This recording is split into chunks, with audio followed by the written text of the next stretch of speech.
That's a long time. Oo nga, after a few times. So, and to everyone, good morning to PNOC, to NPC, to the ERC commissioners, to Transco, to PSAM, magandang umaga sa lahat ng ating mga kasamahan sa energy sector. So, let's already convene this budget briefing, and before we continue, let me direct the committee secretary to acknowledge the resource persons.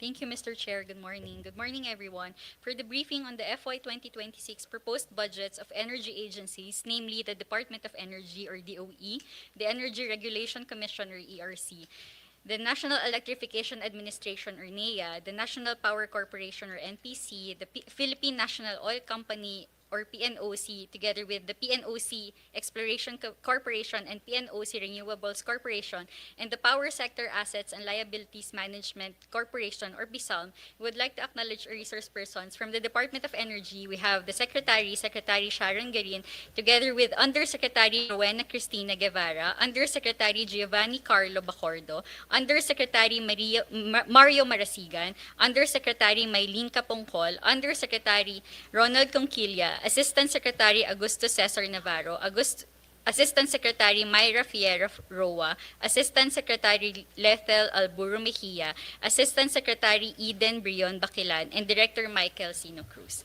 For the ERC, we have the Chairperson and CEO, Attorney Francis Saturnino C. Juan, together with Commissioner Florecinda Baldo Digal, Commissioner Marco Romeo Fuentes, Commissioner Amante Liberato, Commissioner Paris Real, and Attorney Nancy Aurora Fajardo, the Executive Director. For the NEA, we have the Administrator Antonio Mariano Almeda, together with Deputy Administrator Vic Alvaro, Attorney Rosan Rosero Lee, and Engineer Raymond Napilot. For the NPC, we have the President and Chief Executive Officer, PCEO Jericho Jonas Nograles, together with Attorney Melchori Dulme, Mr. Crisanto Hilario, Engineer Rene Baruela, Attorney Rohel Teves, and Attorney Manuel Luis Plafino. For PNOC, we have the President and CEO, PCEO Maria Cristina Sheila Cabaraban, and Attorney Josephine Cassandra Cui. For the PNOC-EC, we have the President and CEO, PCEO Adrian Sugay, together with VP Candido Magsombol and VP Jaime Bacod. For the PNOC-RC, we have the President and CEO, PCEO Ronald Estiles. For PSAM Corporation, we have the President and Chief Executive Officer, Mr. Dennis Edward de la Serna, together with VP Manuel Marcos Villalon. We have also requested the presence of the National Transmission Corporation or Transco, and we have the President and CEO, Engineer Fortunato Lines, together with Ms. Dina Dizon, Attorney Noel De Leon, and Ms. Maria Teresa Laranang.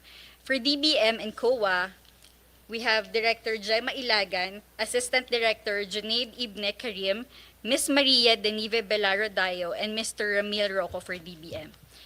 We also have Attorney Francisco Javier Jr., Mr. Manuel Garcia, Mr. Rodolfo De Loriarte, Attorney Joaida Macno, Ms. Cynthia Herrera, Mr. Alexander Espina, Mr. Jonathan Javier, Ms. Nanette Rose Garcia, Mr. Halil Bagul, Mr. Virgilio Bautista Jr., Ms. Maria Cristina Antonis, and Attorney Jane Lizetco for COA. Thank you, Mr. Chair. Thank you, Committee Secretary. So we'll have the presentations first. We start off with DOE, and then ERC, and then we can go with NEA, then PNOC, who else pa? NPC, and then PSAM. No? So we'll do all the presentations first, and then we'll open the floor to questions later on. All right? Good morning, Chair. Thank you for having us today, and we're privileged because no less than the chairperson of the Committee on Finance is chairing our hearing. For DOE, Sir Chair, we will have two parts which will be presented by Director Sino Cruz and Assistant Secretary Navarro. If they can start, sir. Thank you. We recognize Director Cruz, Sino Cruz. All right. Thank you, Chair, and good morning to our colleagues. Allow me to present the Department of Energy's accomplishments as well as our proposed fiscal year 2026 budget. Next slide, please. Next, please. So the country's total final energy consumption increased from 37.1 million tons of oil equivalent in 2023 to 38.9 million tons of oil equivalent in 2024. This is translated to 5.1% growth for 2024. Across the sectors, transport and households or household sectors remain the largest energy users. And in terms of fuel type, the bar chart here, oil and petroleum products continued to dominate with a share of more than 50% or almost 51% of the total final energy consumption, and of which 65% was used by the transport sector. Next slide, please. On the 2024 primary energy mix, the country's total primary energy supply mix reached 69 million tons of oil equivalent, and around 45% came from indigenous or domestic sources, while the remaining 55% was from imported fuels. As illustrated, the country continues to utilize a significant amount of fossil fuels, coal, oil, natural gas, which accounted for about 70% of the total primary energy supply. Coal still made up the largest portion of the energy supply with a share of almost 36%, closely followed by oil with almost 30%. The aggregate share of renewable energy comprised about 30% of the total primary energy supply mix. Next slide, please. The total installed capacity and dependable capacities as of May of 2025 reached 30,965 megawatts and 27,152 megawatts respectively. Coal power plants remain a major source of power, contributing 42% to total installed capacity, while the renewable-based power plants accounted for 32%. Nat gas and oil comprise the remaining 14.9% and 11% respectively. In terms of power generation in 2024, more than half or 62% was supplied by coal, while renewables only accounted for 22% of power generation mix. Next slide, please.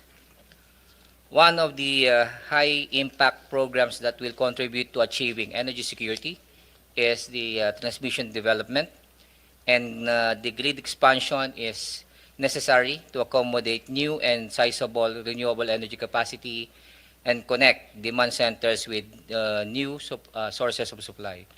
Under the current administration, the major transmission interconnection projects completed include the Mindanao Visayas Interconnection Project, completed in January 2024, the Cebu Negros Panay Stage 3 Transmission Project, completed in March 2024, the Hermosa San Jose Transmission Project, completed in July 2024, and the Cebu Bohol Interconnection Project, Line 1, completed in December 2024. Next, please. In the upstream sector, the President recently awarded 8 petroleum service contracts, including 2 contracts for native hydrogen exploration. In total, there are now 22 active service contracts being monitored and supervised by the Department of Energy. From June 2022 to June 2025, the country's 2 producing oil and gas fields generated around 1,300 million barrels of oil, 217 billion cubic feet of gas, and 46 million barrels of associated condensate. The Malampaya Phase 4 project has commenced its implementation as part of the Service Contract 38, the renewal agreement. The project aims to undertake the drilling of Camago 3, Malampaya East 1, and the Bagong Pag-asa 1, which will extend the life of the gas field and to increase the country's indigenous energy supply. Next slide, please. Since the enactment of the RE law way back in 2008, the DOE has awarded a total of more than 1,000 or almost 1,400 RE projects with 7 gigawatts already installed and a potential capacity of around 150 gigawatts. So the DOE is also prioritizing offshore wind development, including the necessary port infrastructure to support it. Also, for the chair's information, the Philippines rank as the second most attractive emerging market for RE investments based on the Bloomberg NEF Climate Scope 2024 report. So this is a testament of our efforts for clean and sustainable energy in the country. Next, please. Uh, uh, when it comes to biofuels blending under Section 5 of the Biofuels Law, it mandates the use of locally sourced biofuels before importing that will be blended with the liquid fuels for motors and engines sold in the Philippines.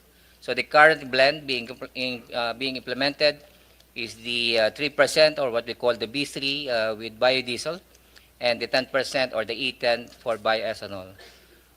The recent National Biofuels Board resolution issued this year suspended the implementation of the B4 and B5 mandated blend, citing the anticipated impact on pump prices and the potential inflationary effects to the country.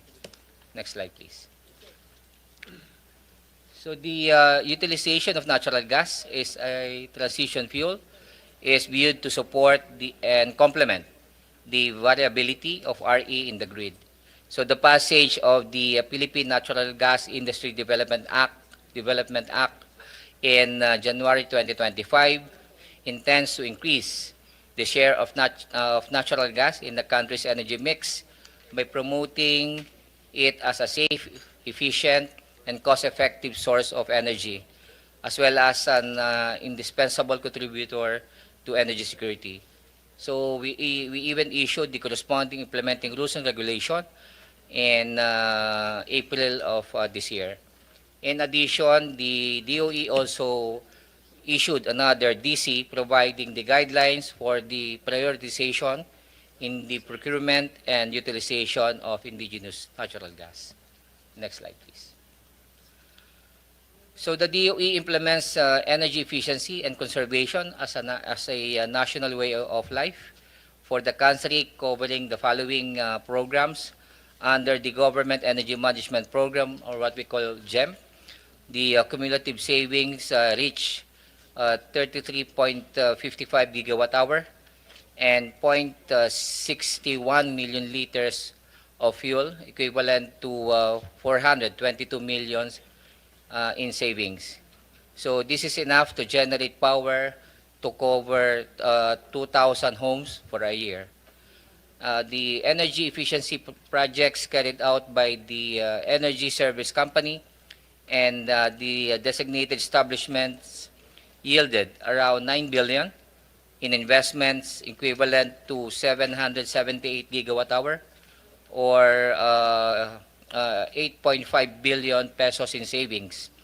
So the savings generated would be enough to cover or to power 210,000 homes for a year. And through the Philippine Energy Labeling Program, the 15,673 energy labels were issued, covering television, refrigerators, aircon, lighting products, washing machines, and electric fan. And lastly, on the Vehicle Fuel Economy Labeling Program, now covered 63 land transportation vehicles. Next slide, please.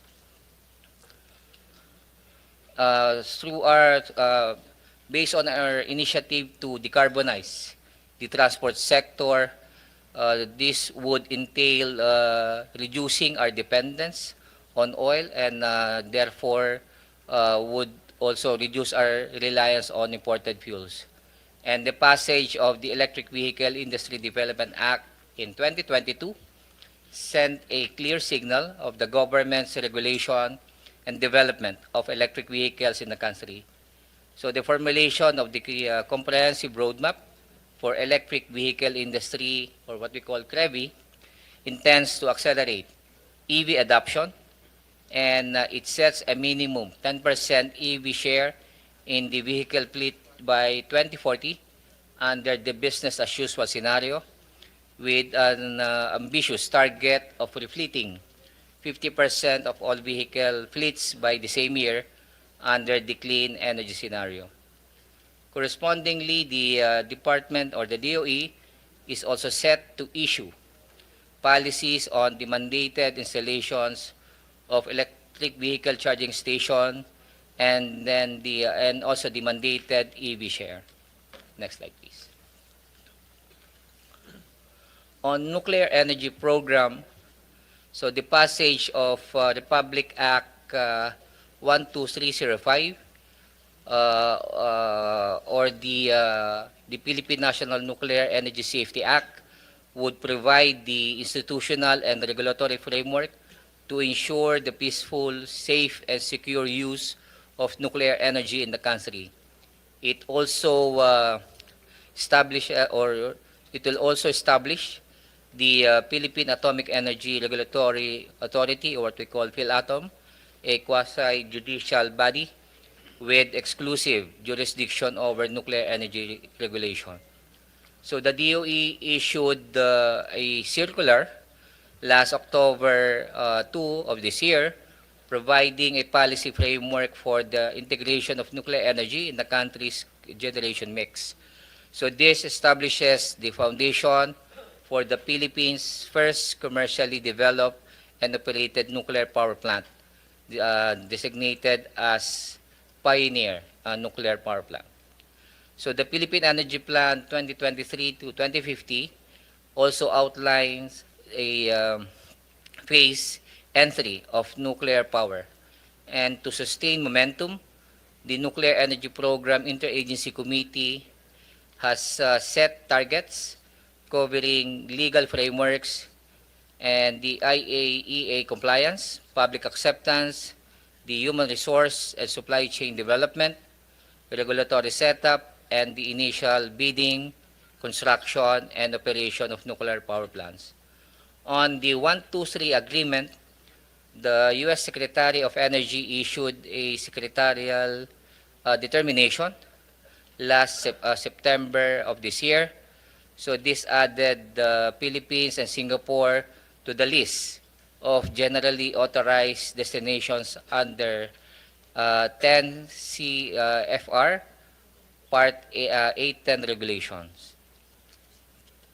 At this point, Mr. Chair, I'd like to pass the microphone to Assistant Secretary Navarro to present our proposed budget.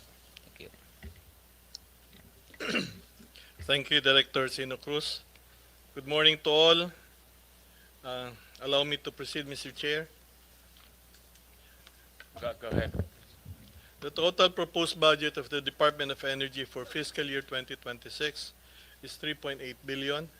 64% or 2.4 billion is allocated to the agency-specific budget, which is Fund 101, while the 1.4 billion or 36% is allocated to the special account in the General Fund or Fund 151. The DOE's budgetary priorities under agency-specific budget, which is Fund 101, is the implementation of all the agencies' major programs, particularly ISSP and capital outlay requirements, increase in manpower complement, operational requirements of the newly created Nuclear Energy Division. The bulk of the increase includes those expenses related to the said major programs. Under Fund 151, or the special account in the general fund, the proposed budget accounts for 36% or 1.4 billion pesos. Under this fund, the priorities for 2026 includes the following: Nuclear Energy Development Program, promotion of energy efficiency and conservation, alternative fuels for transport and other purposes, the total electrification project, and the ISSP and capital outlay requirements. By allotment class, 51% or 1.9 billion is for maintenance and other operating expenses.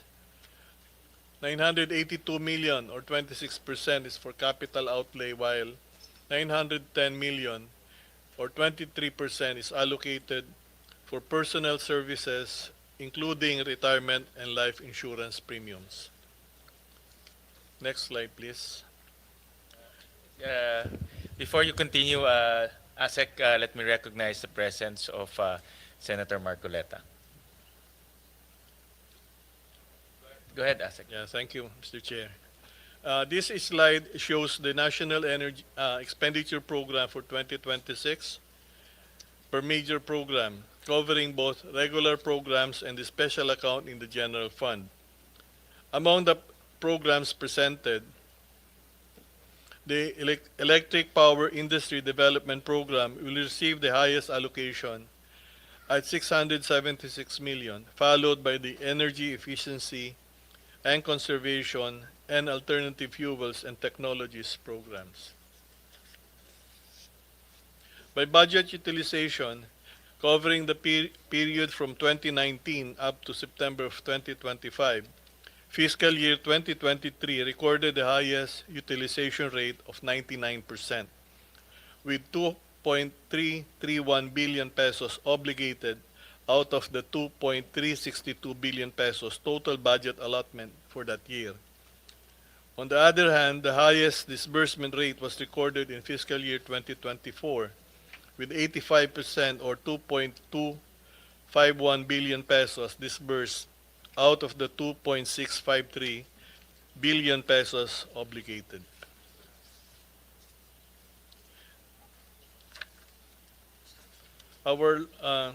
This slide shows, in line with the Department of Energy's objective to ensure energy security for the country, we respectfully seek the committee's consideration for additional funding for fiscal year 2026 to support our proposed Philippine Gradiometry and Scientific Survey project, which aims to acquire modern geophysical data to enhance the petroleum prospectivity of underexplored areas in the Philippines. For fiscal year 2026, or in its first phase of implementation, the project has a proposed budget of 626 million pesos with a total project cost of 2.79 billion pesos over its 4-year implementation period.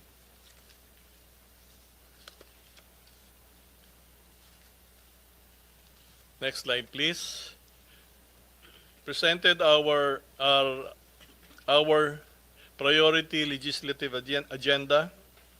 The key legislative priorities of the Department of Energy are amendments to the Electric Power Industry Reform Act, which will strengthen the ERC, NEA, and the powers of the DOE. Amendments to DOI, the Regulation Act, which shall incorporate fair trade practices and safeguards, as well as the authority of the President to suspend or reduce excise taxes on fuels. Amendments to Biofuels Act that will allow imported blend if domestic supply is expensive. Waste to Energy Bill, which aims to allow the use of waste to energy technologies in electricity, fuel, and heat generation.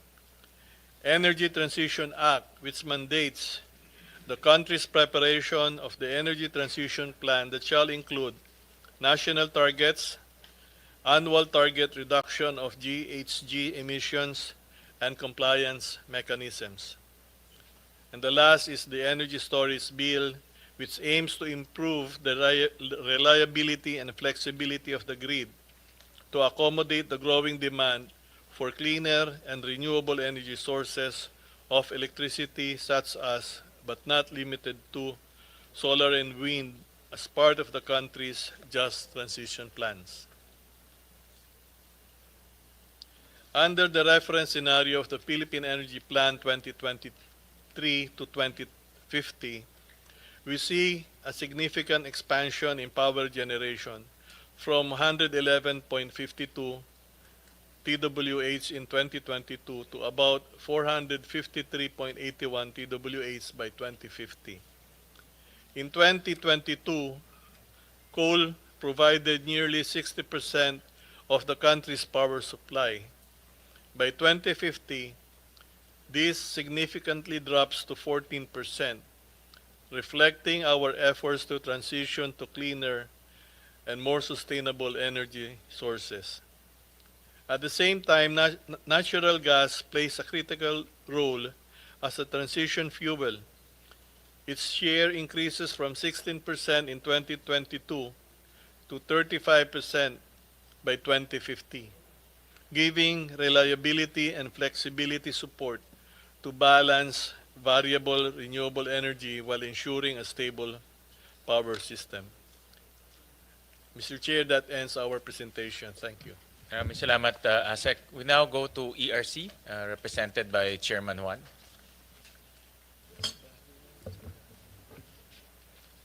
Good morning, Mr. Chair. Thank you for this opportunity for us to present the Commission and its proposed budget, as well as its major accomplishments over these past few months. So next slide, please. So the ERC is a quasi-judicial, quasi-legislative body that was created pursuant to EPIRA, and its fundamental mandates are among them would be to regulate the rates of the distribution and transmission sectors and promote competition, particularly in the generation and supply sectors, all with the purpose of promoting and protecting consumer welfare. Next slide, please. So these are our constituencies. First would be, of course, the consumers, then the two regulated sectors, and then competitive sectors. Next slide, please. So at a glance, these are the industry stakeholders for the electric power industry. We have the generation companies in whose favor we issue the certificates of compliance before they can commercially operate. And then we have the transmission concessionaire, NGCP, whose rates are regulated by the ERC. And for the distribution, the 142 distribution utilities composed of 120 electric cooperatives and 22 private utilities. And then the 154 licensed retail suppliers that operate in the retail sector. Next slide, please. So these are the major accomplishments in terms of numbers done by the ERC from January 2024 to September 2025. Being a quasi-judicial body, we issue orders and decisions on cases filed with ERC. And among the cases filed would be power supply agreements, rate reset, approvals of CAPEX, approvals of point-to-point connections by generation companies, and as well as issuance of orders penalizing industry participants for violation of rules, and issuance of rules and regulations to govern the different sectors of the power industry. Next slide, please. So just to zero in on the accomplishments of the ERC these past 2 months, from August to October 2025, we have already issued 449 decisions and orders. Of these, 78 were final decisions, 310 were final orders, and 61 orders were interlocutory, and they are either the provisional authorities and interim relief orders. We have also, as part of our licensing functions, issued already 1,658 certificates of compliances, provisional authorities to operate, and the COC for our distributed energy resources for the net metering customers or the qualified end users, and we've issued 1 retail electricity supply license. Insofar as the issuance of the relevant rules and regulations that will govern our rate setting moving forward, we have actually already approved the revised or the rationalized rules for setting the distribution utilities rates under the PBR. And together with the issuance and approval of this resolution, we had to uh, decide on what valuation methodology to adopt for Meralco in relation to the Supreme Court ruling in Nasicor versus Meralco, and we have adopted the trending method for this so it can also proceed. And finally, we have issued the resolution that will require the filing by the private distribution utilities of their confirmation, true-up and confirmation applications, or what we call the actual weighted average tariff applications of the various distribution utilities, similar to what Meralco has filed that resulted to the refund order that was issued by the ERC earlier. Next slide, please. Insofar as the rulemaking, in addition to the rules governing the way forward for the reset for the private distribution utilities, we have promulgated the amendments to the net metering rules so we can streamline further the application process for the net metering in compliance with the directives of the President as announced in the SONA. We have also adopted some rules that will simplify and speed up some of our processes with the adoption of the summary proceedings in various applications, category of applications filed before ERC, such as those for P2P or point-to-point CAPEX, over under CPCN and BSUP or business separation and bundling. We have also adopted some amendments already to the customer choice programs rules that will make it easier for the applicants to a RES license to be able to obtain such license so we can encourage the entry of more RES in our retail sector. Then we have also issued and adopted the amendments to our Section 43T guidelines or the public offering requirement. And these guidelines or these amendments will actually prevent the discrimination of the smaller generation companies because currently if the requirement is imposed indiscriminately on all the generation companies and distribution utilities, not all will be able to comply with the mode of compliance that is through the PSE listing because not all of them are in possession of the qualifications to be able to publicly list.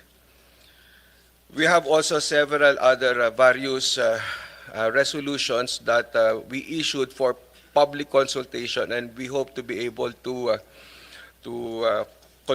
conclude our consultations thereon and issue these resolutions or amendments to these resolutions before the year ends. Next slide, please. So these are just some of our targets until end of 2025, and that will include the proposed amendments to the Philippine Grid Code and the JAP resolutions in support of the DOE's JAP auctioning, and the amendments to our CSP rules and the adoption of the ASPA rules. This pertains to the adoption of the outcome of the competitive selection process in the review by ERC of the power supply agreements filed before it.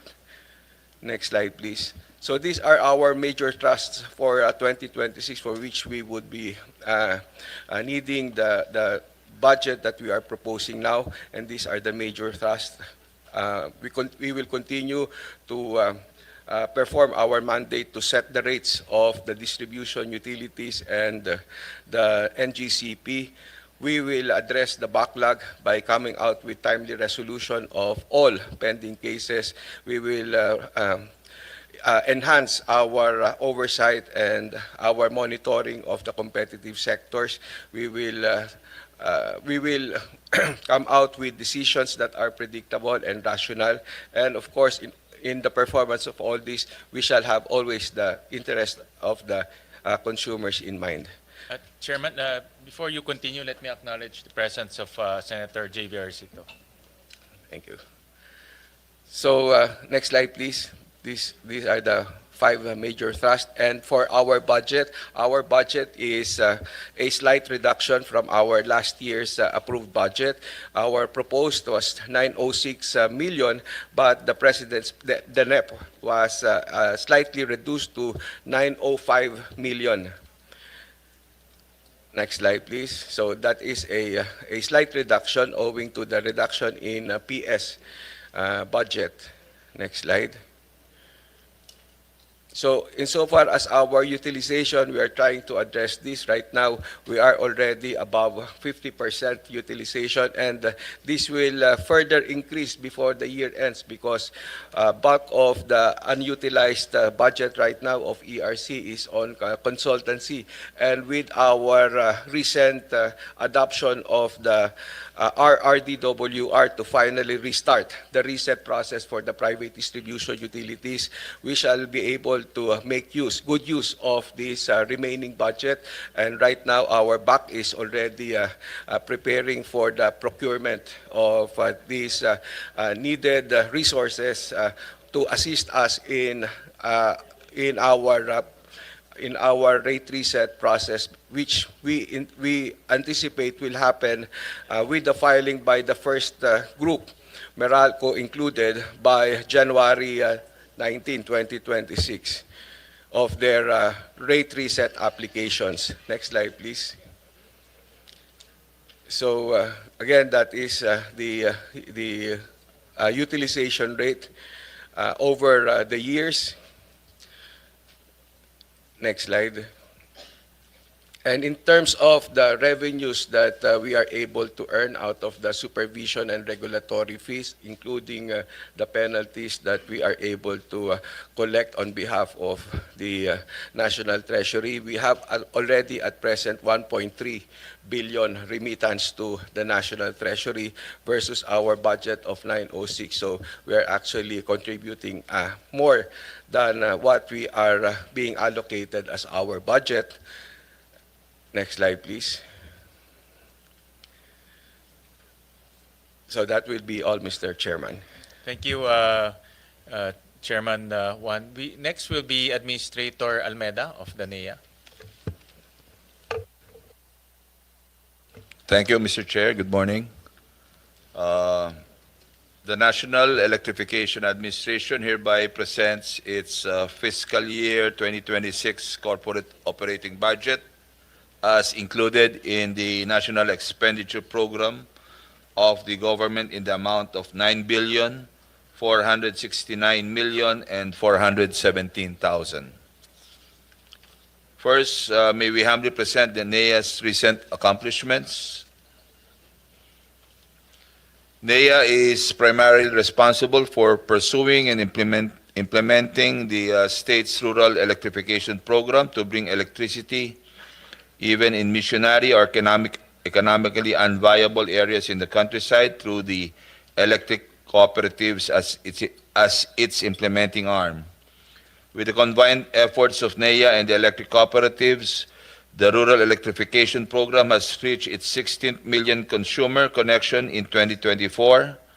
As of July 31, 2025, the data on the energization status of the franchise areas of the ECs shows that 79 provinces, 1,485 municipalities and cities, 36,067 barangays, 130,519 sitios, and 16.81 million connections have been provided with electricity. The NEA targets to energize its 17th million connection in December 2025. The NEA, currently in its Phase 2 in situ electrification program, has already energized 10,270 sitios, equivalent to 54% of the 19,087 target, based on the master plan submitted by the EC's utilization rate for years 2020 and 2024 ranges. Utilization rate for years 2020 to 2024 ranges from 96 to 99%, remaining balances of which consist of retention balances and savings which will be further used for priority projects. For 2025, GAA projects are either in the procurement or construction phase. Nonetheless, we were able to energize 805 sitios as of September 30, 2025. For barangay line enhancement projects, the NEA already enhanced 34 barangay lines sourced from the savings from prior year subsidy. For 2025 BLEP, projects are either ongoing, bidding, or implementation. Next slide, please. The NEA's new flagship program, which utilizes renewable energy, is the photovoltaic mainstreaming project. This project aims to provide electricity service to dispersed households where distribution lines are either physically or technically unviable for extension through standalone solar home systems. As of September 2025, 40 ECs are implementing solar home systems project, while 7 ECs implement installation of solar facility in public school buildings. Relatively, the NEA and DepEd entered into a memorandum of agreement to energize far-off schools that remain without reliable access to electricity, commonly known as the last mile schools. The first energization ceremony under the program was held at Datu Saldong Domino Elementary School. This is the first out of the 295 planned projects under the last mile school electrification program for the year 2025. The remaining projects are intended to be fully bidded out by the end of the year. In response to the clamor of member consumer owners, NEA promptly addressed the power crisis in Siquijor and Siargao. In compliance with the directive of President Marcos, NEA expedited repairs on power generation gensets, and also facilitated the transport and installation of additional gensets from the Palawan Electric Cooperative to help secure electricity supply.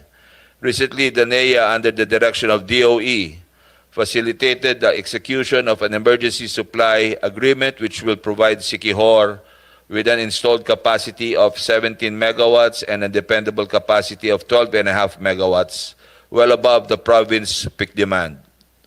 The NEA, in collaboration with Procelco and the new power producer, rapidly constructed, tested, and commissioned the new power plants to ensure reliable and sustainable power for the province. Likewise, power returned to Siargao, Bukas Grande Islands, which endured 13 days of blackouts after commissioning a 4-megawatt modular generator set.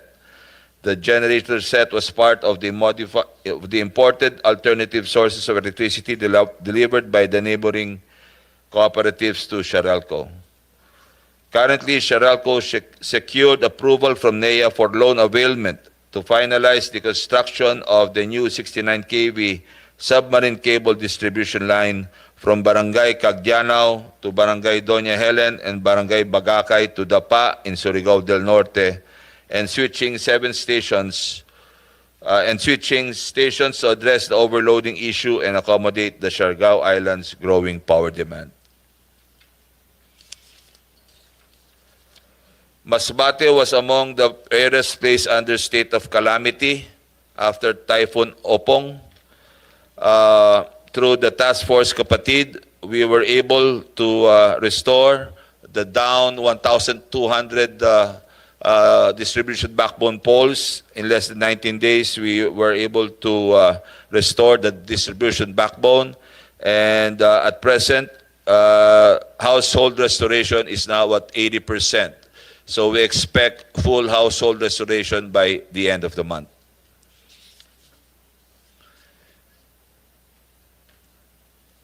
Indeed, the NEA Task Force Kapatid demonstrated relevance with its steadfast commitment to solidarity and prompt disaster response, especially during the onslaught of the 5 major typhoons in 2024, Julian, Christine, Marcy, Nika, and Pepito, which affected 22 electric cooperatives, while in 2025, Task Force Kapatid responded to Tropical Cyclone Emong, which affected 2 ECs.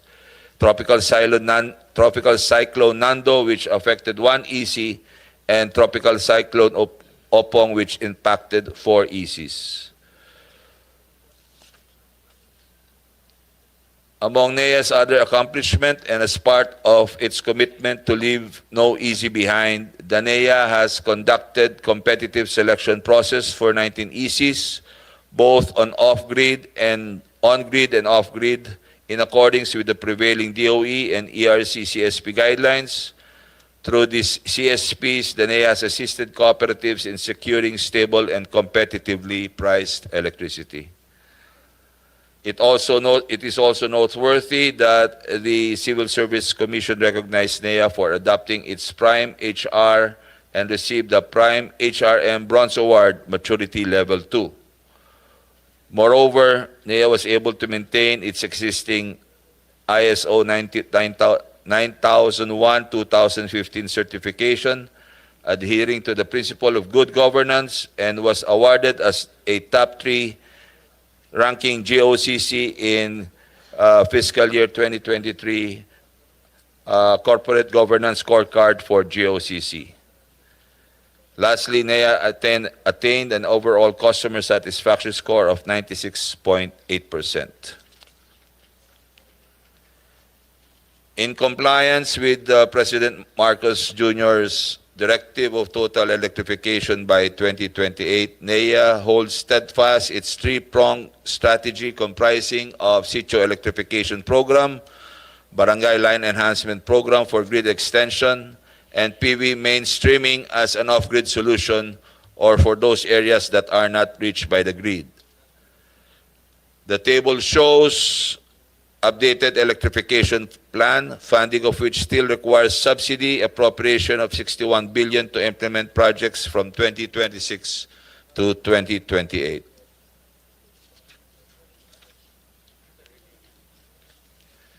With those accomplishments, they assures the government that we continue to provide essential services and that our fiscal year 2026 budget will be utilized accordingly. As presented in the slide, the NEA's budget as contained in the NEP and as categorized by expense class are as follows: 63% for maintenance and other operating expenses, which include subsidy from national government for rural electrification, in the amount of 5.6 billion for the connection of approximately 93,849 households through the implementation of the strategized rural electrification and operational reliability for ECs and ESSERF, and administrative and financial expenses of 314 million. 28% for capital outlay, which covers loans for EC's CAPEX and other financial requirements of 2.6 billion, and procurement of office equipment, ICT, technical equipment, and motor vehicles that needed for its operation in the amount of 48 million. The 9% is for personal services cost of 517 million for 348 plantilla positions and 337 million for the separation benefits of NEA employees who were legally separated in 2003 by virtue of RA 9136 or the EPIRA law. Next slide, please. As to fund source, 60% of the NEA's budget will be sourced from the national government for its electrification projects, 8% as equity contribution from the government, and 32% from NEA internally generated funds or corporate funds, which will cover its operational expenditures. Comparatively, our fiscal year 2026 is 12% higher than fiscal year 2025 GAA due to the increase in budgetary support from the government and our provision for loan releases to ECs.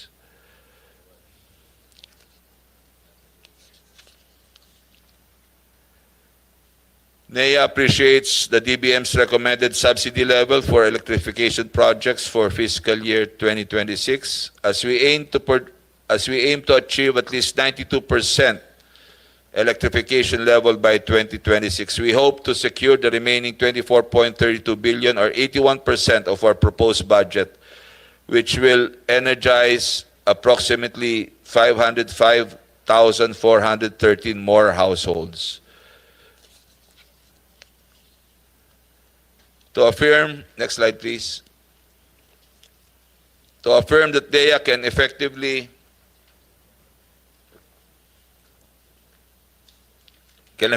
utilize and maximize its proposed budget, we humbly present the NEA's recent financial performance. For 2024, subsidy appropriation, NEA utilized 98% of its allotments for program projects, 72% of which was already disbursed to ECs. For SEP alone, NEA already reached 98% obligation and 80% disbursement rate. Notwithstanding the provision stated in the 24 GAA wherein subsidies released to GOCCs shall be valid until fully expended, NEA is committed to fully disburse the subsidies immediately. All projects are on track except for the installation of the solar power system in Zamboanga City, in which the NEA had encountered some delays in the EC's submission of documents. However, we are still committed to fully obligate the funds by end of 2025. For the year 2025, DEA's overall utilization rate is already at 93%, and is on track to reach 100% utilization rate by 2025, by end of 2025. 4 months from the receipt of SARO in May in the amount of 3.6 billion, the NEA already obligated 91% of its allotments and disbursed 27% to ECs. Majority of projects are still undergoing implementation. Nonetheless, the NEA is projecting disbursement rate of 51% by end of 2025. As to the remaining projects, the SARO of which was only received in August 2025, projects are still undergoing procurement.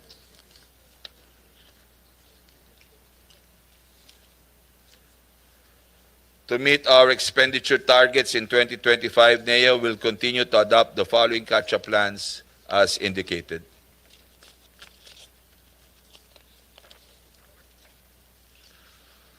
For our corporate financial report, for our corporate financial targets for fiscal year 2025, charges to budget already reached 73% for in-house expenditures, collected 99.5% of EC's loan amortizations due, and released loans to ECs at 1.98 billion pesos. We would like to emphasize that NEA's financing scheme contributed to the revenue of NEA, which financed the agency's operating expenses. NEA as a GOCC primarily sources its revenues from the interest income earned in its lending function. For the status of COA audit in its examination of NEA's operations for the current year 2024, the Commission on Audit raised concerns regarding the agency's treatment of engineering, administrative, and overhead expenses, the EAO, from calendar year 2011 to 2024.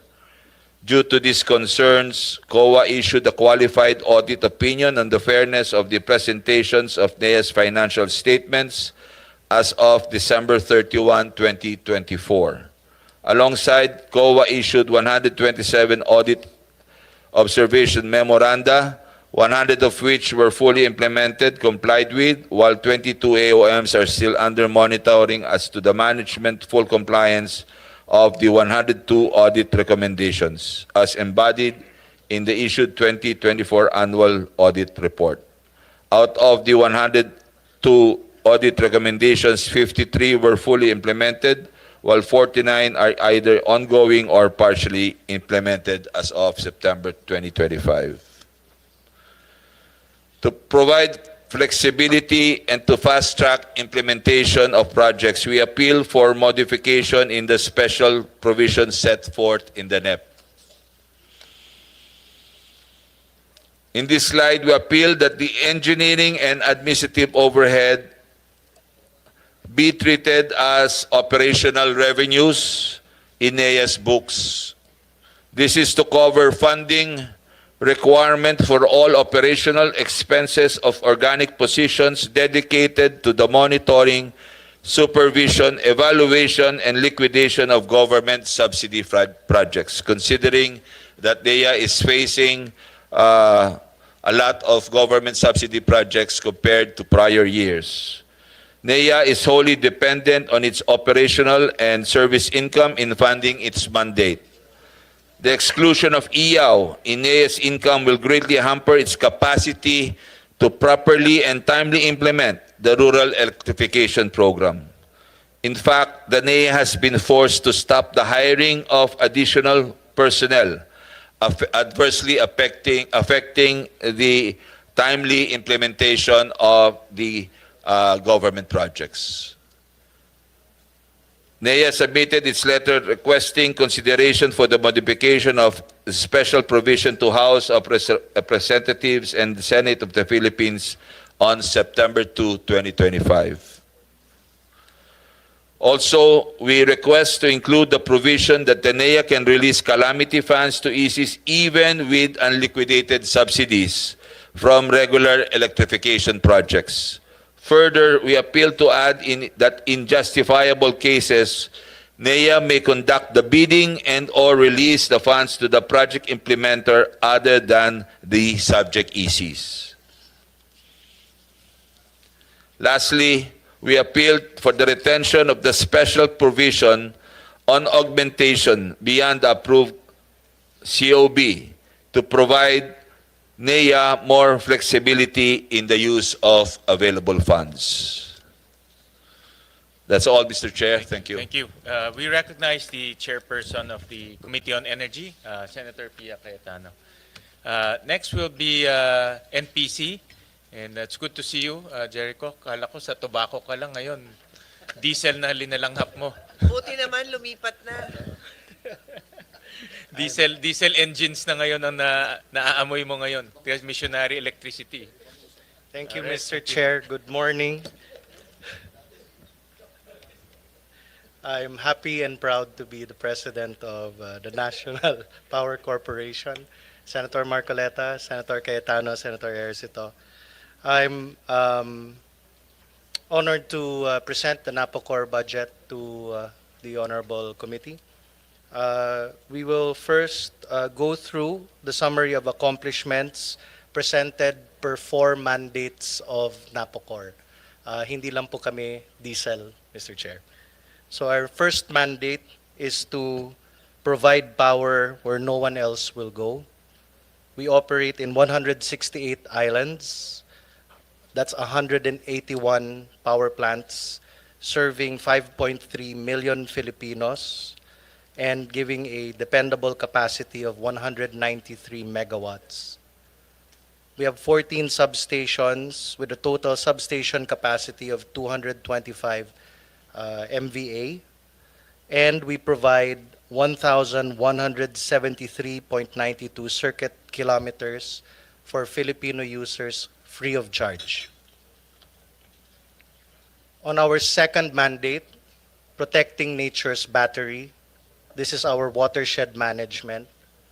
We have 11 watershed areas, and for this year, 2025 alone, we have rehabilitated 550 hectares, which added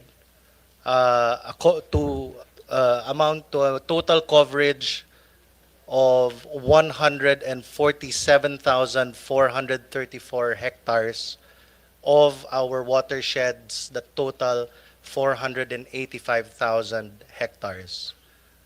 This 2025 addition of 550 hectares added 3,850 tons of carbon sequestration. I want to emphasize that here in our watershed management, while certain groups would talk about the diesel plants of NAPOCOR, I'd like to highlight that our carbon footprint is 455,000 metric tons per year, but our watersheds offset this carbon footprint because we offset it with 35.8 million metric tons. So ang footprint po namin, 455,000, pero ang balik po namin sa aming watershed ay 35.8 million. In our third pillar, which is propelling clean energy, we have 12 dams where we do this delicate balance of controlled spilling operations. We make sure that the dams have adequate water and hindi po kami magsispill that will affect communities downstream. In order to do that, we do sessions with communities for them to understand, especially yung mga basura, para ma-protect yung dam natin.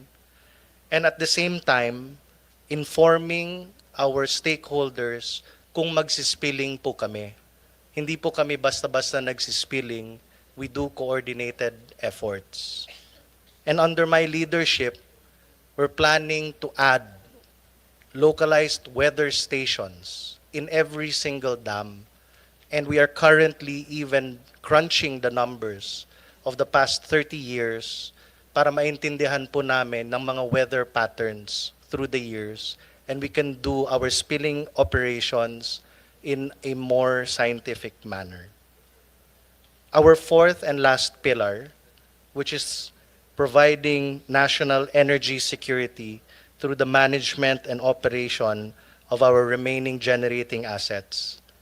These remaining on-grid generation assets, particularly the 7 hydroelectric power plants of the Agus and Polangi complex, provides 25 to 30% of clean energy to the Mindanao grid.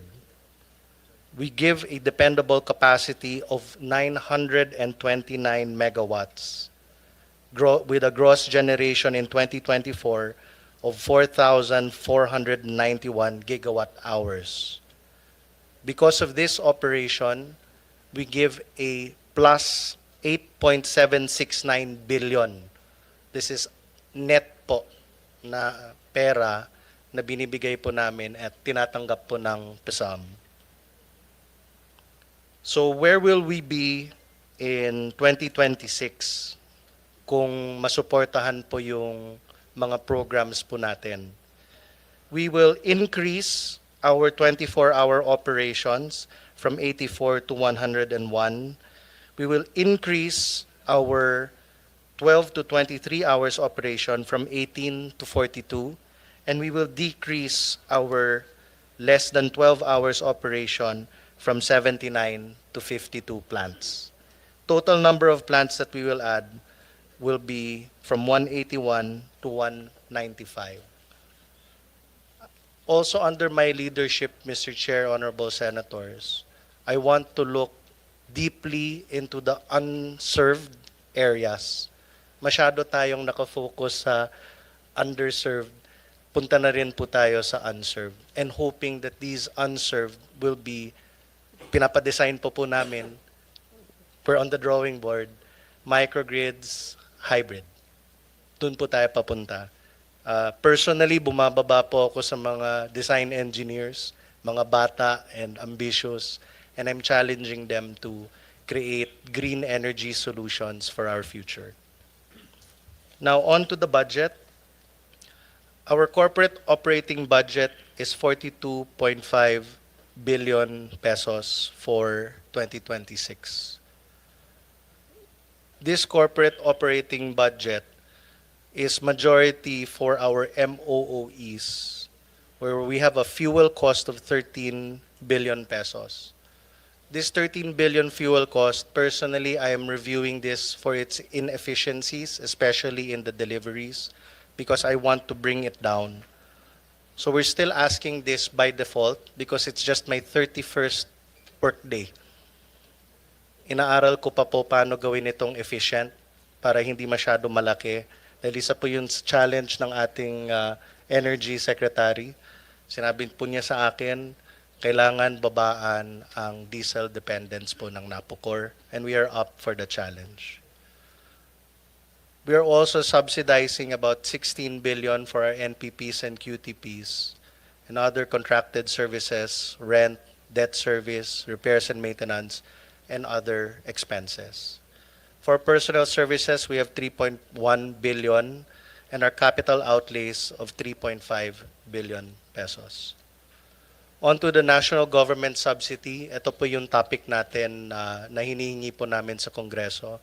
Ang hinihingi lang po namin ay 1.5 billion, hindi po yung buong 42. So 1.5 billion po yung hinihingi namin and we're hoping that you can support it. This 1.5 billion will go to clean and affordable energy, access to electricity, and power system reliability and resilience. So on clean and affordable energy, these are our solar and BESS. For access to electricity, this is for our transmission lines, distribution lines, substations, and switching stations. And for power system reliability and resilience, ito po yung aming rehabilitation ng ating power facilities and ang karamihan dyan is the Mindoro grid upgrading. On budget utilization, you could see here 2022, 2023, 2024, and the first 8 months of 2025. Medyo mababa po yung last portion, but we are looking that by the end of the year, above 90% po yung budget utilization natin sa corporate operating budget. Ever since I assumed the presidency, hindi po tayo basta-basta pumipirma. Tinitingnan ko po lahat ng mga kontrata at marami po yung mga kontrata na marami akong tanong. So that might be a little bit of a delay pero ayaw ko po kasing pumirma na hindi ko naiintindihan kung tama ba talaga yung pupuntahan ng pera. And on the budget utilization for our national government subsidy, which is the one that we are asking for congressional support. As you can see, 75.64% na po tayo as of August, pero aakyat din po yan towards the end of the year. That's all, Mr. Chair. Thank you, President Pres Jericho. We'll go to PNOC. And we'll just combine the presentation of your subsidies since PNOC is the mother company. So we'll call on PNOC's presentation. Then after that, finally, we'll call on PSAM. Good morning, Mr. Chair, members of the Senate Committee. This is the presentation of the Philippine National Oil Company. Next slide, please. This is the mandate to authorize exploration, exploitation, development, and utilization of all forms of energy resources. Our vision is to be a strategic niche player, and our mission is to complement the efforts of the private sector. Next slide, please. These are major accomplishments in terms of remittances to national government over 3 years. We have remitted 1.6 in 2022, 2023 2.6 billion, and 2024 2.46 million. In spite of the approved budget in 2025, 1.25 billion, we are projecting a net income of 1.79 billion, and that out of that 179 billion, we're expecting 895 million to 1.34 billion remittance to the national government. Next slide, please. This is the proposed corporate operating budget, NEP level. We are proposing a 5.8 billion distributed in terms of capital outlay at 4.723 billion, and MOOE at 848 million, and the personnel services at 237 million. The biggest chunk of the COB is on the capital outlay at 81%, followed by MOOE at 14%, and 4.0% for personnel services. Next slide. This was the proposed COB and was presented.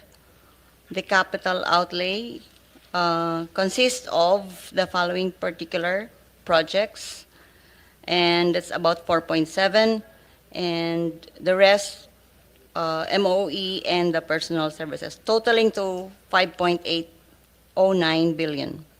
Comparatively, 2025 versus 2026, as shown in the right side of the slide, the increase in the capital outlay from 0.17 last year to 4.72. That is the major variance in the budget. Next slide. Recap of our prior year's performance in terms of the GAA versus the actual. At an average, we are utilizing our budget at about less than 50% at an average. There is an explanation on the 2024 and 2025 utilization, which I will be explaining later on. But supposedly, if that financial headwind has not happened, we could have attained a higher budget utilization of 77%. Next slide. This slide shows our financial headwinds. We identified three: the bank gas depletion by 2027, the Petron case, and the tax liability and dividend to national government as a result from discontinuance of PNOC subsidiaries. Next slide, please. With those financial headwinds, we redirected our thrust, our direction to de-risk to equity projects and the land development at PNOC Bataan Properties. Next slide. So this slide explains one of the major trusts, which is really the business model on de-risk to equity projects. In short, as a catalyst to energy investment, we will de-risk projects to crowd in equity and receive subsequent dividends. The slide there represents where we come in project development, in energy project development. Next slide.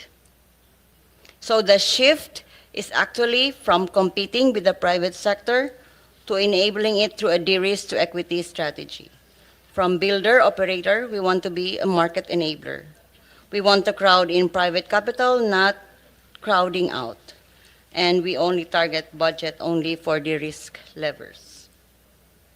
What PNOC will not do, will not build, operate assets in mature bankable segments where private developers are active. We will not be duplicating projects without system value or public interest justification. Our budget allocations will be explicit to de-risk outcomes and counterpart private participation. Next slide. So from hodgepodge to portfolio logic. We were perceived as competing with the private sector. Now we would focus on programs to specific system risk. Next slide.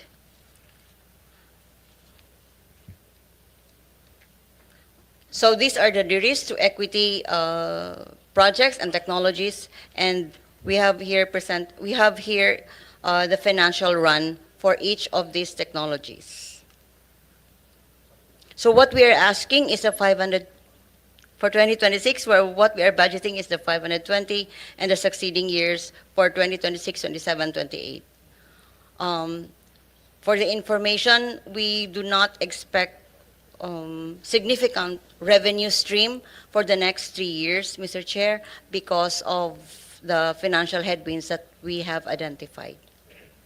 Next slide. Okay, so this is also a simulation run for the equity returns that we hope to achieve uh, when we now de-risk, when we now develop the de-risk to equity model. Next slide. So as one of the major trusts of PNOC is the development of our Bataan properties. Uh, we have about 520 hectare of property in Bataan, and we want to optimize its utilization. Next slide. Oh, thank you, Mr. Chair. Thank you. Thank you. Press Kabaraban. Iba ba yung presentation ng EC and RC, or is that incorporated in your... It's Because different. It's They have different? their own, Mr. Chair. Okay. Kasi mother company kayo, so I was hoping that package na sila, no? But yes, let's have a quick presentation for EC and then RC, no? Thank you, Mr. Chair. We'll try to make it as brief as possible. Okay. So good morning, Mr. Chair. Good morning to our honorable senators, to Secretary Garin, and to undersecretaries, as well as my colleagues in the energy sector. Okay.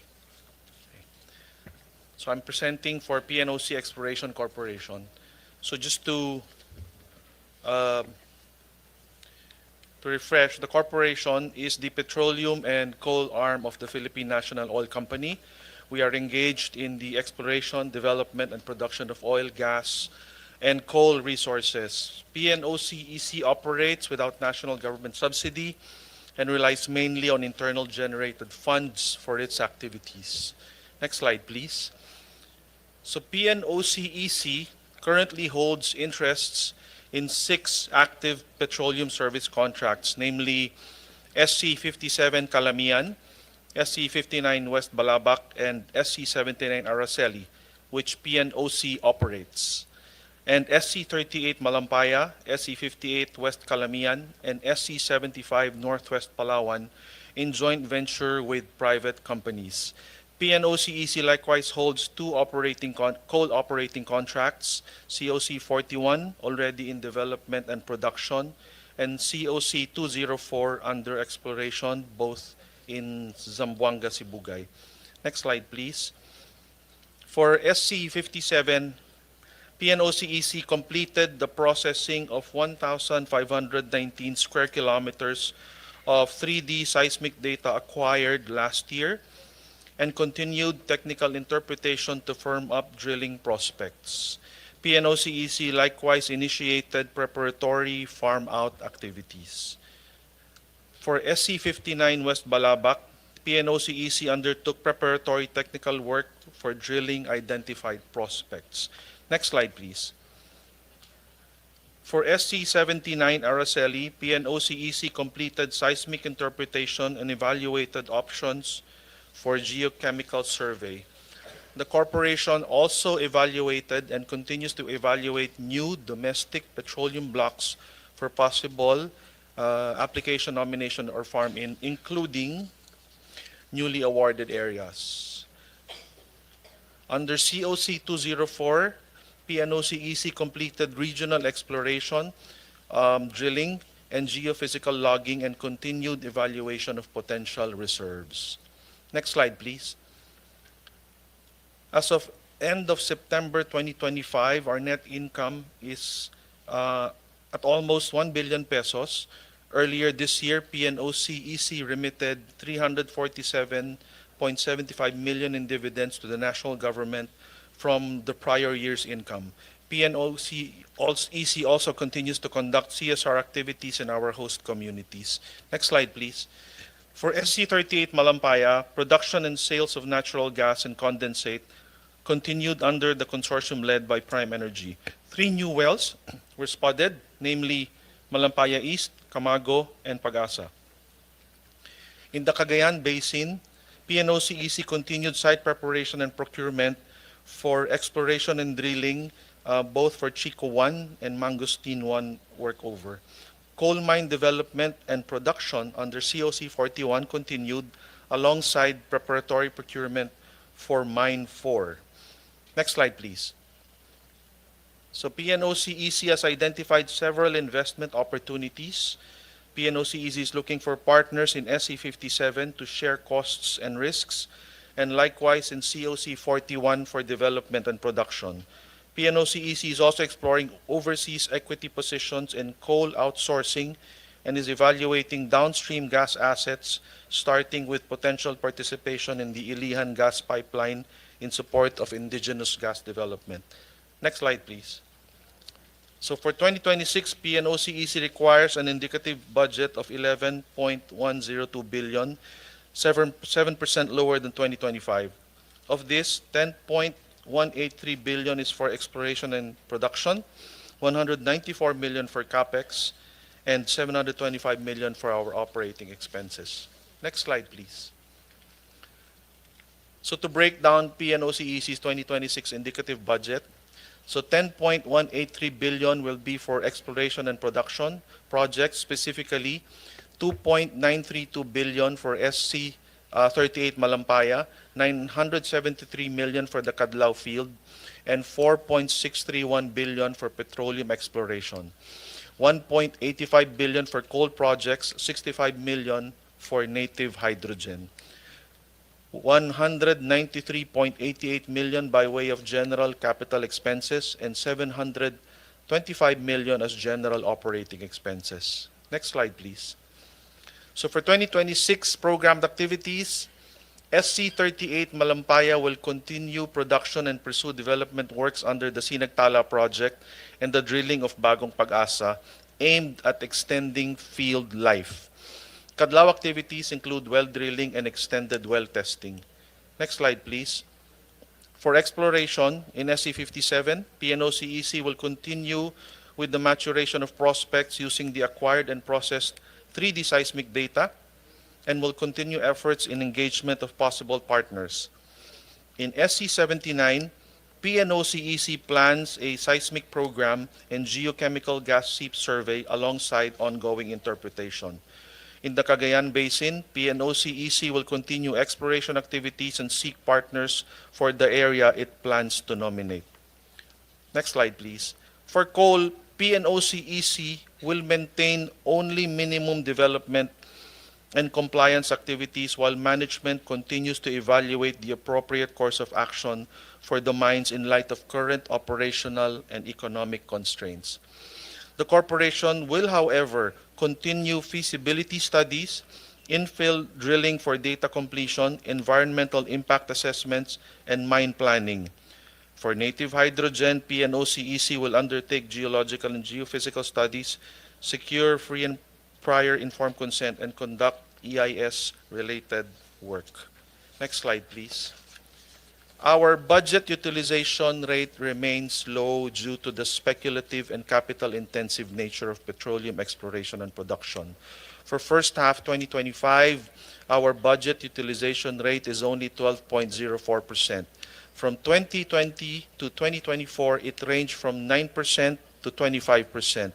Around half of our annual corporate operating budget is contingent, dependent on prospectivity, technical results, permitting, and procurement logistics.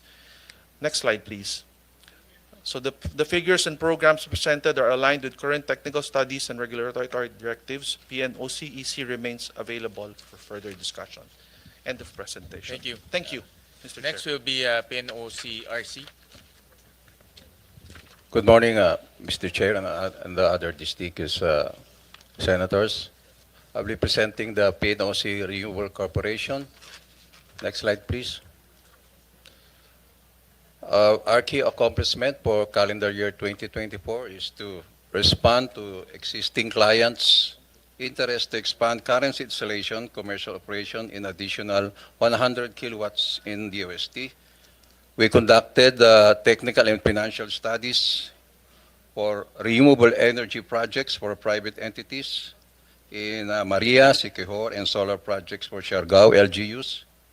Committed to ensure project sustainability by operating and maintaining existing solar rooftop installation and assisted joint venture partners in pre-development activities, and completed a 10 kilowatts solar parking shed with 40 kilowatts battery, started solar assisted 80 kilowatts charging station on DOE Clark Subic, and partially implemented abolition of positions pursuant to GCG Memorandum Order 2024-15.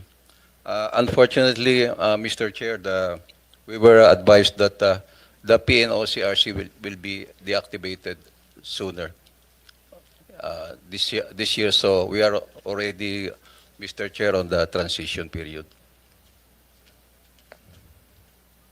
That ends my presentation, sir. Thank you, Pres Estiles. And lastly will be PSAM.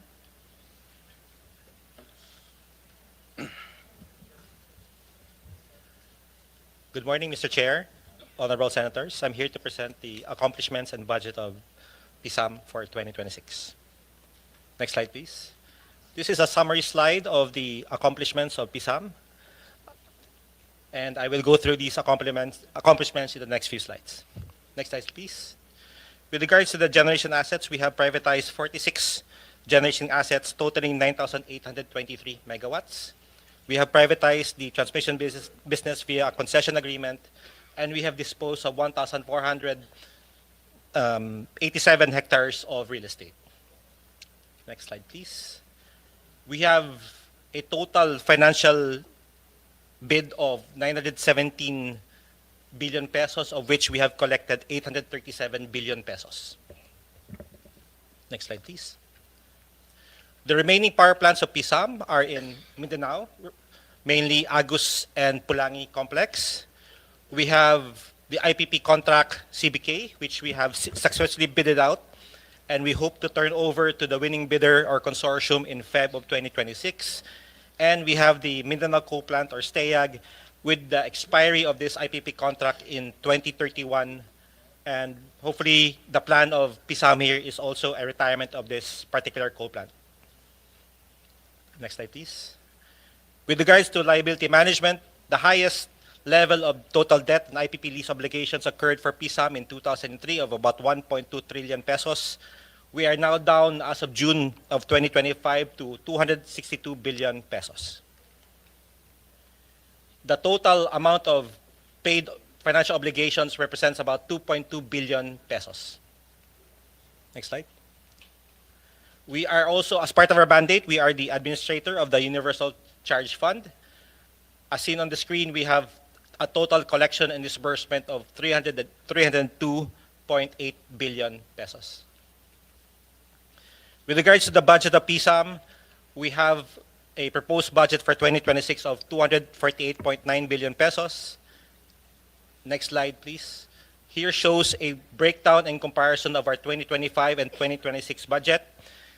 Please note, Mr. Chair, honorable senators, there are huge differences in 2026 because there was an assumption of PSAM here that the corporate life of PSAM ends in 2026. Therefore, we made assumptions on PS for the separation and benefits of employees, and all of our debt were supposed to expire in 2026.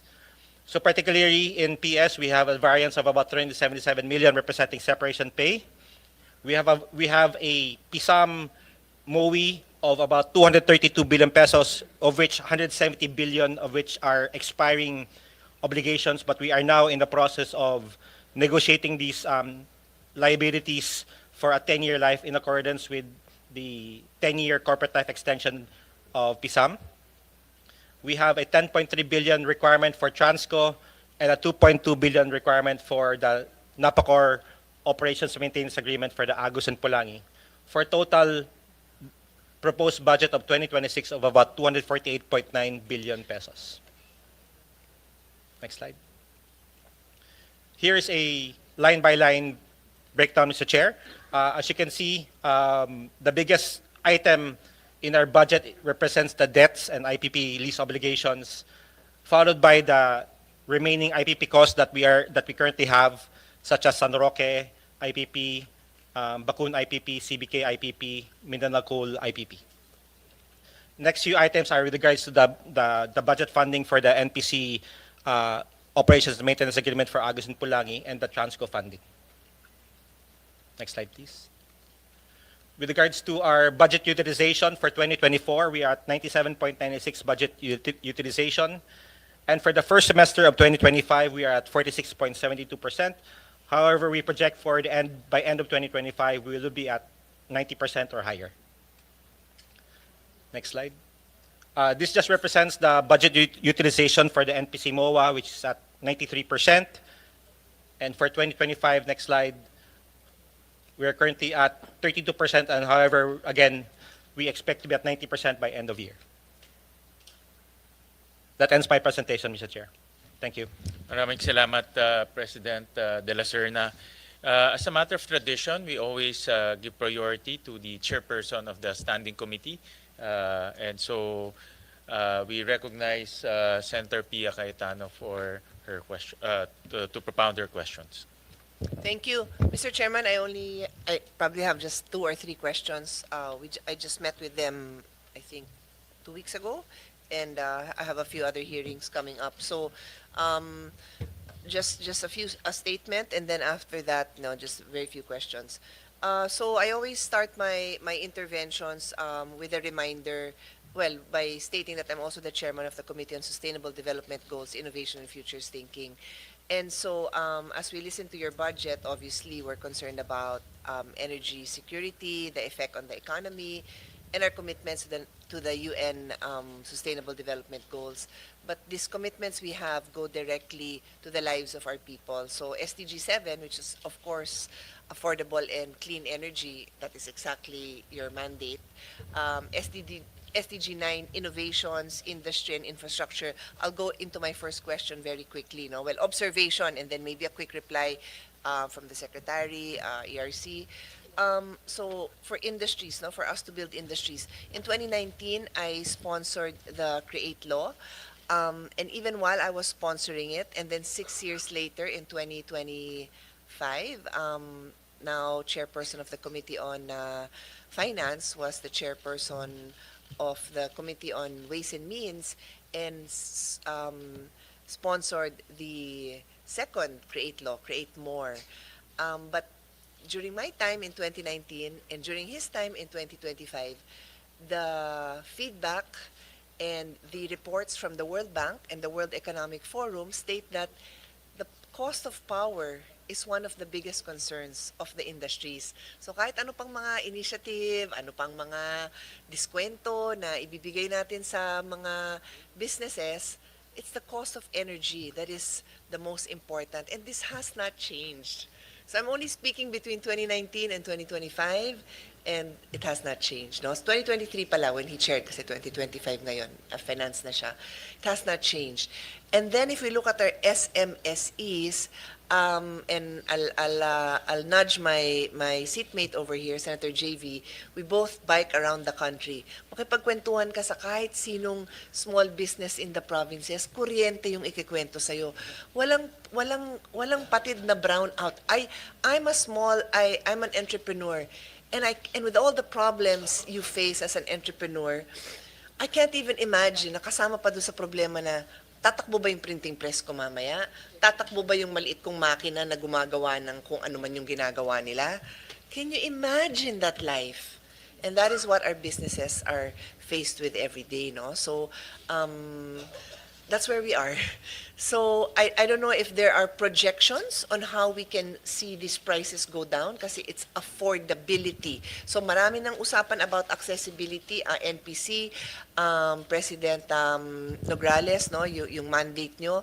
Pero siguro ako na magtatanong nung common concern natin, no, na kailan tayo mag-shift dun sa hybrid and renewables. You mentioned something that it's in the works, but it has to happen soon kasi in the meantime, napakamahal. So doon ako sa affordability ulit. Napakamahal ng diesel, napakadumi pa.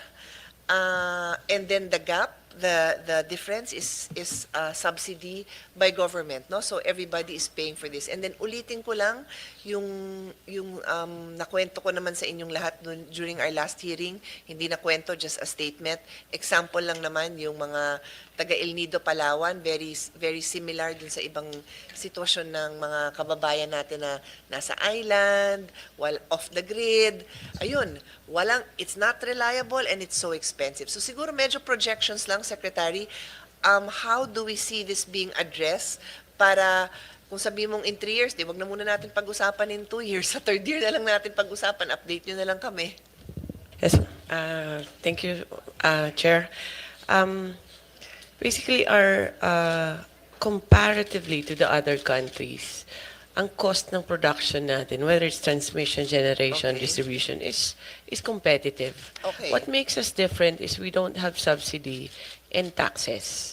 So if unahan ko na si Senator Marcoleta, if we do remove the VAT, which is 12%, and it's not just 12% of the electricity that's being paid by the consumers, it's 12% from the start as fuel, generation, transmission, even our platforms, no, sa WSM or our supply. And then distribution. I'm not sure of the amount, but for the very least, it's 20% less, Mr. Chair. So, if you... I'll interject, Yes, no? ma'am. Sa dami ng mga think tanks, no? International, local, we have our own, of course, that's the job of DepDev. Has anyone looked at the numbers, no? Like, what is the difference between the revenue generated by the tax and the income generation created, organically created by the businesses and all the after effect, no, on how it flows to the entire community. Kasi sa ibang hearings ko and sa Ways and Means, talagang there's always a group that will give us those numbers so that we know, like by not preventing and doing whatever we can to prevent smoking, ito yung effect. O may taxation ka nga sa smoking, sa vaping, nasingit ko pa yung advocacy ko, ganun talaga buhay. Exactly. May trigger. May taxes ka nga doon, pero yung pag-o-hospital, yung loss of job, loss of income, so ganun din. May ganun kaya tayo, Secretary? To our limited capacity in doing economic and financial calculations, no, our planning does have some assessment of what is the impact of the industry as far as job generation and other businesses that thrive around this industry. We can give that to you. Or do you have the Somebody data have now? it already? You have the data now? Or we can submit? We will If just you submit. can find Yeah, it yes, now ma'am. within the hearing, that We'll would be we'll great. submit to you, ma'am. Yeah. Kung kayang mahanap ngayon habang nag-uusap sana tayo, that would be the best, di ba? Para we can already discuss. Kasi ito na yun eh, you have 4 senators here. You know, if we need to make big changes, maybe we can. There's always going to be resistance, of course, with DOF kasi that's their job to create. But if there's other agencies that will tell us that ito yung effect if we do something differently, kasi we're not doing anything differently. We're not shaking things up, and we need to do that. I like your presentation. I mean, I like your response. It's so simple. So nandun lang pala sa subsidies yun? Ganun kasimple, Secretary? Mr. Chair, that's the part that can be done through legislation. In our capacity, though, as DOE, there are so many things that we do have that are our deliverables. Okay. Like yung grid problem. For example, like Mindoro and Palawan, as you mentioned, we need to fix the distribution lines there, supply nila less of diesel and more of renewable or cleaner but cheap. No? So those are things that we can, not immediately, but we can plan out for it to be delivered. Now, those are the infrastructure na we're trying to fix now with the different GOCCs that we have in different bureaus that we have.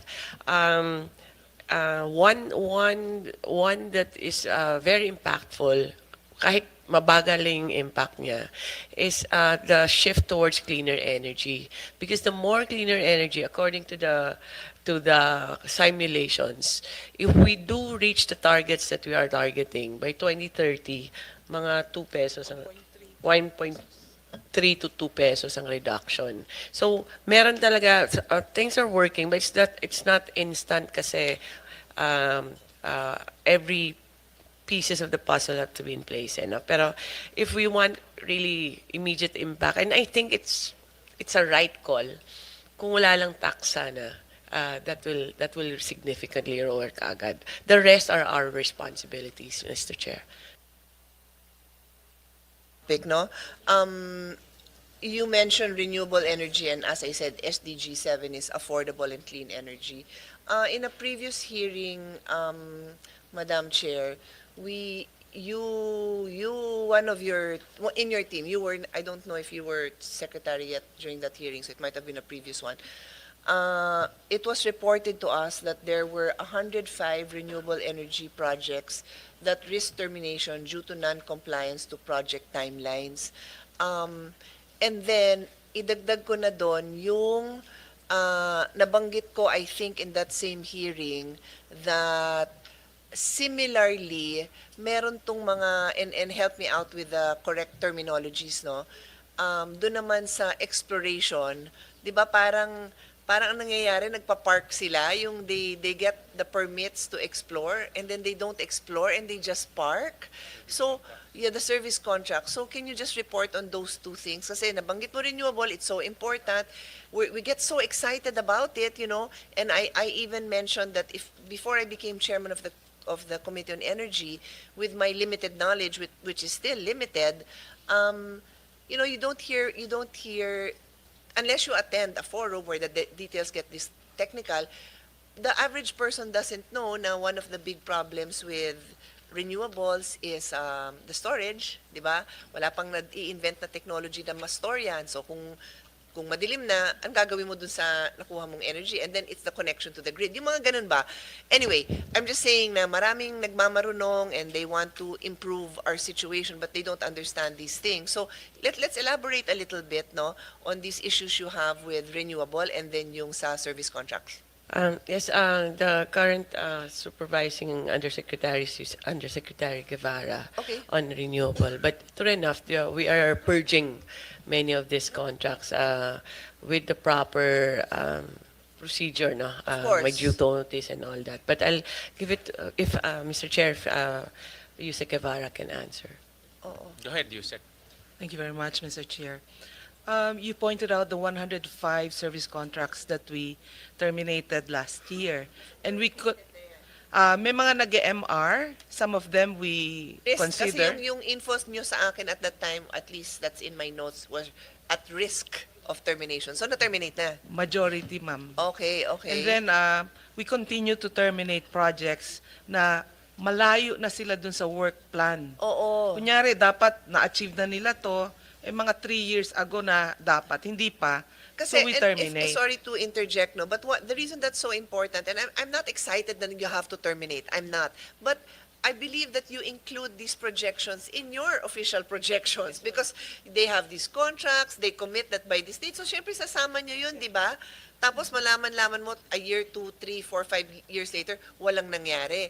The nature of these projects, matagal mabuo. So, if they're not moving along, then you might as well find people who can move these projects along, correct? So that's why lang I want to put that on record, that it matters because our goal to be, is it 50% renewable by 2040? Tama? 50% renewable by 2040 is now affected. Imagine if you relied on that and sino bang may ayaw na less government intervention? Bahala kayo, sige, private, go ahead, do as much as you can. Then gugising ka na lang, walang nangyari, that's a 10-year timeline. Anyway, what's the timeline for these renewables ba? Solar, and maybe quickly inform all of us. Solar, geothermal, wind, water. Ano bang timeline yan? From the moment that, I don't know, I don't know, yeah. From the... I get to whatever is a reasonable time to consider na seryoso na to. So when we award a service contract, awarding. that's the beginning. Okay. No? Solar can be built in 1.5 to 2 years. Okay. Geothermal, that will take 5 to 10 years. So yun po yung dulo-dulo ng So for minimum at example, saka sa max. solar, no, from the moment you awarded the service contract, and it can be built in 1.5 to 2 years. Just to be clear, one of the issues you brought to my attention was that yung pala pag apply nila, wala pa silang right to the land. So and sadly, and the chairman, like me, was also chairman of the Committee on Energy Education. Ganun din, nakalista na lahat ng papatayo ng eskwelahan, tapos wala pa silang right pala dun sa magpatayo dun sa lugar na yun. So same thing. So you said that one quick solution there is they have to have a clear right, whether it's a lease or ownership, right? They're not able to show the possessory rights within Possessory so many rights, days okay. after the award of service contract. Automatically, Unlike dati, invalid you're na siya. waiting. A year Wala na later, po. wala pa rin. 2 years later, wala pa rin. O ngayon, hindi na mangyayari yun. Okay. So 1.5 years. So, without that problem, pag that problem is addressed, meaning they already have to show that possessory rights within a few days, wala nang ibang major hindrance?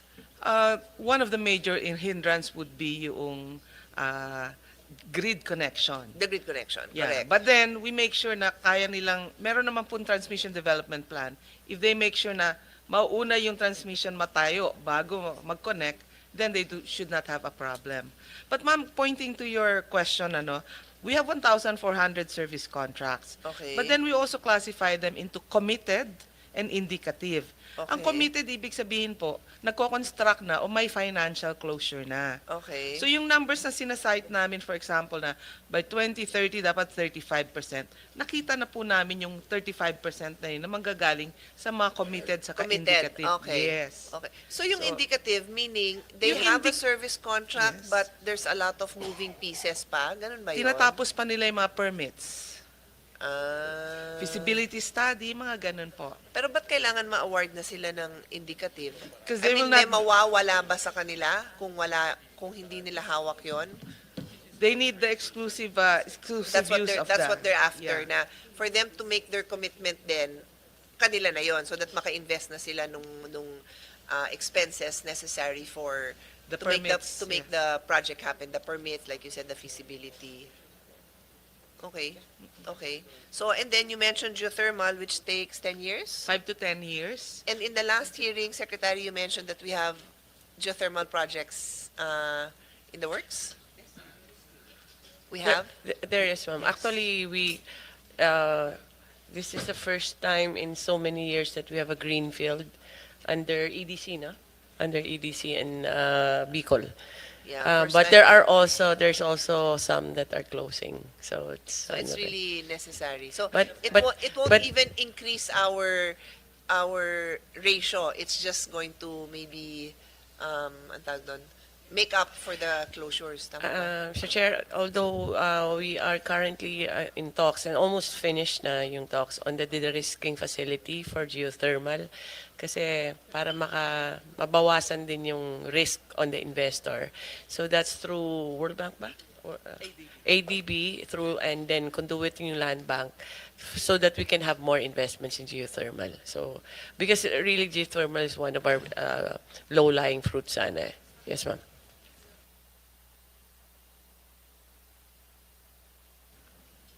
Ma'am, yung pong sa to assure din na we will have the supply that we promised by 2030, meron po tayong green energy auction. And this year we're holding 4 green energy auctions. And so far, ang winners po natin ay 16.6 gigawatts na. Okay. So by the end of this year, baka umabot na po tayo ng 20 gigawatts. So assured na tayo hanggang sa 2028 to 2030 na mga developments. Okay. Kasi pag green energy auction, merong performance bond, they really have to deliver. Otherwise, they pay the government. They will lose the performance bond. Right, right. Okay. I'm looking lang for a news article that ito.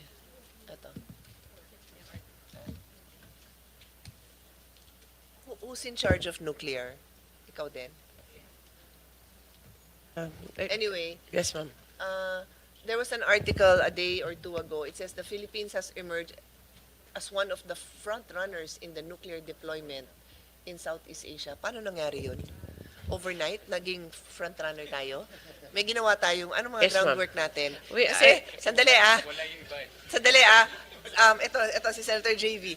Yesterday, last week, we welcomed the Speaker of the House of Hungary, di ba? Kasi binisita namin siya roughly a year and a half ago, parang early part of 2023. Yeah. And then, nag-side trip ako sa Vienna and I had a meeting with our ambassador. And at that time, a year and a half ago, we have done nothing. Nothing. And then now we're on the forefront. Ang galing talaga natin. What happened? Who can update me? Kanino PR yun? No, it's, Mr. Chair, hindi yun PR. Ever since 2022, with the new administration, medyo na-revitalize yung nuclear energy program interagency. It just took us time to get back on track. Yes, ma'am. So now we have a nuclear division. We have nuclear division in DOE. We have a roadmap already. Na-review na tayo ng IAEA second time, and we have good grades in IAEA. We're asking for another one pa. The law was passed. We entered into the 123 agreement already with the US and other countries. And we're making headway in a sense that many of our companies are also interested in pursuing. And our recent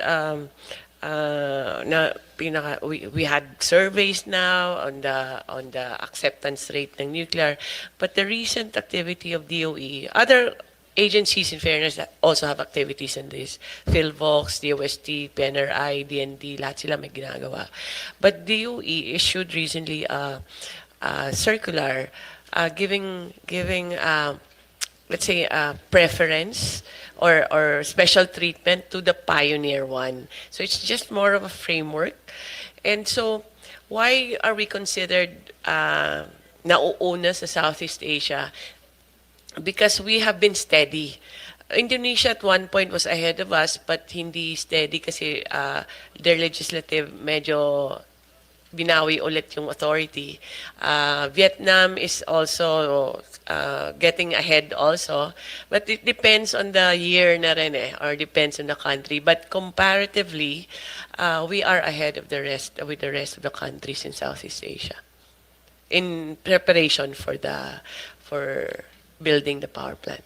Hindi po yan PR, ma'am. Totoo yan. Tamote, ang ganda pa nung opportunity mo magpaliwanag kasi I don't think I asked you for that update in our hearing, no? So I meant it na parang akala ko talaga PR, but with very straight to the point responses. I'm happy to note na you seem to have made a lot of progress. Kasi sometimes it's all talk, di ba? So it's good to see. And ang pinaka-importante ko na narinig ko doon is high grades. Kasi ayoko nung puro talk lang. Did you want to add something?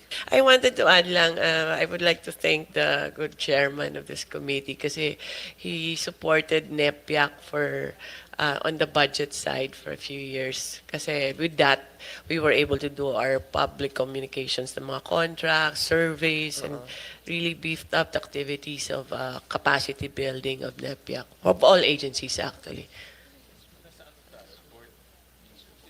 Si Chairman, on that topic, nasa Board of Governors tayo ng IAEA for 2025-2027. Philippines, medyo impressive yun, ha? Kahit na nasa board tayo ng International Atomic Energy Agency.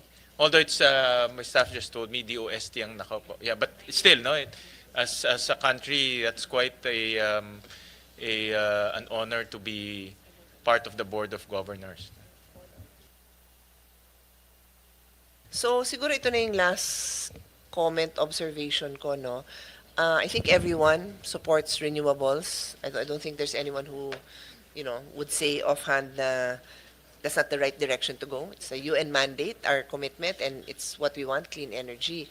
But I think what has to be clear, and it's embedded, I think, in the energy sector nga na someone's always paying for something. So we are paying for the development and promotion of renewable energy. And the ERC has raised the feed-in tariff allowance from 0.1189 to 0.2073 per kilowatt hour, which would lead to higher power bills next month. Tama ba? Is that accurate? Yeah, ERC. Yes, Mr. Chair, we just recently approved the increase for the feed-in tariff Yeah, allowance. Oo. So kaya nga mindful tayo dyan kasi 0.1189 to 0.2073. I don't know how much this comes up to an average person's bill. I don't know. Do we know how much? So magkano? Ikaw na mag-compute, Chairman. Utusan pa.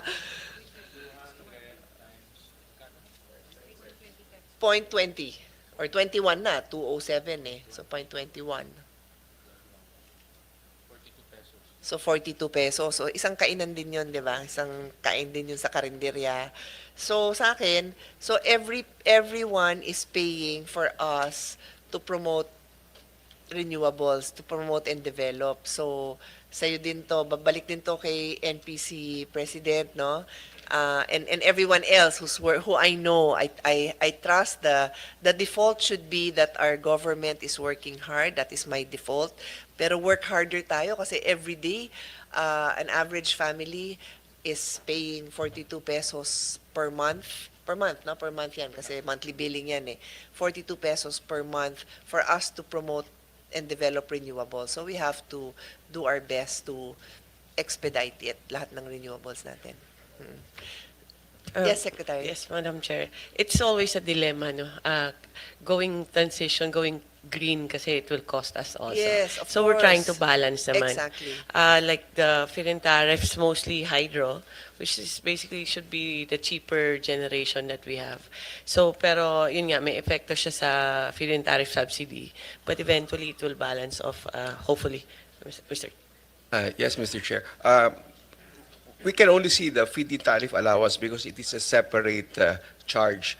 But what we cannot see is actually the reduction in the overall generation charge in WESM, for example, because these renewable energy technologies that are on mass dispatch, they would not offer any price in WESM, and they would actually reduce the quantities that will have to be traded in the spot market. Correct. And with the reduction in the quantity, there can be downward adjustment to the overall clearing prices at WESM. So with those that are exposed to WESM, to these spot prices, then they would benefit also from reduced WESM prices, although, of course, there is that feed-in tariff allowance that is imposed on them. Yeah, thank you for that clarification. So in the bigger picture, itong pag-push itong feed-in tariff, which is yun nga, meant to pay for the promotions and development of renewables, is offset by, well, the mere fact that it exists will now bring down the prices. But so that your explanation is very much welcome. But yung point ko naman was to push all of us, di ba? To act fast, to act efficiently, kasi binabayaran nga natin yon. But yeah, thank you for clarifying that on WESM kasi malaking factor din yun dahil maraming napapabili ng medyo mahal doon eh pagka walang mga ganitong intervention. So, Mr. Chairman, I can end for now. I will just listen. Ultimately, I think our goal is very clear. We need to build a power sector that is affordable, that is sustainable, and that is resilient. Let's think of our kababayans all over the country that are really depending on us for this. One last sector that I just want to include is the tourism sector, no? I think all of us here, but again, itong seatmate ko, talagang we like to promote local tourism, and ang hirap kasi when you look at the downside of local tourism, yun nga yung magba-brown out. So parang ang hirap din talaga. It's so hard to support our tourism when these factors are are a big factor when we have this power outages as a big factor in our promoting ourselves as a tourist destination. So tulungan lang natin. Oo. Mr. Chair, just for example, we are aware and we are also working with the OT. For example, for Siargao, Oo. trying to find funding to improve whether it's the subsea cable or the distribution lines within. So, Siargao, Siquijor, ano pa, which one? Camotes Island, Palawan also. We're trying to work with MIC, even our whatever is available with the DBM and NEA to focus on these areas. And we've had several meetings already with our different agencies for Okay. this. Thank you. Thank you. Yes. Okay, thank you, Secretary, and to the entire DOE team. Thank you, Mr. Chairman. Thank you, Senator Pia. Next will be Senator Marcoleta.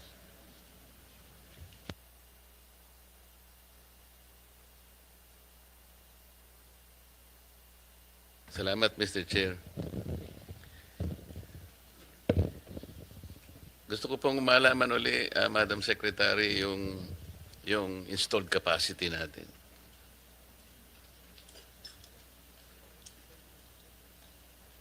Mr. Chair, can Yes, ma'am. Guevara answer? She's the supervising undersecretary for power. Thank you. Mr. Chair, 30,000 megawatts po yung ating installed. Yung dependable po, okay po. Megawatts. And then Yung you're ating saying dependable is 27,000 megawatts. yung consumption po natin. Ang peak po natin is about 19,000 megawatts po. 19. Apo.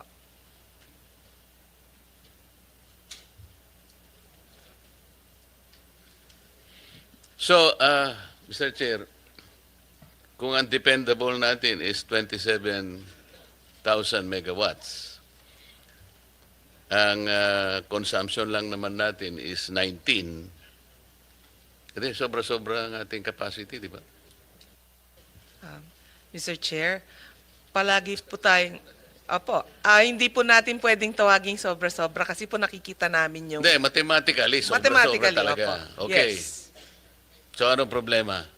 Ang problema po natin, ang ating mga planta, pagka they go on So, forced they are not outage. dependable. Kasi sinasabi mo, dependable. Something that you can depend on. Yes. Tapos sasabihin mo sa akin, may problema yung mga planta natin. So, hindi sila dependable. Ano talaga yung dependable?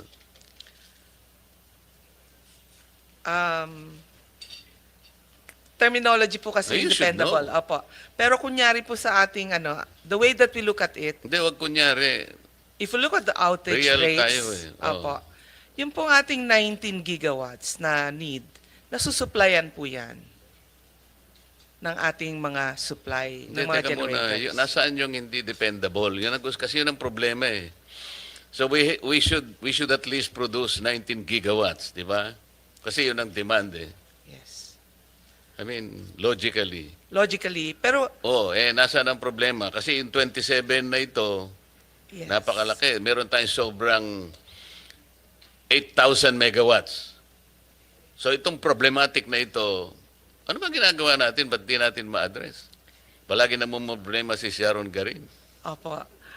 Ang mga planta po kasi hindi located in one location. Pati po yung mga consumers natin hindi in one Hindi, location. alam na natin lahat Opo. yun naman. Hindi naman pwedeng ilagay mo lang sa isang lugar Yes. yun. Alam na natin yun. Ang sabi ng chairman natin ng energy, kailangan major overhaul ito. Hindi yung usap na lang tayo ng usap. Tayo rin nagkikita-kita every year. Pero hindi natin nahihit yung problema eh. So meron tayong, essentially, meron tayong 8,000 megawatts na sobra. They appear to be sobra talaga. Ganda sana ang advantage natin. Pero bakit hindi, yun ang striking natin. Anong problema nung dependable sana eh. if we do something about it, baka maging dependable. Let's say half of it, hindi na yung 27. hindi na yung 8,000, maski na yung 4,000 na lang. May sobra ka pa rin. What do we do?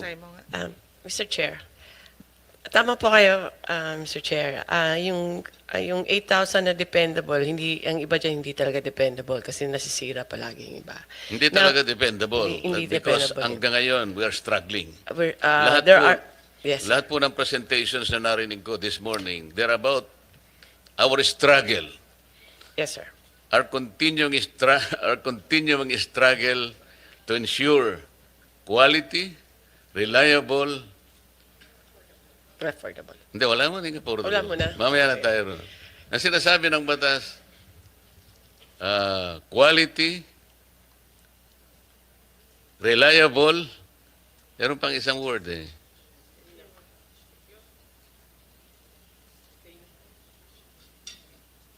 O, paano ang gagawin natin? Puro struggle na lang po eh. Mr. Chair, for example, sa Luzon ang dami-dami nating planta. Secure pala. Okay. Secure. Quality, reliable, and secure. Isipin mo, the law is sufficient in itself eh. Talagang sinabi niya sa atin, these are the things that we must do in order to secure our requirements for electricity. For example, Mr. Chair, sa Luzon, daming planta natin from Bataan to Batangas, no? Pero ang Visayas, iba rin yung characteristic ng Visayas. Kahit marami sa Luzon, limited naman ang linya. So, pag in-assess mo yung Panay, kulang talaga doon. Kailangan iikot pa siya. So, today, I understand may problema talaga. Today, we are assessing every region sa Visayas, Mindanao, and Luzon. Saan ba yung kulang na ano? Kasi hindi tama yung sinabi ni Yusek Kev, hindi kasi nakaspread out ng maayos yung mga power plant natin. So now, pinapa-review ko ulit ang energy plan para tignan saan ba yung mga regions na kailangan may base load pa tayo or saan kulang yung mga transmission natin. Those are things na kaya kahit mathematics siya, na tama naman, sobra-sobra tayo, pero actually yung design may kulang pa talaga, Mr. Chair. So we're working on that. Mga 2 buwan na namin ina-assess, nagra-run kami ng mga simulations, and we'll have it ready hopefully by the end of the year, Mr. Chair. Kasi, Mr. Chair, talagang napakahirap intindihin. 27,000 megawatts. It's only a matter of maximizing this because this is dependable. Yung 19,000 megawatts naman, this is the peak load eh. Hindi na, sa buong panahon, sa buong araw na, hindi naman peak 19 eh, di ba? Ano yung base load? O, 12,000 lang. Imagine mo 12,000 lang, Mr. Chair. You have a dependable capacity of 27,000 megawatts. Hindi tayo dapat namang problema eh. Miski pa paano mo kwentahin ito, madam? Notwithstanding the fact they're all located, siyempre naman kasi island tayo eh. But what we need to solve this problem. Kasi sana kung ang pinag-uusapan, manipis na manipis yung ating difference between the supply and the demand. Hindi po eh. I don't think you can justify this. This is 27,000 megawatts. Dependable sana. So issue lang, gawin nating dependable kahit na yung kahit na yung kalahati lang. And then yung 19,000 megawatts is only the peak. Yung baseload mo is only 12. So maski pa paano mong kwentahin ito eh. Alam po ninyo, hindi ko makalimutan yung China eh. Yung Three Gorges Dam. Siguro this is, nasabi ni ang chairman natin ng energy, we need to shake up. Bakit sila isang dam lang? Ang dami nating pwedeng gawing dam. We have how many islands, Madam Secretary, in this country? The Three Gorges Dam in China supplies more than 1/2 of the requirement of mainland China. Isa lang. That's about 25,000 megawatts. Reliable. Tayo, meron lang tayo isang ganun. Hindi na tayo siguro mag-hearing every year. Ito yung dapat nating. Kasi, okay, meron tayong requirements sa renewable. Kahit ano pong gawin natin sa renewable, hindi po siya magiging kasangkapan para sa baseload. Renewable energy, hindi siya pwedeng dependable facility for baseload. Very, very fleeting po yan. Wind, solar, maganda lang po yan sa salita. Di ba? Yun po yung ating pinipilit na, no? Gawin din natin po yan because of our issue on environment. Pero yung baseload po natin, teka muna, ano po yung energy mix natin dito, Madam Secretary? Dito po sa 27,000 dependable capacity, ilan ang coal? 43.7% po. 11,800 megawatts. Ilang percent, ma'am? 43.7%. 43%. Diesel? Ang diesel, oil-based po is Oil. 2,880, 284 megawatts. 9%. 9.9. 10%, sabihin Apo. na natin. Ano pa po yung ibang fuel natin? Natural gas, 15.2%. Saka renewable, 31.2%. 15% ang natural gas po. Renewable, 31.2%. so that makes up 100% already. Yes. So talagang hindi po tayo makakaalis talaga sa coal sa ngayon kahit ano pong gawin natin. For now, di po. Kahit na sabihin natin ito ang pinakamaruming fuel natin, sa ngayon, dito pa rin tayo. Ano po? Opo. Unless yung natural gas natin, pagbaligtarin natin siya ay maging 43, Masyadong mahal po. meron naman tayo rito, kaya lang hindi natin malaman kung makakakuha pa tayo, hindi na. Talagang wala na tayong sources ng natural gas, madam. May bago pong mga wells.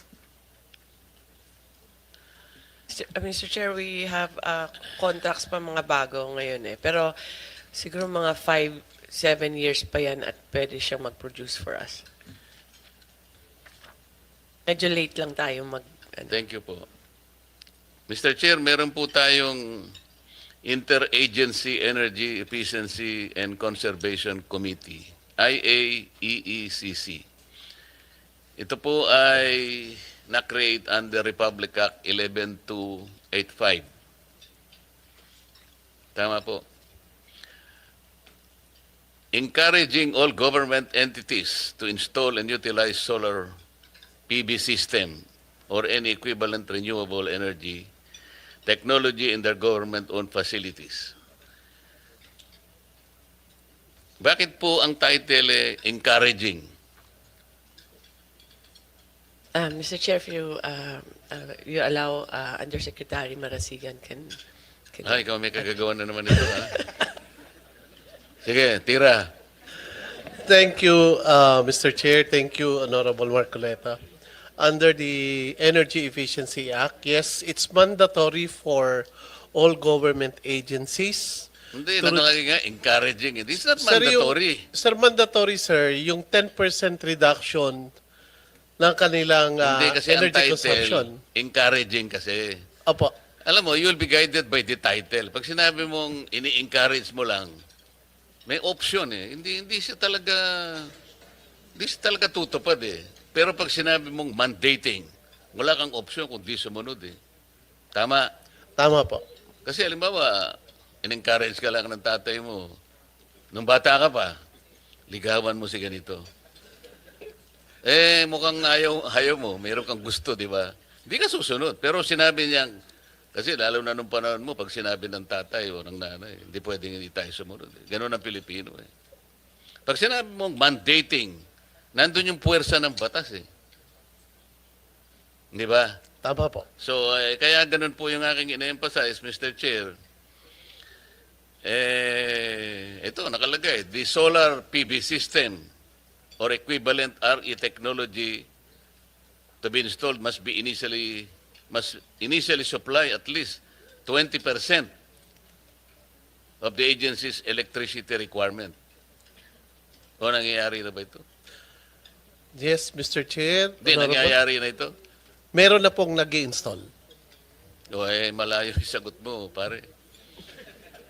Sinasabi ko na nga sa iyo huwag yung encourage Pag minandate mo, lahat sila, this is addressed to all agencies Para sasagot mo, meron na po. Kaya hindi tayo nagkakaroon ng 20% ito At least.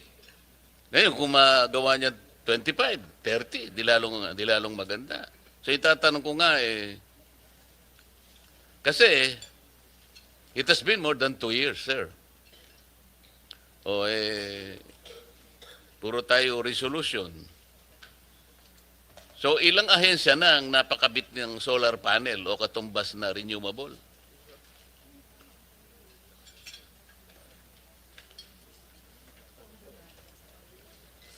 Yeah. Ilan na? Meron po kaming 8 project na na-install na. 8 pa lang. Yes po. Ilan po ba ang ahensya na ina-address nitong resolution na ito?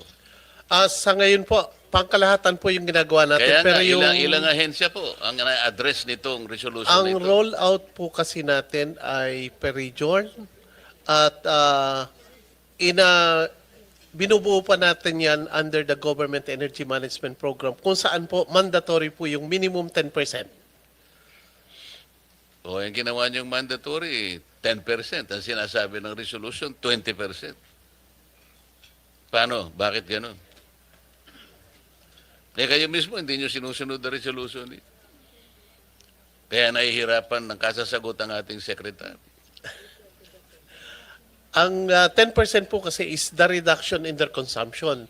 So isang tool po yung pagtatayo ng mga renewable energy like solar rooftop installation para matulungan sila sa reduction. Pero hindi naman po ibig sabihin nun is hindi na sila mag-a-apply pati. So ilan po yung tinarget natin, more or less, agencies? Sa ngayon po talaga nasa rollout pa lang po kami at including the local governments naman po ang kasama na namin. Kaya nga, bigyan mo ballpark, ilan po ang agencies na tinatarget nitong resolution na ito? Mr. Chair, dapat yan lahat, no? Kaya nga, Pero, mga ilan?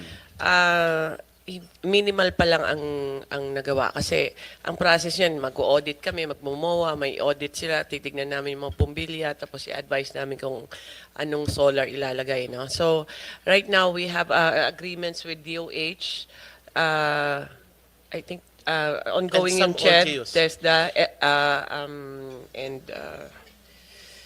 and then some LGUs dito sa Metro Manila with Valenzuela, Navotas, Makati, we're entering to agreements para ngayong year sana maumpisahan na siya full scale. But we cannot just say to all agencies, so i-reduce nyo kasi they need our technical assistance na rin para malaman nila anong aircon yung lalagay nila, anong bumbilya. So with the limited capacity that we have,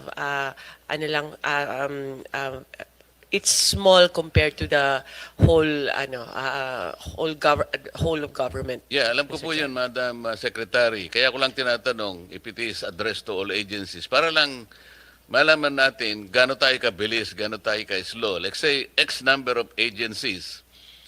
Ngayon, ang sabi mo after 2 years, ilan yun? 6 o 8 pa lang nakapag-comply.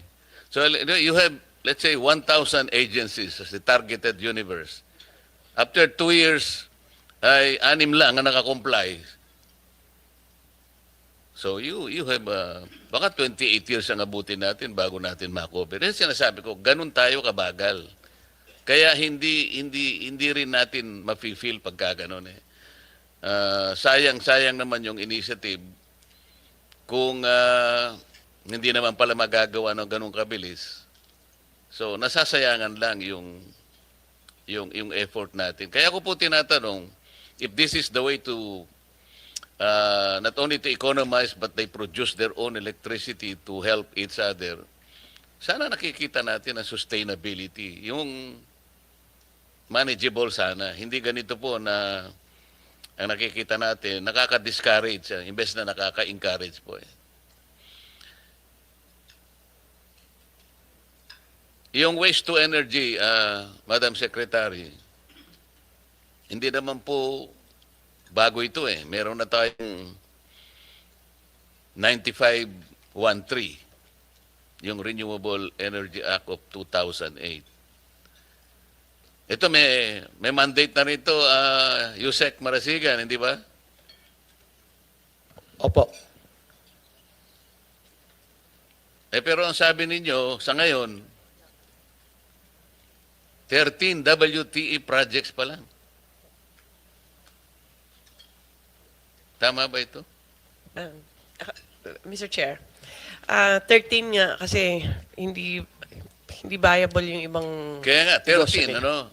Although your department greenlit the same as of 2022.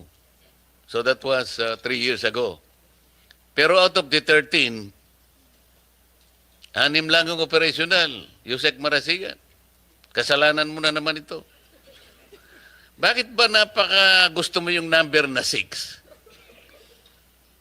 Tingnan mo kanina yung PB system, 6 lang ang ano. Ngayon ito na naman WT, 6 na naman ang nagko-comply. Mabuti pa ang NEA, alam mo wala akong may tatanong sa kanila eh. Kasi ang NEA naman kasi sa kaibahan ng iba, ito huwag kayong magagalit. Si Mr. Almeida, kahit na busy-busy yan, kung minsan ite-text ka niya, Sir, kumusta ka? Meron ka bang mga issue na ganito, ganyan. Yung parang pinapaalalahanan ka eh. Pero si Yusek Marasigan, kahit minsan hindi ako tinext niya. Para nalalaman sana na nagkakausap man lang tayo. Akala mo ba napakalit ng problema ng bansa natin sa electricity? Lalo naman ang ERC. Mamaya po babalikan ko kayo.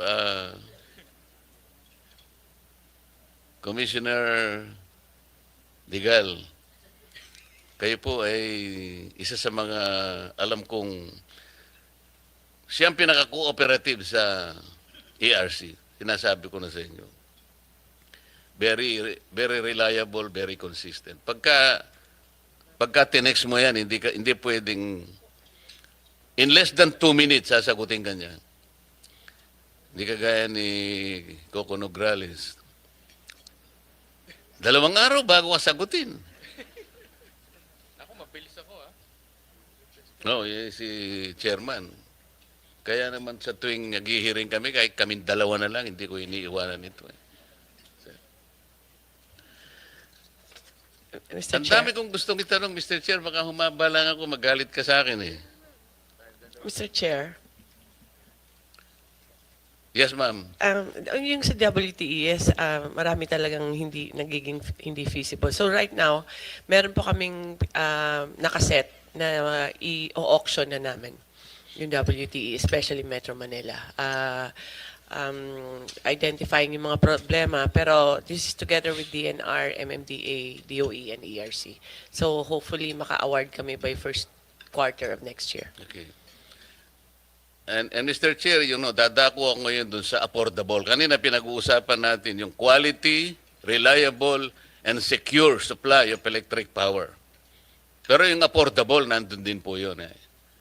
Section 2, paragraph B. Tama, President Nograles. So yung affordable, ito yung walang kamatayang issue, yung affordable na to. 24 years ago, we crafted a law. Ang pangalan ay IPIRA. Talagang nakalagay, affordable. Tapos pagka binasa mo pang pababayan, transparent and competitive. Mga ganun eh. Competitive price of electricity. Fair. Under a regime of free competition. In order to make our products globally competitive, nakalagay.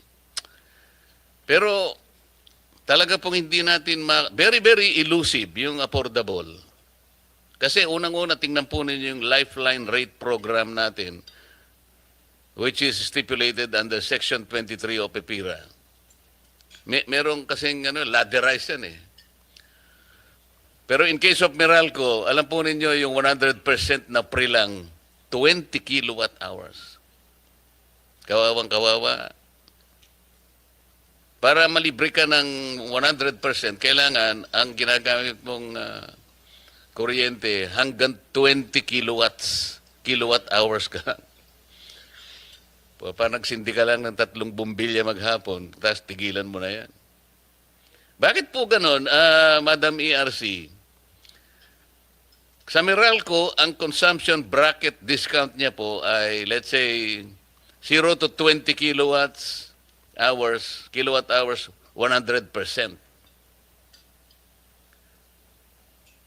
Samantalang sa Ilocos Sur Electric Cooperative, 0 to 15, 30%. Ano? Sa Tarlac Electric Cooperative, 20%, 20 kilowatt hours, 100%. Sa Surigao del Sur, electric, Surseco 2 yata ito. 0 to 15 kilowatt hours, 20%. Sa Pampanga, 0 to 15 kilowatt hours, 50%. Sa Antique, 1 to 15, 7%.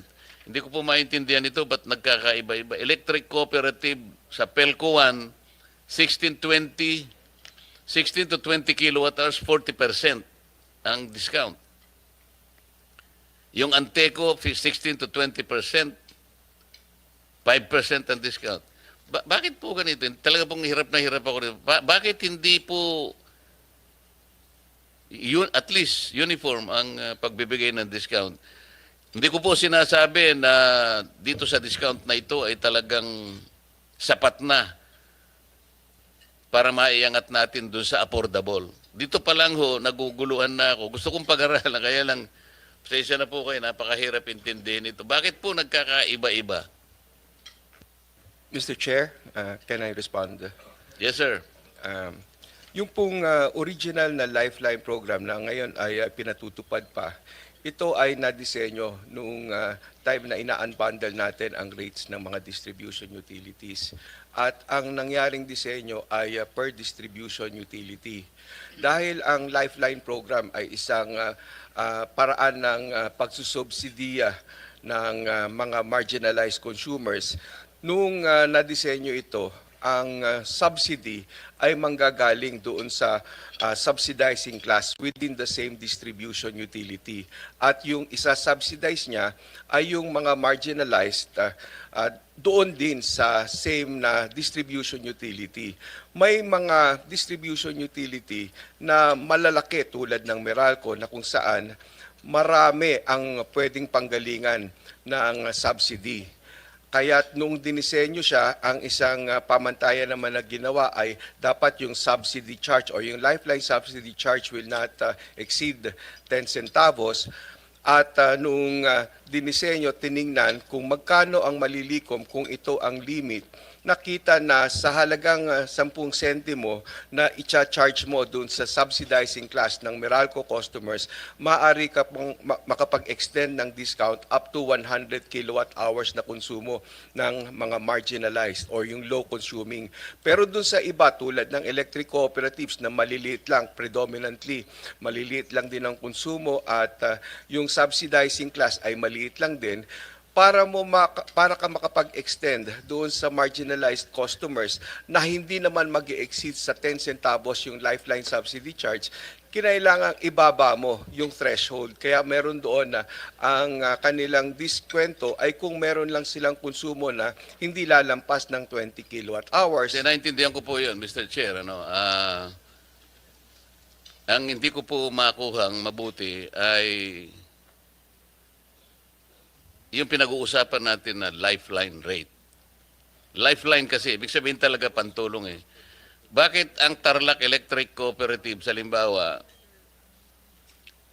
nakakapagbigay, nasusundan niya yung sa Meralco na yung 20 kilowatt hours, 100% na ililibre niya. Katulad ng Meralco, bakit lahat na ay walang nakagawa ng ganon? Isip-sipin po ninyo, yung Pampanga, mas malaki ito kaysa sa Tarlac. Hanggang 15 kilowatt hours lang ang 50% niya. Yun ang hindi ko makuha. Paano, pag sinabi po ninyong, alimbawa, yung 15 kilowatt hours na consumption ng isang household, yun lang ang bibigyan niya ng kalahati, 50%. Gaano po ba yun?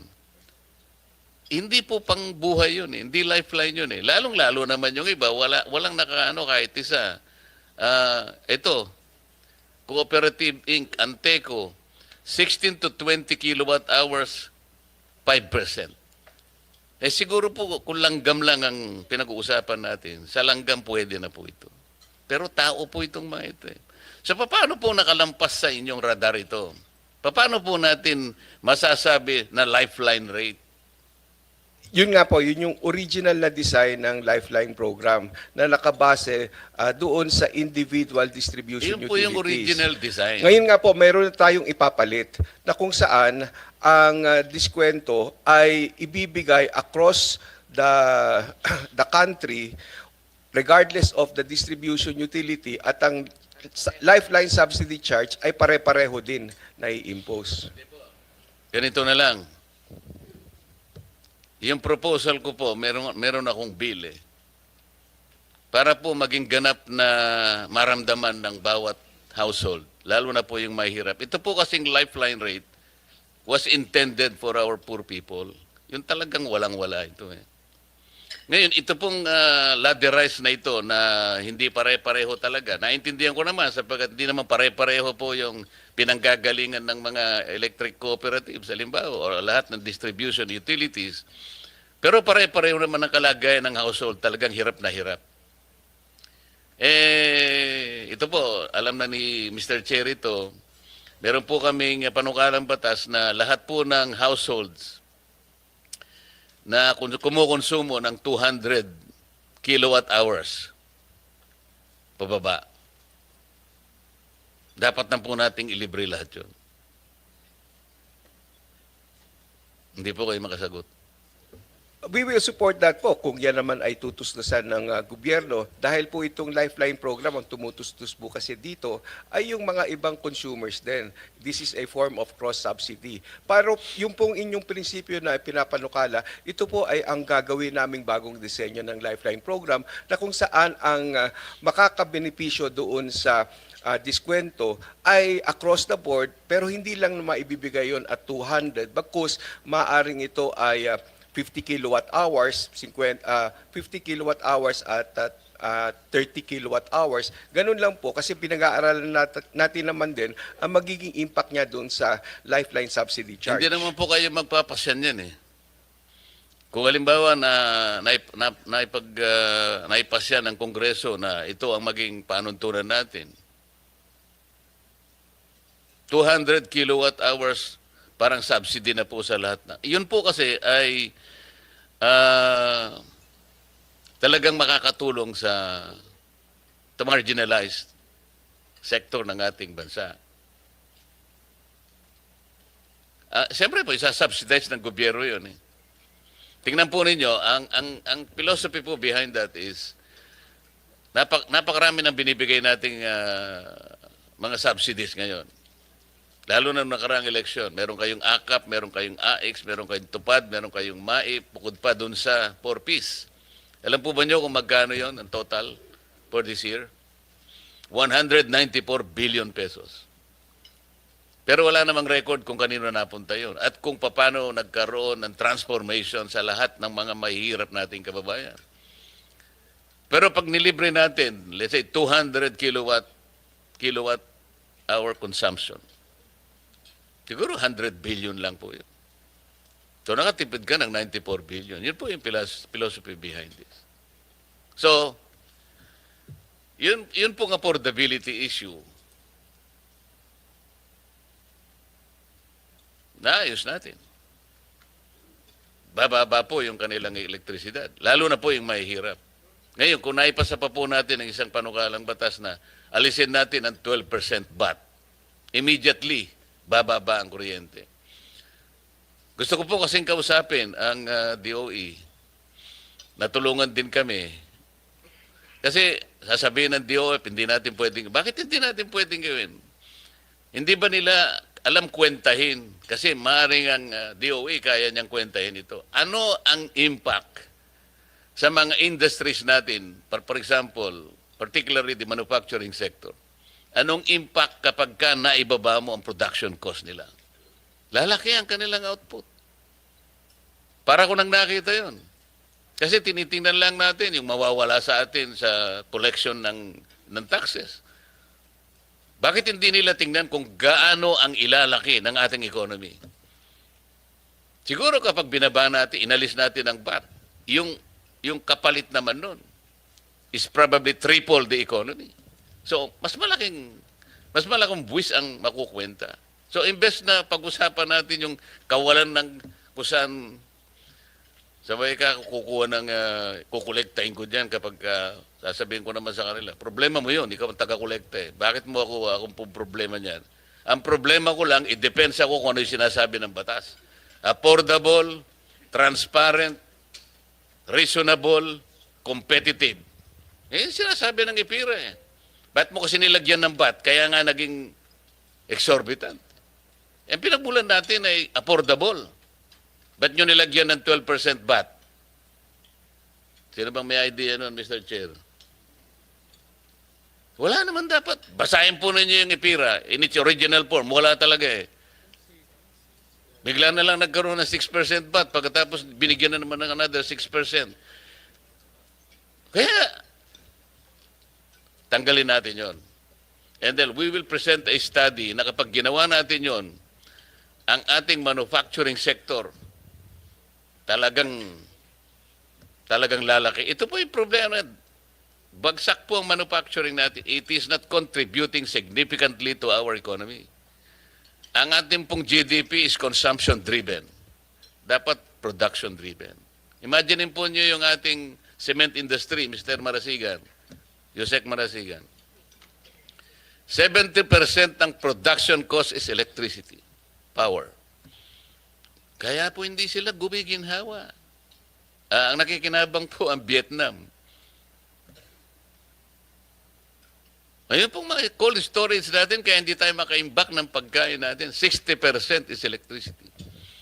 Subukan ninyong ibaba ang production cost by way of reducing the rates of electricity. Para ko nang nakita kung gaano ang threefold, maybe fivefold giginhawa ang ating economy. Then, from there, we can collect more taxes. Yun ang gusto naming i-present na alternative.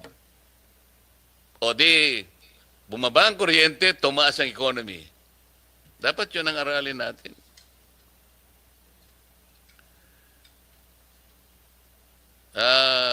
My friend, President Coco Nograles,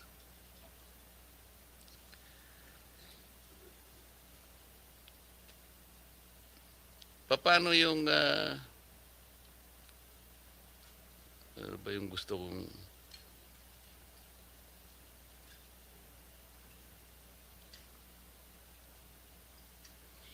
yung ating universal charge for missionary electricity.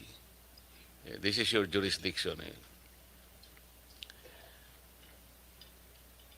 Paano natin binabayaran yung sa pagitan? This is the subsidy. No? Meron tayong ginagamit na generation companies. We call them new power providers, NPPs. We're talking of the off-grid communities, sir. Kaya lang, most of this, hindi nila nagagampanan yung kanilang contracted energy capacity. Karaniwan. So, paano nyo minamanage? Paano nababayaran to if they have not delivered their contracted energy with the distribution utility? Mr. Chair, thank you for your question. No? Magandang tanong yan. Unang-una, yung mga ina-apply po na mga UCMEs at binabayaran itong mga new power providers or qualified third parties. depends po dun sa approval din yan sa ERC. So yung nababayaran lang po natin doon ay yung mga karapat-dapat na mabayaran. So kung may shortfall sila, hindi sila mababayaran dun sa kanilang shortfall. Yun ang ginagawa po natin. We'll go to that. Pero in principle, how do you manage the subsidy payments to the NPPs? Pass-through po yun. So yung nakokolekta lang namin dun sa mga ECs, yung mga SAGAR. Tapos yung merong pinapass-through na mga UCMEs sa kanila, from the UCMEs, binibigay lang namin pag na-approve na ng ERC. Hindi, yung NPC is overseeing the SPAG areas. Let's say Mindoro, Palawan, Masbate, Catanduanes, Yes. etc. Yes. So meron kayong missionary electrification development plan. 'Di ba? In order to project the power requirements in each of these SPAG areas. Ngayon, paano ninyo ma-allocate yung payment of subsidies per each of these SPAG areas? Ito yung gusto nating malaman. Because you continue to collect itong subsidy nito na kung tawagin natin ay universal charge. Ito nga yung nagpapahirap din sa ating mga consumers. Kasama ito sa binabayaran nila.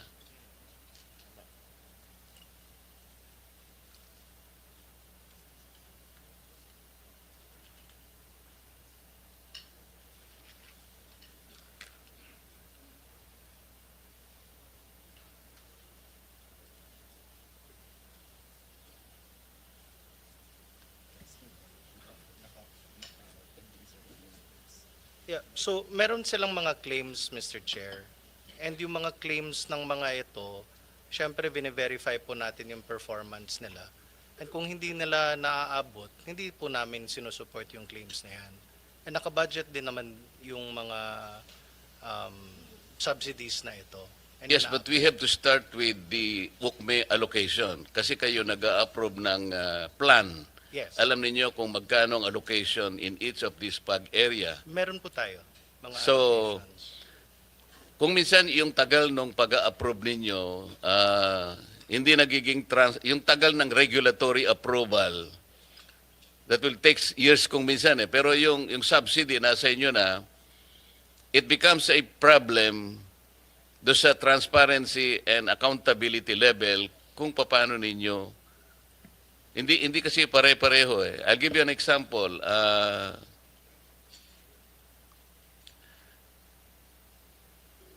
Yung what do you call this?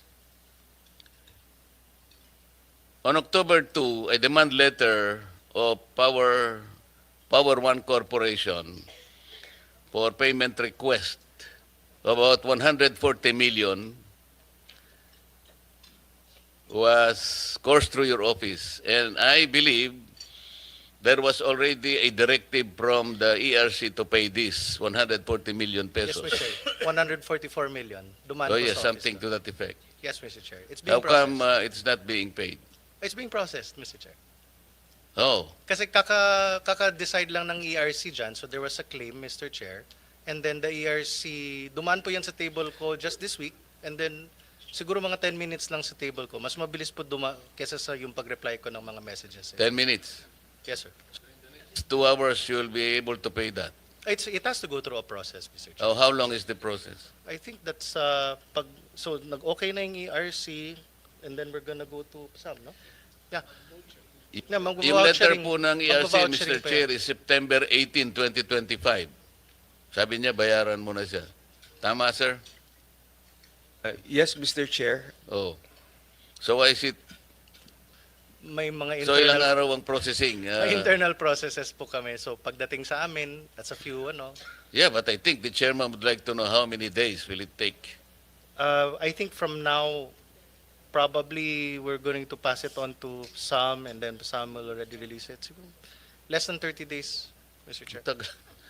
Less than Mr. Chair. 30 days. 30 days daw? Less than. 10 days. Best efforts, Mr. Chair. Mr. Chair, Pisam, if you allow me, Mr. Because it goes through back and forth sa agencies. If Pisam can commit a certain number of days when this will be released once NPC submits. Mr. Chair, just for the information, it's actually allowed na 45 days yung processing time. So, best efforts pa. We're still within the 45 days, Mr. Chair. Pero best efforts po, mas mabilis. Kasi po, Mr. Chair, alam po natin na these power producers are using their own capital and their own money sa matagal na panahon. For example, I think I'm talking about Ormeco here in Mindoro. Ameco or Meco, I don't know. Nakukumpuse ako sa dalawang power producers. Pera nila yung ginagamit nila eh. So, yung tagal po ng pagbabayad to reimburse them sometimes affect the efficiency and effectiveness of their system. Kaya napipilitan po silang ibaba nila yung requirement to produce the needed electricity. And ang nangyayari, ang naapektuhan yung mga mamamayan. And this defeats the very purpose of missionary electricity. Kaya yung processing po ninyo, hindi ko alam kung why would it entail 45 days or 30 days if there is already a directive from the ERC and if the money is there. I don't think you can delay it for 5 days or 3 days. Kasi kailangan po nila yung pera eh. Ang apektado dito, siyempre kung hirap na rin po, yung PC niya halimbawa, hindi naman ganun kahaba. Ito yung pinag-uusapan natin. We're talking of missionary electrification program here. And they are SPAG areas and they are your own responsibility. So, how do we justify 45 days, 30 days? Yun. Well noted, Mr. Chair. ERC, what is the reasonable period in this instance? It depends on their internal process, but of course around the 15 days would seem already to be reasonable. I heard 5 days.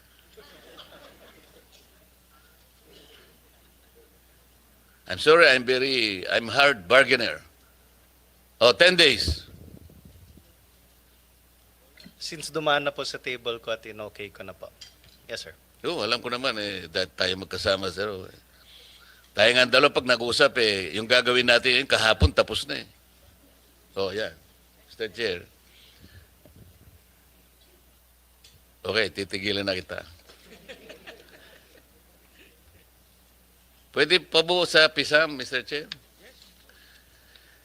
Mr. Chair, kasi po yung mission ng PISAM is to manage the sale of power assets, liquidation of NPC obligations, and administer incentives such as missionary electrification and renewable developers under EPIRA framework. Ito po yung medyo mahirap ding unawain dito eh. Ang NPC, meron siyang missionary effort. Ang PISAM, meron siyang missionary effort. Pero nakikita ko lang gumagawa nito yung yung NEA eh. Mr. NEA, ikaw ba tinutulungan itong dalawang ito kasi palagi ikaw nabubugbog ka pag ikaw ay nasa Congress. Lalo na yung mga kasama ko, ikaw na lang palagi sinusulatan at piniperwisyo. Maganda po ang samahan namin sa Energy Family ngayon. We are all working as a team, Mr. Chair. Tinakot ka ba nila? Hindi, Mr. Huwag ka Chair. mag-alala. Hindi pwedeng hindi ka nila tulungan, di ba? How much of the 2026 budget will be devoted to accelerating the sale, privatization, or repurposing of remaining NPC generation and real estate assets? Pisam. Good afternoon, Mr. Chair, Senator Marcoleta. For clarity, with regards to the universal charge for missionary electrification, Mr. Chair, our role on missionary electrification is to collect from distribution utilities and electric cooperatives. And once we've collected those amounts, we remit the same to NAPOCOR. With regards to our mandate on the privatization of the generation assets, Hindi po ang tinatanong ko, how much of the 2026 budget na pinresent nyo sa amin will be devoted to accelerating the sale, privatization, or repurposing of remaining NPC generation and real estate assets? let me get back to you on that, Mr. Chair. I'll check with my team specifically for the specific amounts from the different groups, Mr. Chair. I don't have that with me. But the mandate of PISAM, the whole of the organization, is to privatize the generation and IPP assets of PISAM, Mr. Chair. Right? So in that sense, it's the whole organization is moving towards that mandate. Okay, as you continue to manage NPC obligations, financial obligations, what measurable reduction in total outstanding debts is projected for 2026? Again, I will give you the statistics within a day, Mr. Chair. But for sure, I think we have been very efficient in our debt, in the managing of the debt obligations, specifically in our partnership with Land Bank and the Development Bank of the Philippines. It has proven to be a very good relationship. We're in coordination with Land Bank, President Inet, and DBP, President Mike. It's been proven that we have been able to reduce the cost of borrowing vis-a-vis borrowing from private banks, Mr. Chair. Senator Marcoleta. Wala pa kayong naibibigay na information sa akin. How can you show that you are very, very sure about it? We definitely... Halimbawa, yung universal charge. Kasi ang pinag-uusapan lang natin, yung nandun sa affordability na naman tayo. Eh. May connection naman kayo in lowering the charge of electricity rates. Sa universal charge pa lang, kaya po tayo interesado rito, lalong-lalo na yung stranded contract cost. Bakit po hanggang ngayon ay kasama pa rin sa billing ng isang ordinaryong household yung payment ng stranded cost kung talagang nagagampanan ninyo yung mandato ng batas na mai-dispose natin lahat ang assets ng NPC at sa ganon ay mabawasan na yung binabayad ng ating mga households sa elektrisidad. Hanggang ngayon po ay yung stranded contract cost ay kasama pa rin sa billing. Universal charge nandun pa rin, pero hanggang ngayon nandito pa rin tayo. Thank you, Mr. Chair. With regards to stranded contract cost, please recall, Mr. Chair, that there is the Mura Corriente Act. It prohibited the continued collection of the universal charge for stranded contract costs and stranded debt. So for the purpose, stranded contract cost in our bill is 0. However, we still have 4 centavos of universal charge for stranded debt, which is supposed to end the collection in 2027 po. Sigurado kayo, stranded cost wala na? Wala na po, 0 na po yun.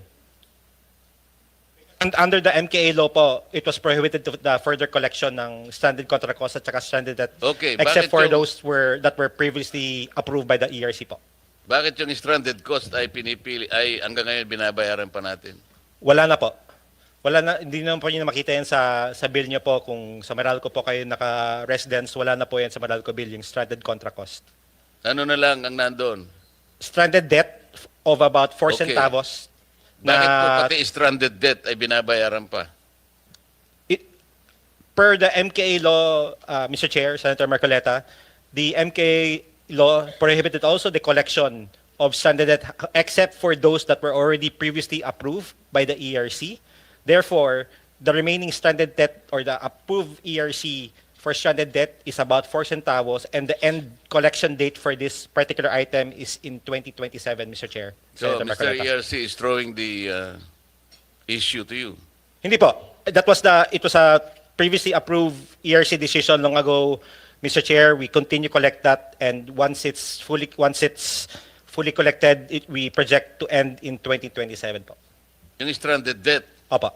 by 2027, wala nang babayaran. Yes, Mr. Chair, Senator Marcoleta. So that will be 2 years from now. Yes, Mr. Chair.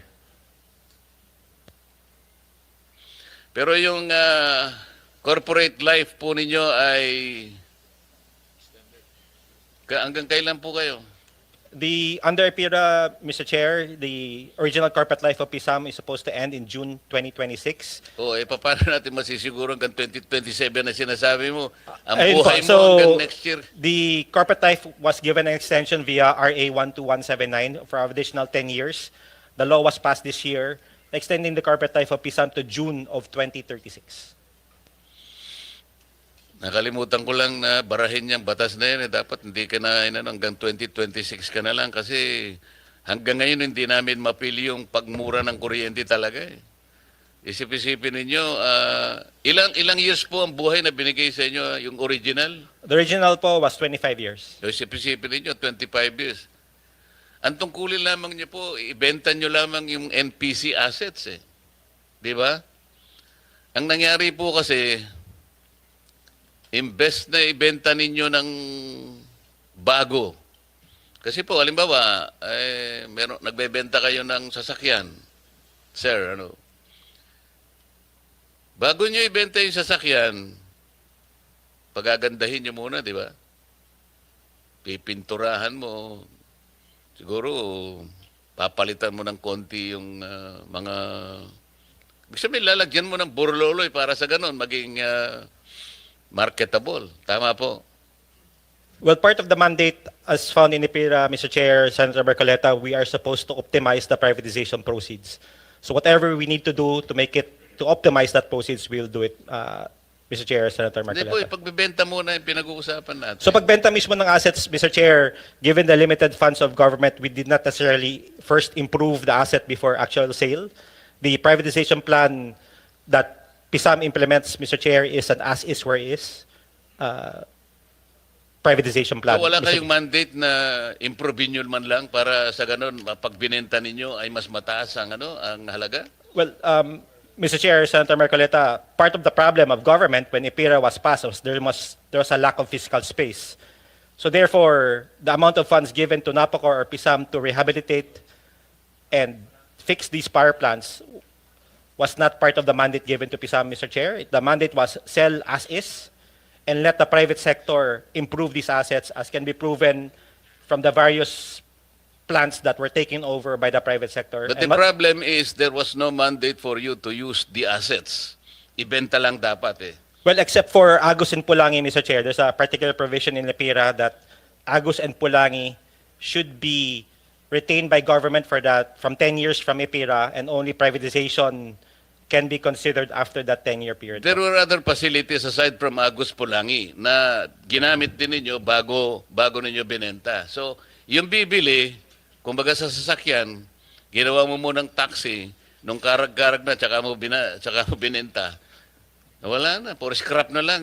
Kaya ganun na nangyari. Well, hindi naman po. I think the experience of PISAM with regards to the privatization proceeds, Mr. Chair, it's proven that we are able to maximize the value. At least that is your experience. But insofar as our experience is concerned, based also on some facts, hindi ganun na nangyari. Okay. Yes, Mr. Chair. So, Mr. Chair, baka magalit ka sa akin, ikaw na muna. Okay. Tayong dalawa lang naman, Mr. Chairman. So, one to sawa tayo. Sige, thank you. Thank you, Mr. Chairman. And you pointed out a lot of important items. I'll follow up on those items, Mr. Chairman, Senator Marcoleta. But I'll go to some items in the budget.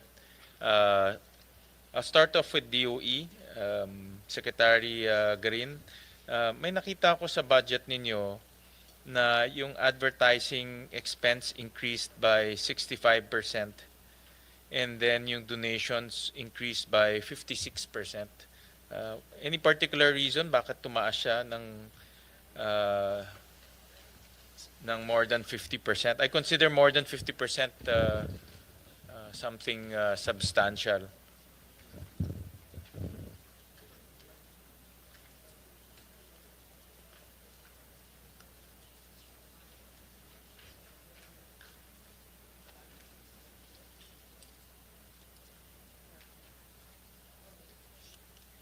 And donation, meron ba tayong particular activity why we need donations?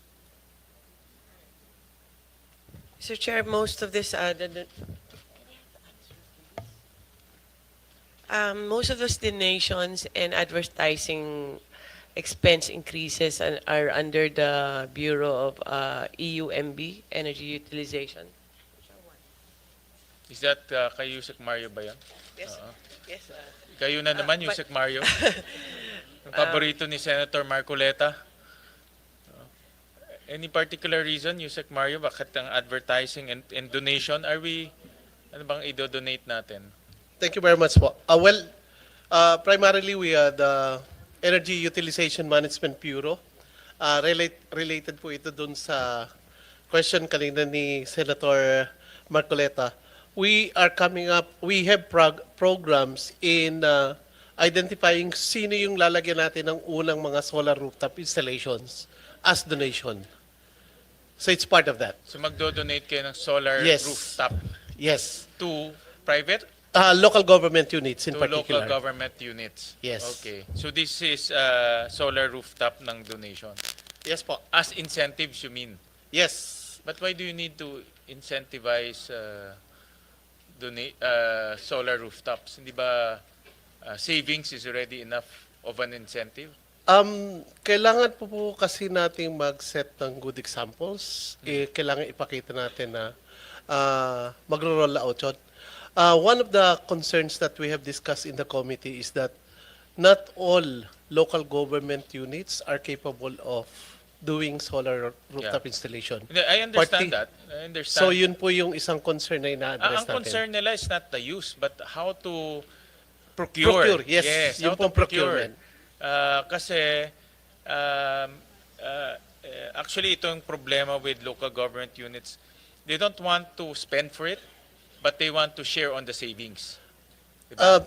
Thank you, Mr. Ang Chair. problema, ang COA, hindi rin na-recognize yun. No? I don't know kung na-change na yung rules. No? Kasi Yeah. in effect, wala kang binibid eh. No? So, Yes po. ang savings, ang parang nakukuha mong, ang nag-share kayo dun sa savings. Diba? So, but how do you value that, no? Yung savings? Yun ang hindi clear under the rules. Well, actually, under the energy service contract concept, any improvements that will produce energy savings will be shared between the third-party participant, the ESCO, Yes. and the owner. Correct. But is that recognized by COA? Yes. Diba? Yan ang problema eh. That concept sa private, matagal na yan eh. Na mayor pa ako, actually, andyan na yan. Ang problema, yung mga LGUs, hindi nila magamit yung concept because may COA issue. I'm not saying ayaw ng COA. Hindi lang nare-recognize ng COA. The rules for that type of savings sharing mechanism is not so clear. Yun ang kailangan yung i-clear up. Yes po, Tulungan ng mga LGUs. Yes po, including po yung procurement procedures Yes. under yung Correct. ating existing procurement law. Yes. Even with amendments, hindi pa po siya specified. Pero ang tinitingnan natin is this should fall under specific specialized procurement. Correct. So correct. yun po yung tinitingnan natin na avenue on how we can really explain that, not only with our recipient beneficiaries. So it's only sa mga LGUs, ang only way nila is outright purchase. Yes. Bibili sila ng solar rooftops. Yeah.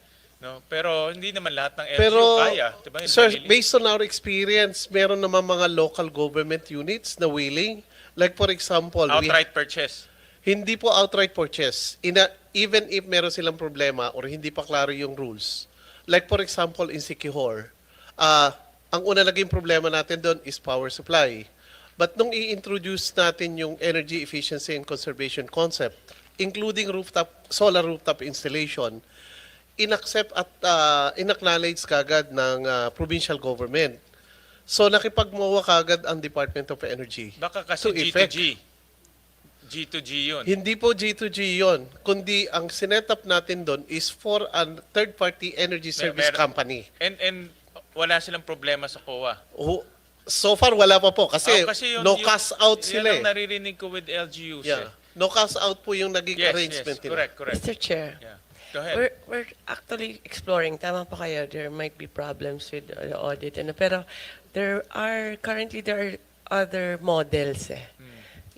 Palis mo lang yung rooftop mo sa developer. That's a possible without any That's another, problems. yes. Na. So, we're actually trying to develop these models para mas madali sa LGU din and no cash out sa kanila. Yeah, ang suggestion ko is to mediate between COA and LGUs kasi yan maraming LGUs natatakot baka ma-disallow. Then kawawa naman yung mayor, no? So I think it's DOE can mediate between COA and alam ko COA ang hindrance Doon sila natatakot No? Yeah. Yes, Mr. Chair, we will coordinate and we will make it part of our yung promotion sa local governments, particularly to include yung Commission and Audit. Yes. Yung Commission and Audit on the local side. Yes. Thank And you po. also itong advertising, how come it increased by 65%? Sir, that pertains po dun sa publication ng mga new policies natin. Okay, all right. So yun lang po yung major expenses natin sa advertisement. Thank you. And then meron akong nakita rin additional 281 secretary on 281 million on capital outlay. Again, Mr. Chair, this is under EUMV. Okay. But Kay Mario this ulit. is more of meron sila mga testing facility for the EVs. I will give you the more specific details through Yusek Marasigan, Mr. Chair. Yes, just to some clarification, additional 281 million, Yusek? Partly po kasi is we are putting up an alternative fuel testing center for transportation. And yung capital outlay includes the construction of the building for this testing facility. Ito kasing testing facility na to will help us determine na magkaroon tayo ng state-of-the-art testing center for vehicle fuel efficiency and emissions. This will also help us in our initiative to put an energy-efficient labels for all makes of cars and vehicles, particularly with the introduction of the electric vehicles. So itong 281 is testing facility. The building part of the testing facility. The building part of the testing, but leading to that. Yes po. Leading to the testing. When you say alternative fuels, ano ito? Hydrogen Primarily or po sa ngayon, ang ano natin is electric. Electric. Okay. Yes. All right. Okay. So this is for electric vehicles. Yes po. Okay. And then I'll go to that kasi nabuksan na itong I also saw in the budget yung alternative fuels and technologies program nag-increase siya by 281%. And then may nakita rin akong alternative fuel program for transportation and other purpose, locally funded, nag-increase siya from 64 million to 341 million. Yeah. Any particular reason for that? And I support this, no? Kasi nakikita naman natin nagiging uso na ngayon yung electric vehicles and I thank the Secretary for clarifying yung license. I think kasi maraming bumibili ng electric vehicle dahil sa exempted sa coding. No? Pero natakot sila nung magre-register pa sa DOE, so that's another layer. But the Secretary clarified na hindi na. No? Thank you very much, Mr. Chair. Just to further clarify, yung total increase natin from 64 to 341 includes na po rito yung kabuuan ng ating vehicle testing facilities. And that ang kalakihan nito ay yung building pa lang, the 281. Okay.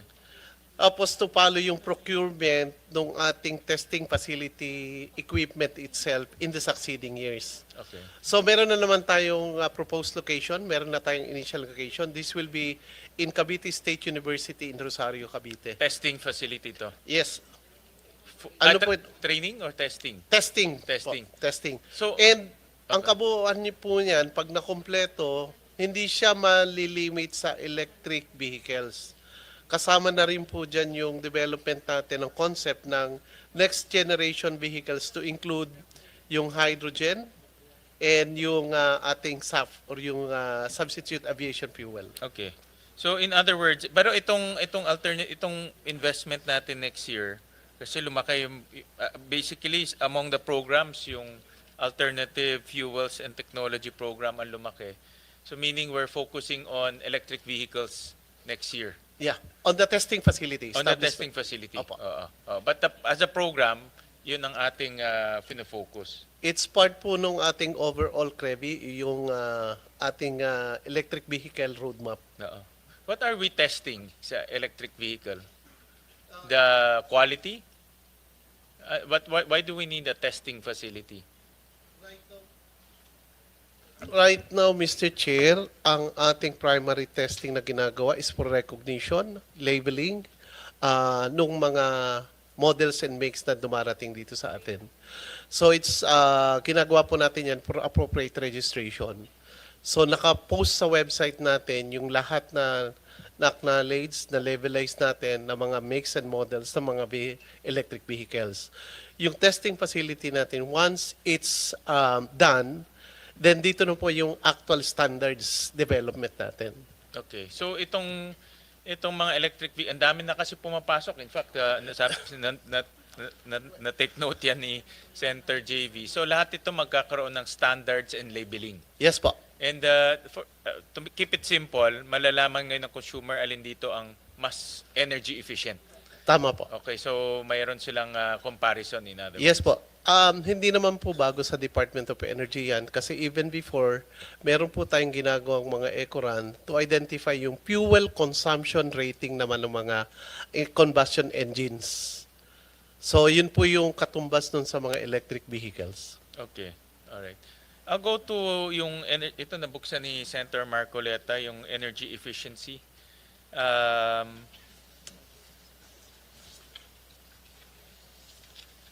I saw in kanina sa presentation ninyo, can we pull up that presentation, yung sa DOE? Sa energy efficient, yan.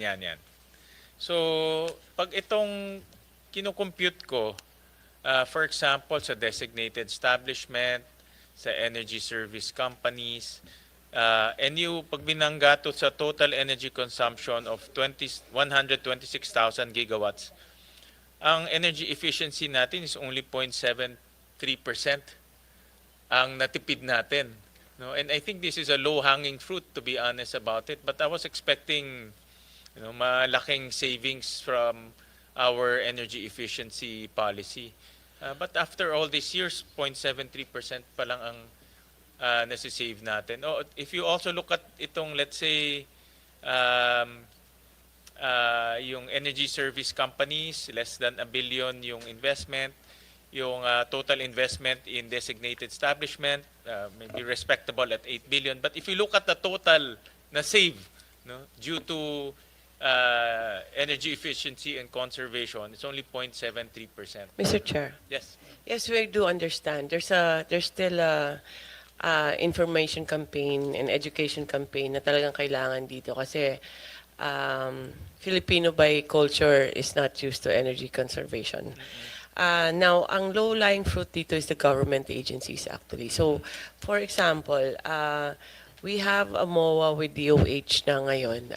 Recent lang to, mga 3 or 4 months ago, to audit all the hospitals and hopefully to put as much solar as we could in the hospitals.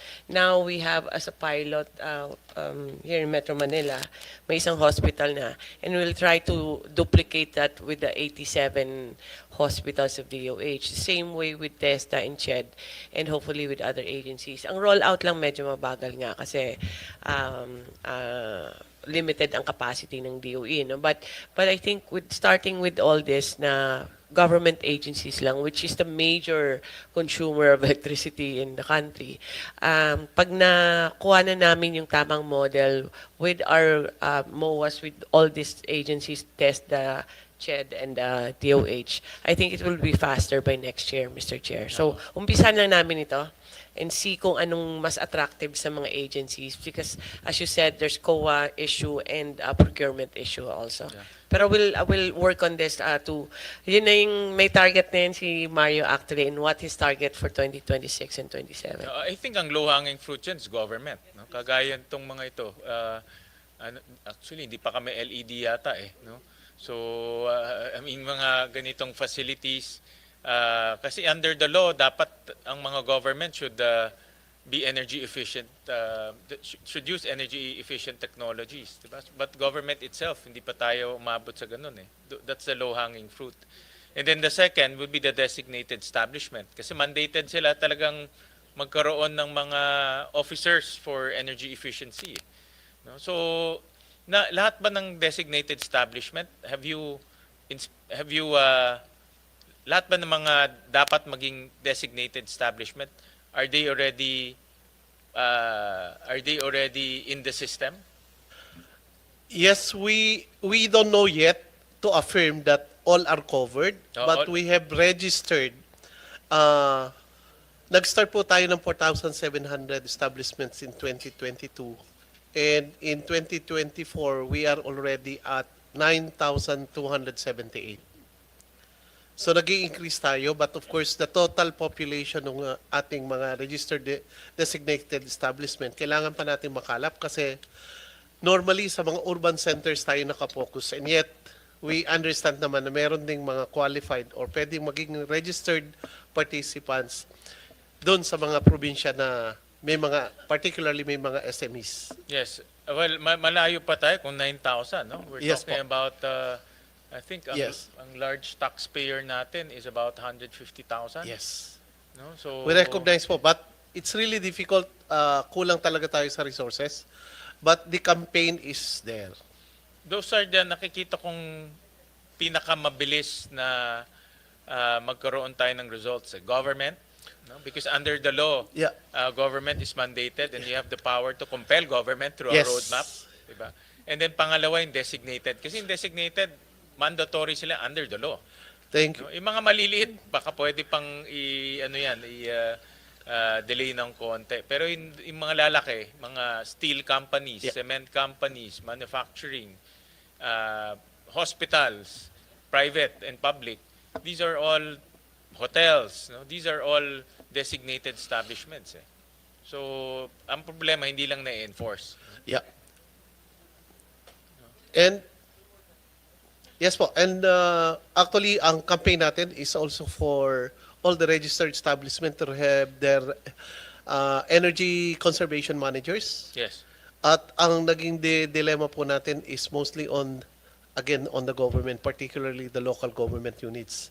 Kasi it's supposed to be a plantilla position to have an eco managers, but For local governments. Yes. Pero yung private, yung private automatic Kailangan- po yun, Oo. dapat meron. Correct. Duly registered po dapat yung correct. kanila. Pero hindi pa kayo nag-enforce, no?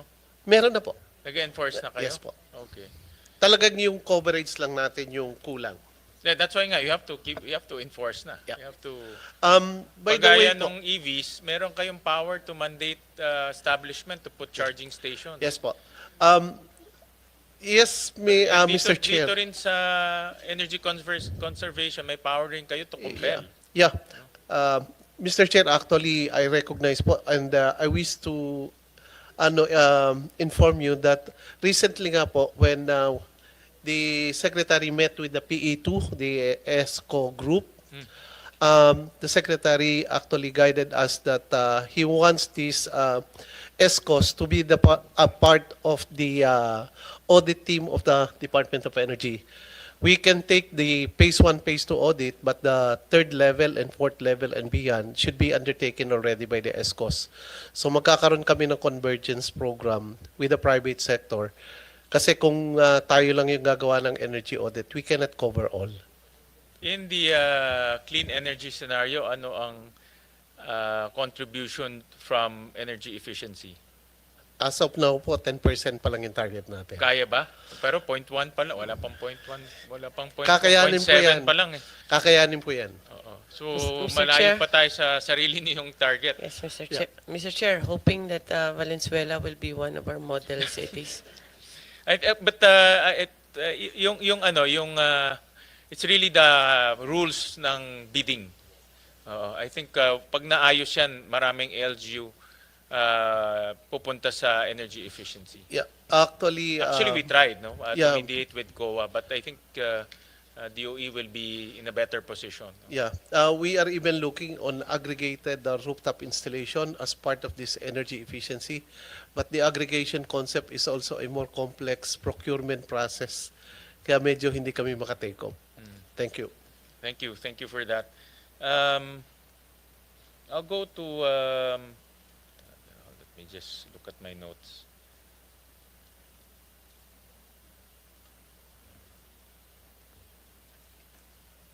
Ako muna, Mr. Chair. Yes, Senator Marcoleta, go ahead. Hindi talaga ako makaalis-alis sa affordability. Pasensya na kayo. Ano? Madam Secretary, this very nagging problem about system loss kasi. Kasi nasa batas kasi ito eh. RA, nakalimutan ko na, ano ito, 1078 ba to? Kung nandun pa tayo. Nandun naman kasi eh. Pwede ba natin talagang tanggalin na yung system loss kung hindi naman masyadong malaking problema sa DOE ito?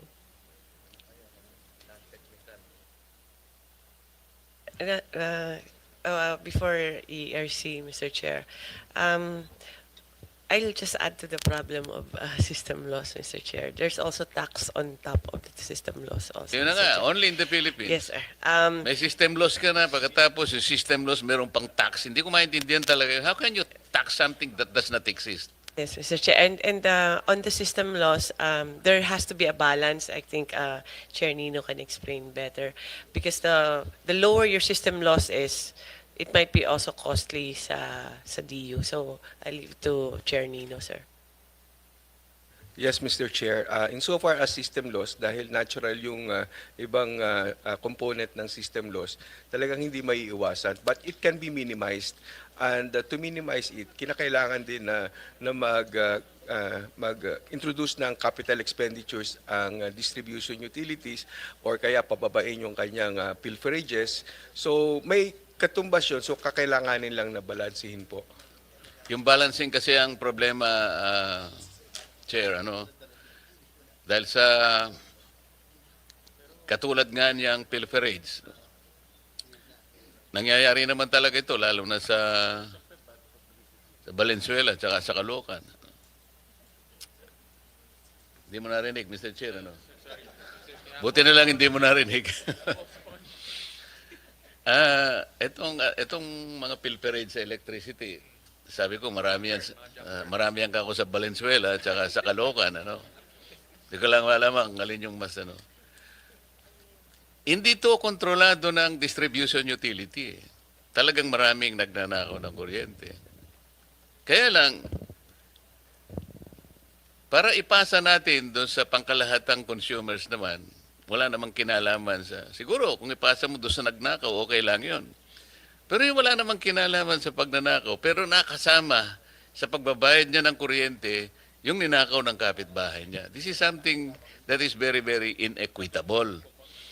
Kaya, sa pagbabalanse natin, sino ba yung pinoproteksyonan natin? Yung gumagawa ng kuryente o yung gumagamit ng kuryente? That's the balancing factor eh. Sabi kasi ng Supreme Court decision dito, any expense charged to a consumer by a distribution utility that did not relate to his benefit is inequitable and unjustified. So pilferage, ninakaw ng kapitbahay niya, it did not inure to his benefit. Bakit niya babayaran? So, ito yung pinaka-problema eh. And let's talk about, mag-umpisa tayo para maunawaan nating lahat. Kayo po, ERC and NEA, interested kayo doon sa mga electric cooperatives dun sa Uniform Reportorial Requirements or URR. Tama? Opo, tama po. Meron tayong pinatutupad na Yun URR. yung pong distribution utility, nung bumili siya sa power producer, X amount, at nung makolekta niya, X amount, meron diferensya eh. Di ba? Tama po yun. So bumili siya sa supplier, nung singilin niya yung binenta niya, hindi niya ma-maximize yung... Yun ang... Technically, yun ang system loss. Tama? Tama, yun po yung konsepto natin ng system loss, yung difference ng kilowatt hours na sinupply ng mga suppliers ng isang distribution utility at saka yung kilowatt hours naman na naibenta ng distribution Kaya utility. nga, so ano po yun? Nasaan po yung problema? Maaaring ng kolekta, hindi niya nakolekta ng tama. Maaaring yung iba, binulsa niya siguro. Pangkaraniwan, ganun po eh.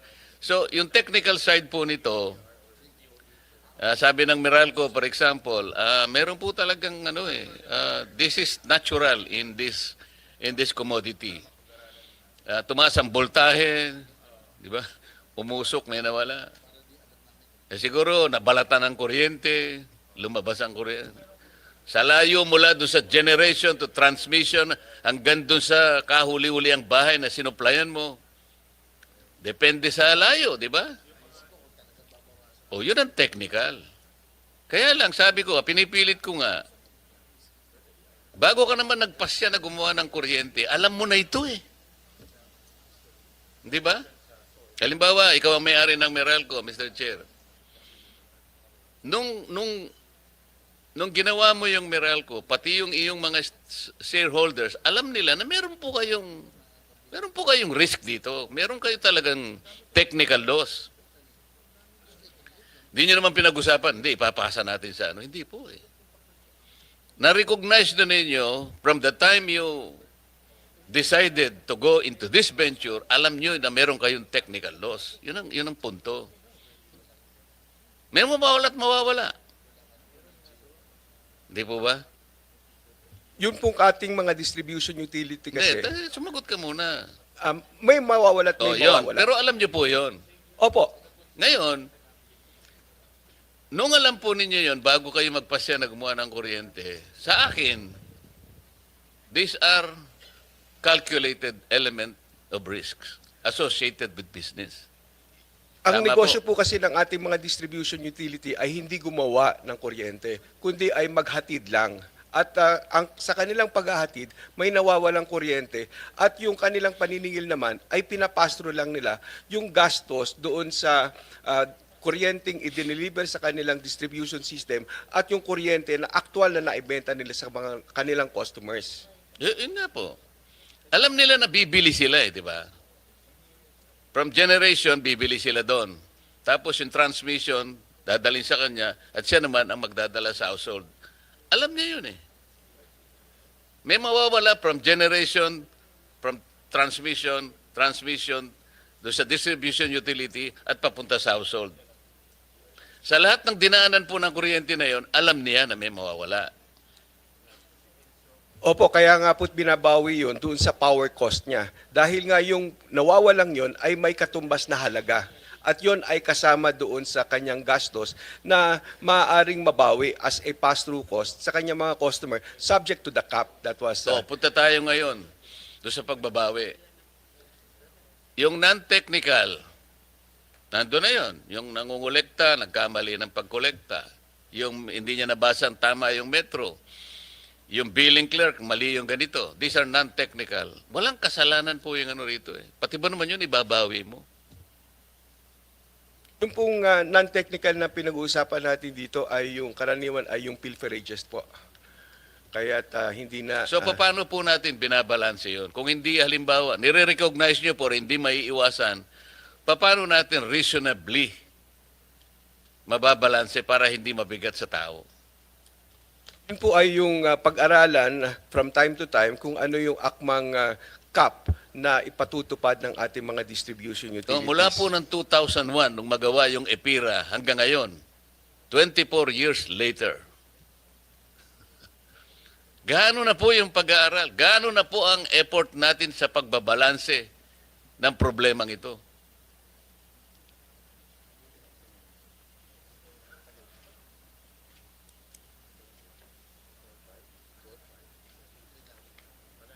Simula po tayo sa mas matataas na cap at nitong 2018 po ay nagkaroon nga ng pagtatakda ng bagong mga caps, mas mababa na, nasa 8% na. Nagsimula tayo sa private distribution utilities na mga nasa 12%. Ngayon po ay nasa 8 na. Pero ang actual nila ay mas mababa pa ngayon kahit hindi naman Hindi po ang pag-aralan siguro natin, hindi yung pagbabalanse. Tingnan natin alin po ba ang ating binibigyan ng emphasis? Yun pong gumagawa ng kuryente o yung gumagamit ng kuryente? Kasi kung titingnan po ninyo yung mga financials ng mga gumagawa ng kuryente, mapa generation, mapa transmission, mapa distribution, hindi naman po sila nalulugi, sa totoo lang. Siguro kayo, dahil kayo ERC, karaniwan na sa inyo, makita nyo yung financials nila eh. Di ba? Sa isa sa mga resolution pa nga ninyo, naglagay pa kayo ng cap eh. For example, meron kayong cap doon sa kanilang yung equity whatever. Meron kayong nakalimutan ko yung term eh. Nag-set pa kayo ng parang should be only 36 point something o 13.65% yung cap sa isang distribution utility. Meron po ako nakitang resolution ninyo. Pero pag tinignan nyo, hindi po 13.65%. Doon sa particular instance na yun, 22%. Sa mga kapatid, hindi napapanagot eh. Kaya, saan po kayo na nakakita na distribution utility na nalugi? Hindi ba natin pwedeng pag-aralan? Halimbawa, Meralco. Nakita niyo na po ba yung return to equity ng Meralco kung gaano po yung percent? Sa ngayon po, magsisimula na kami ng rate reset. Kaya matitingnan ulit kung ano yung nararapat na ipasingil sa kanila as part ng kanilang rates na weighted average cost of capital. Di po, sinasabi ko, kung halimbawa tinanggal natin ang system loss, kunwari lang, pumayag na silang lahat at napag-aralan natin dapat ang tanggalan ng system loss kahit na private distribution, kahit na electric cooperatives, o kahit na pa yung off-grid areas, blah, blah, blah. Di ba natin masusuri kung ganong impact, kung malulugi ba sila o hindi, gaano ay kalulugi nila? Palagi ko, hindi sila malulugi. Yun lang po yung gusto kong makita. Let's say 20 billion peso per year na income nila. Lugi ba yun? May halaga po kasi may gastos itong nakatumbas itong system loss associated sa generation at saka sa transmission. Naintindihan ko, ang sinasabi ko po, yung kinikita po ng distribution utilities, kung aalisin natin yung malaking bagay po ba, mai-impoverize ba sila kung talagang alisin na natin? Yun ang gusto kong makita po. Ngayon po kasi pass-through purely pass-through ang kanilang pangungulekta ng generation at transmission. Wala silang kita doon. So kung ano lang yung kanilang actual na ginastos na inaalaw ng ERC, yun lang ang Hindi, kanilang yung pass-through po, yung silang nangungulekta sa generation and transmission. Kaya lang yung sa kanila, meron din silang cost na, ito po yung sinasabi natin. Ang ano po kasi, ang system loss, transmission lang at saka distribution utility, pinag-uusapan natin. Opo, pero ang sinisingil natin sa pamamagitan ng system loss charge ay yung halaga ng generation at transmission na katumbas ng nawawalang kilowatt hours po. Kaya't ito ay pinapass through din, subject to the cap. Kung ang Walang system loss sa distribution? Halimbawa, Meralco? Yun nga po yung nire-representa ng system loss na sinisingil lang ating mga distribution utilities. Ito ay yung para sa mga kilowatt hours na napapabilang dun sa system loss nila. At yung system loss na ito, ang component naman niya ay mayroong generation at mayroong transmission po. O ipalagay na natin gano'n ang pagkakaintindi po ninyo dyan. Generation, transmission, and distribution. Di ba sila pwedeng mag-usap-usap? Prorata natin yung loss na yan. Ikaw 20% ka, ikaw 25%, ikaw ganito. para sa ganun mawala na lang sa tao, para lang maipababa natin ang kuryente. Ganun po sana yung philosophy na gusto kong mangyari. Pwede po kasi na itulak natin, i-push natin yung cost na yan sa mga generators, but eventually kung ang mga generators naman ang mag-shoulder niyan, ipapasa din nila sa kanilang mga customers. So, pero mas akma na ito ay mapabilang doon sa parte ng retail right ng ating mga distribution utility. Kasi ito ay yung nangyayari ng cost within their franchise area at sa kanilang pagsusupply sa kanilang mga customer po. Kasi po, Mr. Chair, kapag ganun yung pinakapupuntahan ng ating pag-uusap, talagang mahihirapan talaga. Mahihirapan. Pag hindi natin binuksan yung isip natin na hanapan po natin ang lunas dahil hindi po masusunod yung sinasabi ng Korte Suprema. Kasi nanggaling na po sa Korte Suprema yung pananalita na ito. Any expense charged to a consumer by a private utility which did not inure to his benefit is unjustified and inequitable. Kailangan po nating panagutan yon. So naiintindihan ko na mayroong cost sa iba, ngunit in the final analysis po, ang pinag-uusapan, yung expense na hindi naman napunta sa kanyang ganansya, hindi nyo dapat singilin siya, sabi ng Korte Suprema. Doon tayo dapat magsimula, Mr. Chair. Iwanan po natin yan. Puntahan natin yung... Mr. Chair, can I interrupt? Yes, ma'am. Sir Chair, I want to cite kasi system loss is due to something, no? I guess that's because may losses sa distribution utility sa EC. So, kinakalculate yan tapos binabalik. But another way, not just by capping it, but another way of addressing the problem is fixing the efficiency of the utility, yung EC, for example. As a model, as an example, NIA, with the leadership of Admin Nani, has shown that to be effective in Zamboanga ba? Tama ba? In Zamboanga. Inayos nila yung metering nila, dinagdagan. I think Admin Nani can explain it better. It will cost us a few millions na rin just to ensure na tama yung mga metro nila, kumpleto siya. But it can be done also on the other end, Mr. Chair. Yes, I recognize that, Madam Secretary. Kaya nga yung URR ay mandatory sa lahat ng mga electric cooperatives. Mandatory yung uniform reportory requirements that dito nyo makikita kung ailing sila or underperforming electric cooperatives. Naintindihan ko yun, Madam. Kagaya po nitong feed-in tariff allowance, no? Nag-increase na po ngayon from 0.1189 per kilowatt hour to 0.2773 effective November 2025. Tama, Mr. Chair? Tama po, Mr. Chair. Or 74% increase that will be passed on to the consumers again. So, ito po, pinag-uusapan natin ang affordability. Imbes na naipababa natin, lalo papataas po Ngayon, to make matters worse, ito, yung green energy auction natin, prices have not been reflected yet in the billing cycle, pero consumers will soon be charged.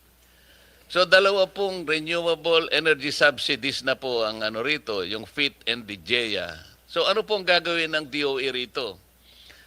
To manage the overlap in renewable energy incentives para maiwasan natin ang overlap or double charging sa mga consumers natin. So, again, the question, is DOE focus limited to supply of generation without assessing the impact to the end users? Mr. Chair, ang GEA kasi, it will be subsidized and it will be reflected eventually nga sa bill natin at it will increase, no? But as on an overall, because of GEA also, we are also, in our energy mix will be included cheaper renewable energy. So may balancing din na rin yan. Kung bumibili ka ng ang generation mo, may epekto din dyan, nabababa din siya, pero umaakyat din yung subsidy mo. But I think overall, it will be more of a reduction rather than increase, Mr. Chair. Sana mapil natin, Madam Secretary, ano? Lalong-lalo na po yung mga consumers po natin na talagang mahirap na mahirap. Patuloy po silang nagte-text kay Chairman Sherwin. Sabi nila, pinakikita po kasi sa akin ni Mr. Chair yung mga text messages almost every day. Mr. Chair, sabi nila, baka naman we can bend the law to make the people happy. Hindi, pinakikita mo. Kasi talaga pong, because of that, tad na po kami ng text messages. You want us to be happy, Mr. Chair, sabi nila. Papayagin nyo na yung ERC na you bend the law. Ha? Alisin na muna natin yung system laws na yan.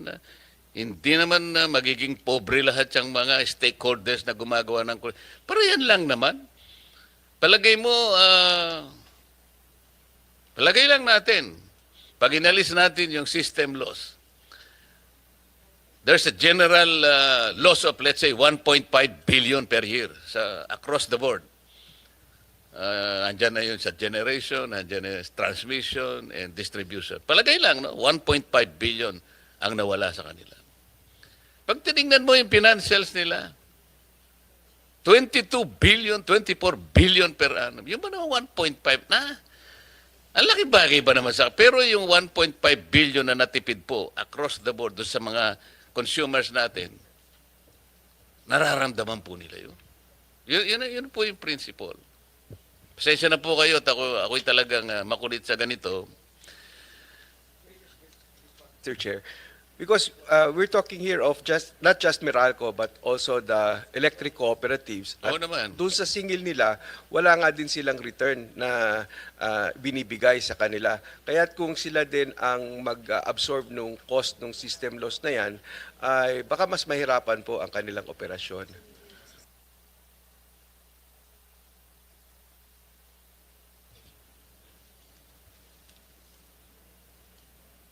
Baka mas mahirapan, ha? Pero hindi pa natin alam na mahihirapan talaga. Baka lang, ano? Yung energy plan po natin, Madam Secretary, 2023 to 2050, yung renewable energy is targeted to supply 35% ng ating power generation mix by 2030. Palagi po nating nasasabi ito. And to increase to 50% by 2040. And become the dominant source of electricity by 2050. Napakaganda pong projection, Yusek, hindi ba? Pero narinig ko po si Undersecretary Kapongkol. Kala mo siguro hindi kita... Kala mo nilalampasan kita, hindi. Pero ang sabi mo kasi, we are now at 24% RE share in the energy mix, sabi mo. Eh sabi naman kanina ni Yusek Guevara, 31%. Di ba parang magkaiba ngayon? Ikaw 24%, ikaw naman 31%. Ano man totoo rito? Yung pong megawatts ay 32. Yung ay 30%. Yung pong megawatt hours, yung po yung 22. Hindi po. Apa. Share po 24 sa energy mix po yung pinag-uusapan natin. Sabi po ni Yusek Kapongkol, nasa 24% na po yung renewable energy sa energy mix. Kanina naman tinatanong ko kayo sa energy mix, ilang percent na ba yung renew? Sabi nyo naman 31. So sa percent po kayo nagkakaiba. So alin po, 24 o 31? Pareho pong tama. Yung pong 31 kasi in megawatts, yung installed, yung capacity po in megawatts. Nako. Yung pong 24 in megawatt hours. Ewan ko Energy ba? po yon. Baka si Administrator Almeda lang makakaintindi sa inyo dyan. Nagkaroon po ng SIP ngayon sa US, yung pagtulong nila sa kanilang mga kaalyadong bansa, di ba? Ayaw na ni Donald Trump. Wala na sa akin yan, kanya. Basta ako sa giyera na lang ako magko-concentrate, di ba? So ano epekto sa atin ngayon, ma'am? Sabi mo, sabi ni... Sino ba nagsabi? Nakita ko rito eh. Ikaw pala nagsabi. Chairperson sa Turnino 1, wala kang epekto sa akin yan. Sige nga, paano natin... Hindi, sinabi mo. It was supported by ERC Chairperson Francis 1. Kasi dito ang state, the DOE said the SIP in U.S. renewable energy policy under President Donald Trump will have minimal effect to the Philippines. You supported it.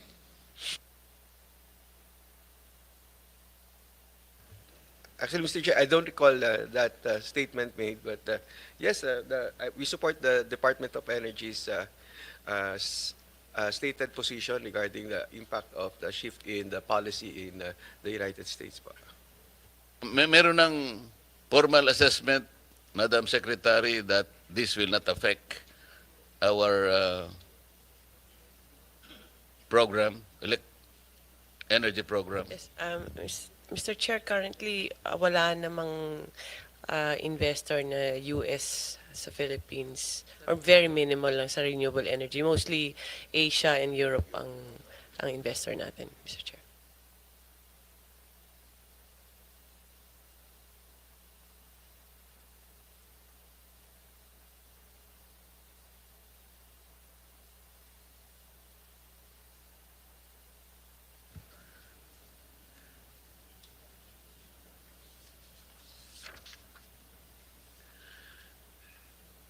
Last June 13, 2025, yung ERC nagkaroon po ng public consultation.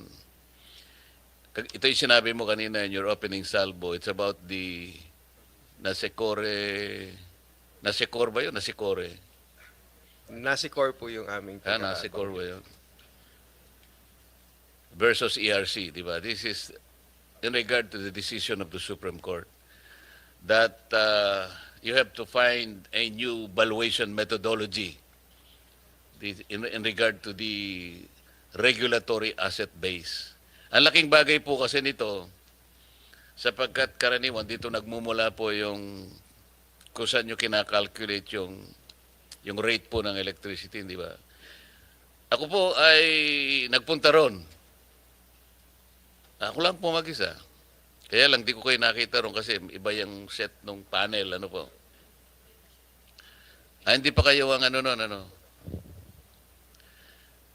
nagsuggest po ako ng mga ilang bagay doon para makatulong naman. Halimbawa, ang sabi po namin doon, under the new rules, public utility services should be mandated to submit evidence that the assets included under the regulatory asset base are not only in working condition but must also necessary to and are regular that they are regularly and necessary used in their operations as distribution utilities. You know? Kasi po yung old, idle, and unnecessary assets such as recreational facilities and museums should not be included in the RAB. Tama naman po yun. Tama po yan, Mr. Chair. Tapos, ang sabi namin, instead of a single valuation method for all assets, ERC should utilize different valuation methods for different assets. Hindi naman po uniform ang mga assets. And then we also suggested that ERC should publish a standard list of assets category and assign a default valuation method for each category. At saka iba po, marami pa po yan na mahaba lang ito at hindi ko na sasabihin. Meron kaming kinonsider kasi ron. ERC may consider a reasonable and transparent risk premium, example 2 to 3%, to account for sector-specific risks and to encourage ongoing investment in infrastructure. The rate of return should also be reviewed, updated periodically to ensure it remains aligned with the current economic and financial climate. ERC should likewise publish a standard ROR formula or guideline to promote consistency and practicability. I believe I submitted this position statements on June 18, 2025. So, July, August, September, October. 4 months later, wala naman po akong na-receive na anything from you. Kahit na po hindi nyo ko pinasalamatan, okay lang po sa akin yun. Ang gusto ko lang malaman kung ito pong mga suggestions namin makakatulong po sa inyo at sa ating mga mamamayan. Mr. Chair, dito ko lang po kasi gusto na gawin yon yung pagpapasalamat kay Senator Marcoleta Ikaw naman. doon sa kanilang participation. Niloloko mo na ako niyan. Hindi po, ipapaliwanag ko po kung ano yung inaprubahan naming trending method na kanina naman ay sinabi ko. Personal po namin gusto kayong pasalamatan dahil doon sa inyo pong mga inputs, yun po ang aming naging gabay doon sa pagdedesisyon namin to adopt the trending method for determining the valuation of Meralco's RAB. Ano ba po itong trending method? Dito po ay, gaya po ng nasabi ng ating budihing senador, yung pong assets ay titingnan natin depende sa kanyang klase. So may iba't ibang gagamiting factor upang i-value yung particular asset na yan. So consistent po doon sa nasabi ni Senator Marcoleta. So ito na po ang gagamitin natin for Meralco to comply with its directive in the NASICOR versus Meralco case that we adopt a different valuation methodology kaya po't niremand sa amin. At ito na nga po, ito ay na-adapt lang kamakailan lang at pa-issue pa lang yung aming resolution at kasama doon yung aming magiging liham ng pasasalamat po kay Senator Marcoleta doon sa kanyang partisipasyon po sa aming public consultation on this matter. Pwedeng maging congressman ito, Mr. Chair. Salamat po, Mr. Chair. Magaling mambola ba? Senator, thank you for that. Maraming salamat, Senator Marcoleta, for those interventions.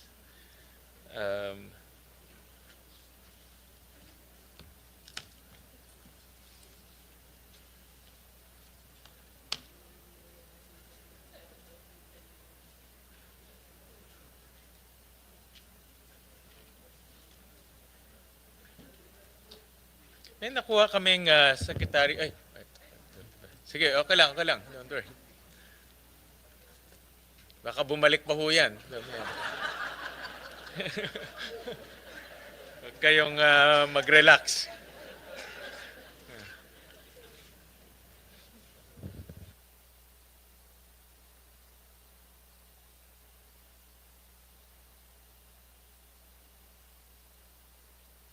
Right, thank you, Secretary.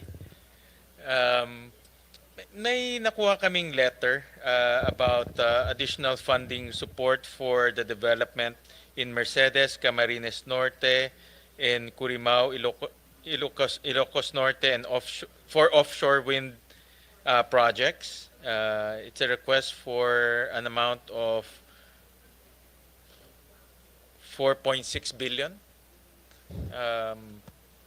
Can you explain itong project na ito and also the request? Mr. Chair, this is for the development of the offshore wind.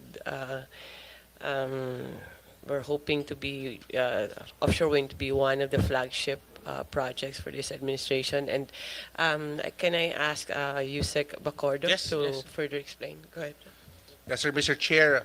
Through the Philippine Ports Authority, the Philippine Ports Authority has committed to for three marshalling ports by 2027-2028 period.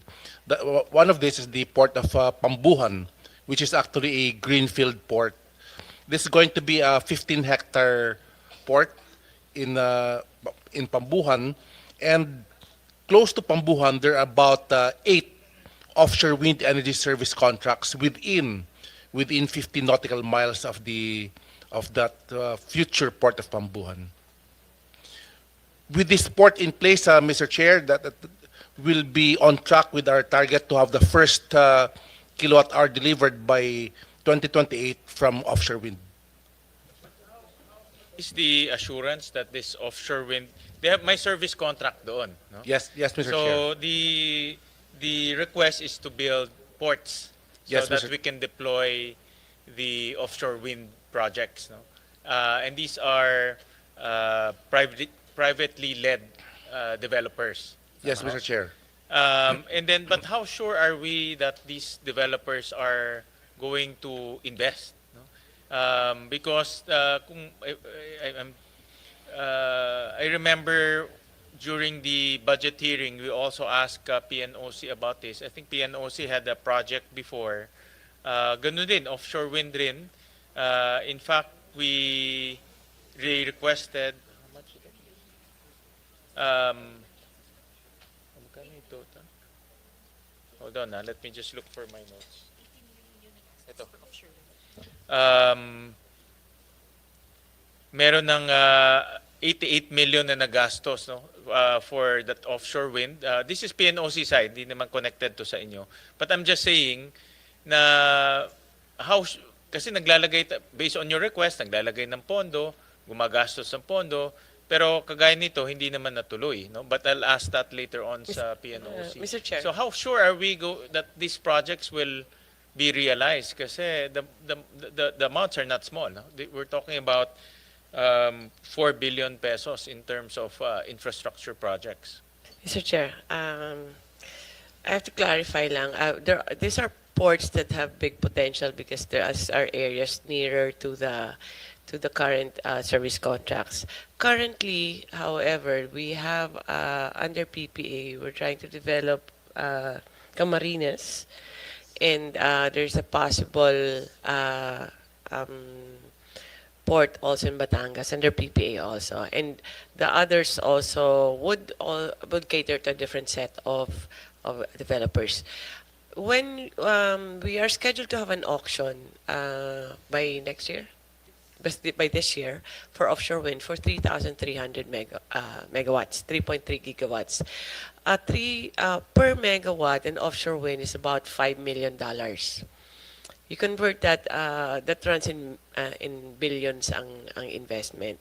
The investment in the port is very minute compared to how much they're bringing in now. How are we assured that they will bring in those investments?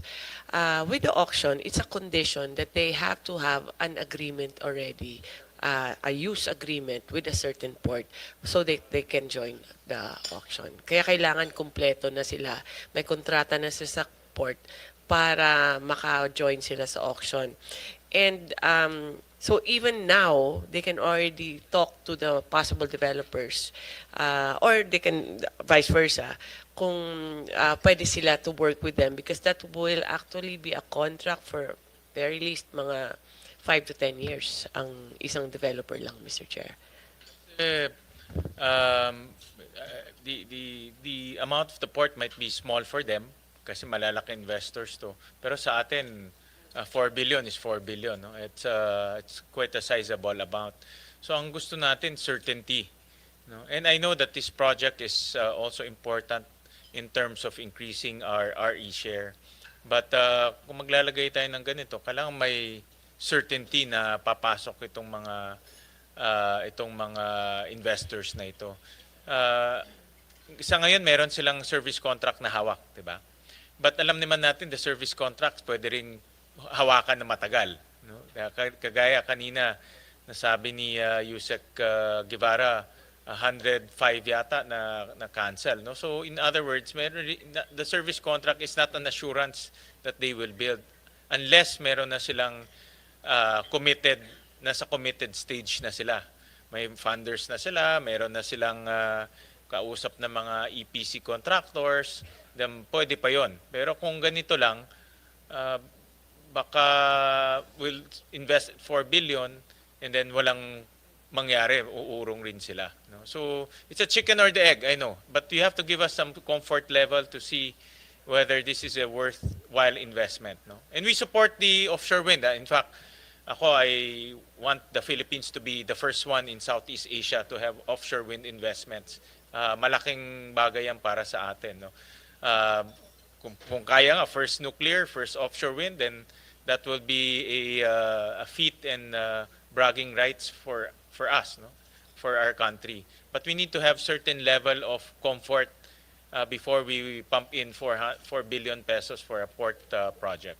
So what is that comfort? What is that? Anong level ang pwedeng ibigay ng developer at ng DOE so that the country will be investing in this 4.4 billion? And how come, the next question connected, bakit hindi ito isinali sa inyong request sa NEP? Mr. Chair, on the NEP question, Yusek Kev can explain what are the requirements and what's the assurance that the ports will be used. Ano?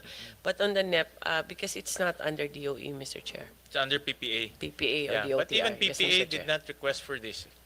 Nag-hearing kami ng PPA. They came here, but I don't see in their NEP. No? Unless I missed it, pero wala akong nakitang 4 billion for a... Meron ako nakitang pera for a cruise line, but not for a solar port. Solar, offshore wind port. No? Yes, we understand, Mr. Chair. We have had several conversations with PPA, and I guess it's also a matter of prioritization for them. And 2 ports actually medyo napasok nila. These are the extra ports that we do think that are necessary for the program. Okay. So inuna na nila yung dalawa, tapos meron pang iba na iniwan sila. Yusek Guevara can continue. Regarding the level of comfort, we have seen the developers for offshore wind invest in several things. So the studies, the feasibility studies, the geotechnical, the designs that they have come up with, they have already spent millions of dollars on this. So those that we think are the frontliners, there are 16 projects. They are far advanced in where they are, and we know that they have already spent a lot. And Even without the port. even without the port pa, sir. So kaya government naman will have to assure them that the investments that they already made ay matutuloy-tuloy nila na maging offshore wind project talaga. So one company, more than $5 million na yung nagastos niya eh. So we know that they are spending. And also, for them to join the auction that was mentioned by the Secretary, our requirements are very high. They should have had many of the permits already done and the designs already done. So that is the level of comfort for the investment that the government will be making for the offshore wind port, Mr. Chair. So I suggestion ko, well, I think you have may usapan na kayo with PPA on the other ports. But on this particular case, ang suggestion ko is to have some form of financial clause or movement from indicative to committed stage and supply us with those information. So at least we can justify investing 4 billion pesos into an offshore wind port na alam ko kailangan to kasi kung hindi nila malalaunch yung kanilang offshore wind. No? Paano nila ila-launch yun? But we need some advanced stage document para ma-justify natin.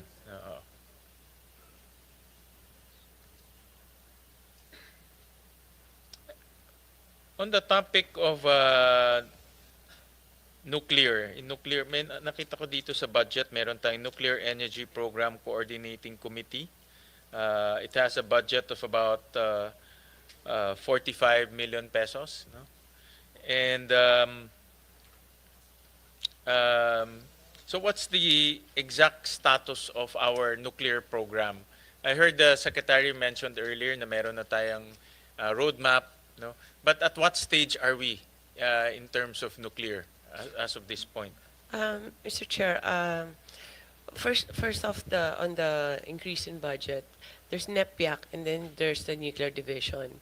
We as of today, ang budget ng nuclear division namin, kinukuha lang yan sa bureau itself. So now we're trying to, that's why there was an increase also in the bureau kasi dapat meron sariling budget yung division na yan. Now, ang second is where are we at? We are preparing for, our target is by next year, a company can come to the Philippines and apply for a license.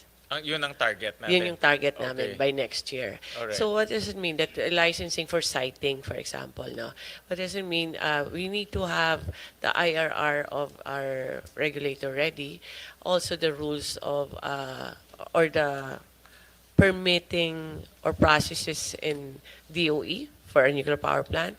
ECC has to be recalibrated para sa nuclear power plant ng DNR.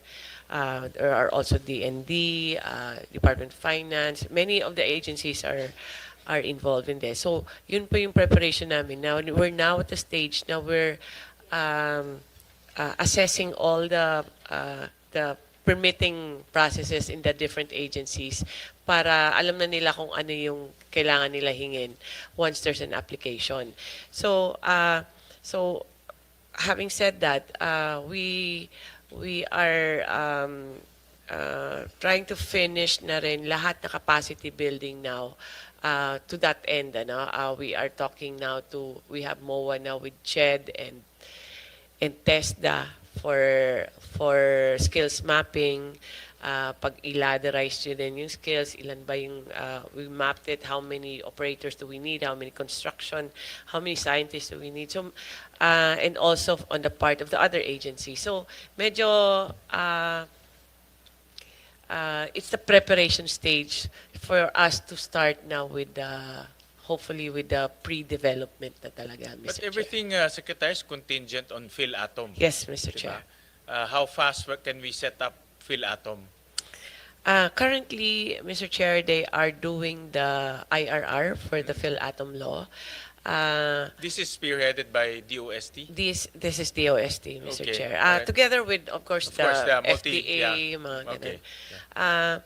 Ang PhilAtom, we have, on the part of NEPIAC, for PhilAtom, we have contracted a technical assistance in the evaluation of preparation of PhilAtom. And PhilAtom is still lacking on the personnel, equipment, probably capital outlay for them to have their own office.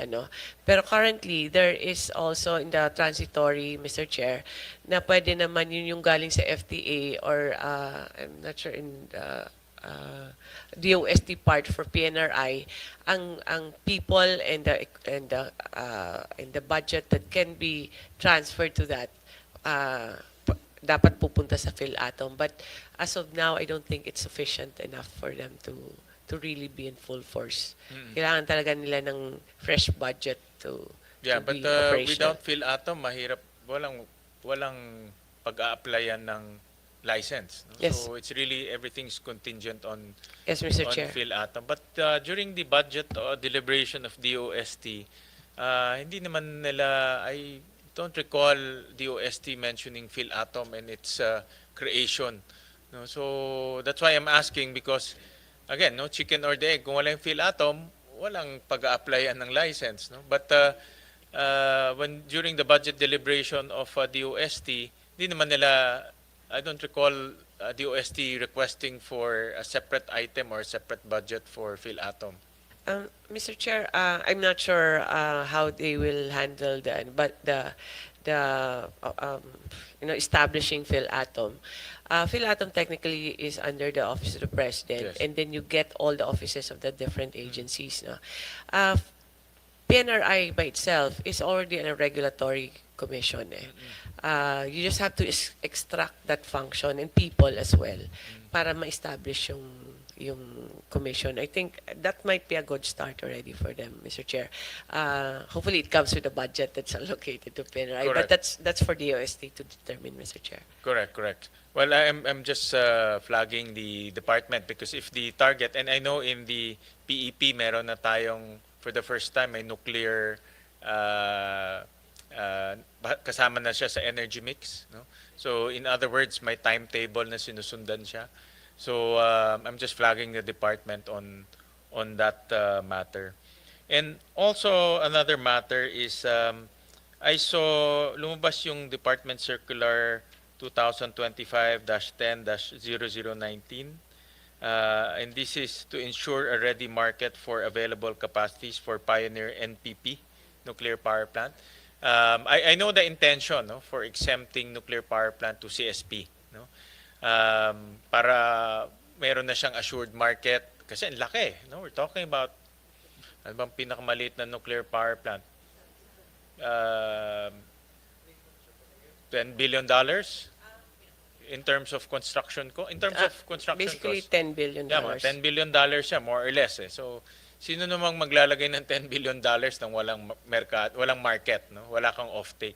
No? So, I know the intention, but I'm also concerned with our least cost principle. Diba? So, we don't have to discuss that in length ngayon, but I'm just putting that on the table to the department, and later on we can have a longer discussion on that because anong interplay ngayon ng least cost versus nuclear power plant, no? And from a consumer point of view, lalo na sa ERC, how are we assuring our consumers na si nuclear power plant is laging least cost, no? So you might want to have a quick response. No? Quick lang, sir. That's why it's an interagency, in the sense that kasama namin yung ERC. It's to assess how do we set the tariff for nuclear. Buti na lang katabi ko si Nino. It needs a longer contract, Mr. Chair, not just a 20-year or 10-year. So the useful life, in France, in fact, it's 70 years yung sa kanila. Some countries give 50. So that's a major consideration in determining what's the cost of nuclear for us. Otherwise, it will be expensive kung shorter siya, Mr. Chair. Definitely because of the enormity of the investment cost, no? $10 billion. So that's about 50 billion pesos. Kailangan mo talaga 500 billion pesos. 500 billion? Ganun kalaki. So imagine yung kanilang kailangan talaga meron siyang assured market, no? Kasi kung hindi, saan niya dadalhin yung kanyang kuryente? Just another thing, Mr. Chair. Why is there the exemption from CSP is just for the first one, Mr. Chair. It's just to have the pioneer in the Philippines, and it won't cover the rest of the succeeding ones, Mr. Chair. It's an incentive or encouragement to build the first nuclear power plant in the Philippines.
Anong status na secretary ng EVOS natin?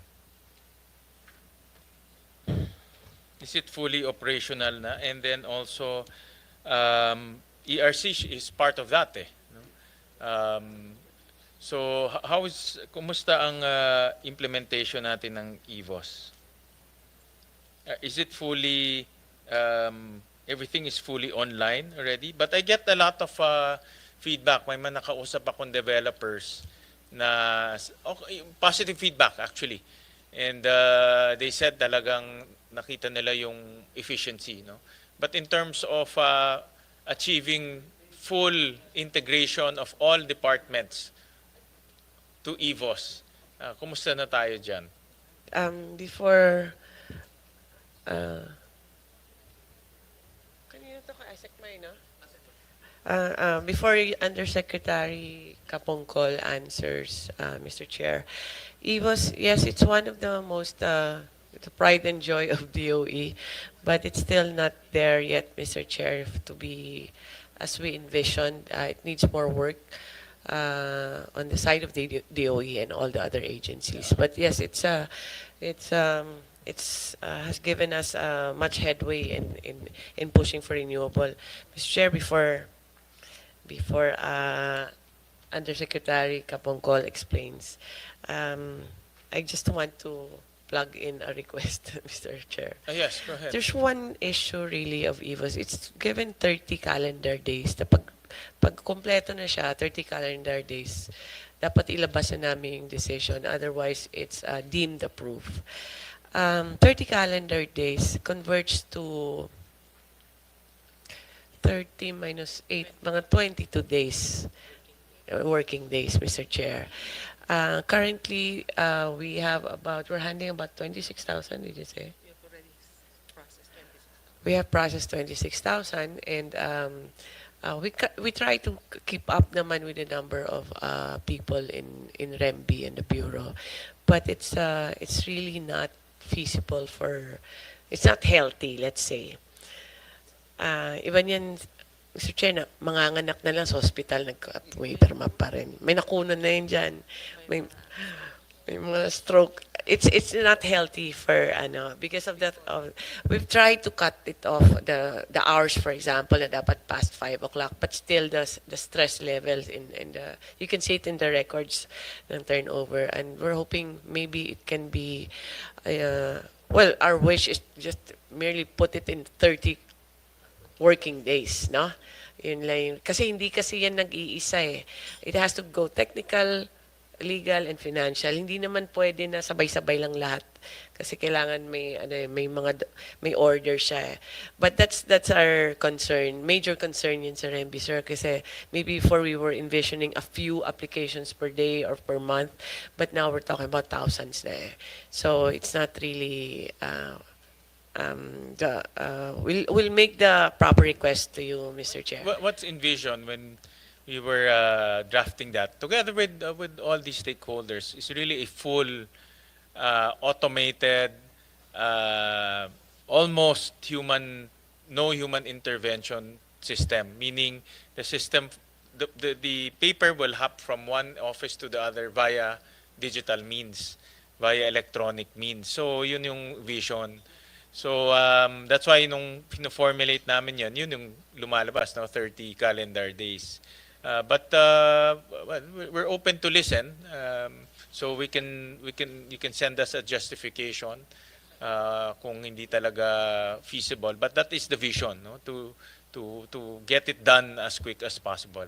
We totally understand, Mr. Chair, and in fact, by using AI na nandyan na, it could even be easier than first envisioned. But we still have to fix our systems. We have to make sure that it's purely digital. It's not manual digital. Yes, and we correct. need Tama. another year for that, Mr. Chair. But during that year, our people in REMB and all the other bureaus actually need a medyo konting break naman sa 30 calendar days. But anyway, we'll communicate with it to you officially and properly, Mr. Chair. I'll give it to Undersecretary Kapongkol for the update on the agencies. Thank you. Yeah. And Thank you, then Mr. Chair. also I saw in the budget mayroong 30% budget increase to 59 million for EVOS. No? Yeah. So mayroon tayong budget para dito, no? But when na-realize na ba natin in total vision natin na full electronic, full digital ang EVOS? If I may, Mr. Yeah, go Chair. ahead. Thank you. Sir. Since July 24, when 2020, when we started the Energy Virtual One-Stop Shop, there are 19 processes, but today there are already 58 workflows from 14 department or national government agencies. No? So for the Department of Energy po, there are 5 units in the DOE that are integrated in the Energy Virtual One-Stop Shop. We have also the National Power Corporation, National Transmission Corporation, NEA po, and then we have the NCIP, Energy Regulatory Commission, and then the IMAP, the Independent Electricity Market Operator of the Philippines, the NGCP, yung DOLE, and DOJ. No? So we can provide po the list of specific workflows that are currently integrated in the EVOS. And currently ongoing po is about 65 processes that will involve DAR, Department of Energy again, another unit, and then DENR, including the Laguna Lake Development Authority, additional workflows from the Energy Regulatory Commission, the NWRB, market operator, another workflows for the NGCP. So continuously, we're building up all the full integration per each of the agencies in the EVOS po. Dito sa report, 64 processes are not incorporated yet. Yes po, in the work is 65 work processes, and we continue. So kalahati pa lang yung na-incorporate, in other words, more or less, Sa ngayon po, You said- 58, Mr. Chair, 58, correct. workflows, and then we're working on the 65 additional workflows. Yes, so yung additional 65 will make it 100% fully digital, fully electronic. Electronic, sir. Fully electronic, oo. So that's why nga 50% pa lang yung ating na-achieve ngayon. Yes, sir. Yes, sir. Mr. All right, sige. Well, we support that. Yun na nga, no, marami akong mga ilan-ilan naman, di marami, ilan-ilan na positive feedback. Sabi nila na nakita nila yung difference in terms of speed and lessen the red tape. Mr. Chair, even for this recent, this year or last year, no, ERC and NCIP also na-include na siya. So in some processes, but it made it easier for everyone also. I'll jump to another topic, Secretary, and this is on NGCP. No, and NGCP's franchise is will expire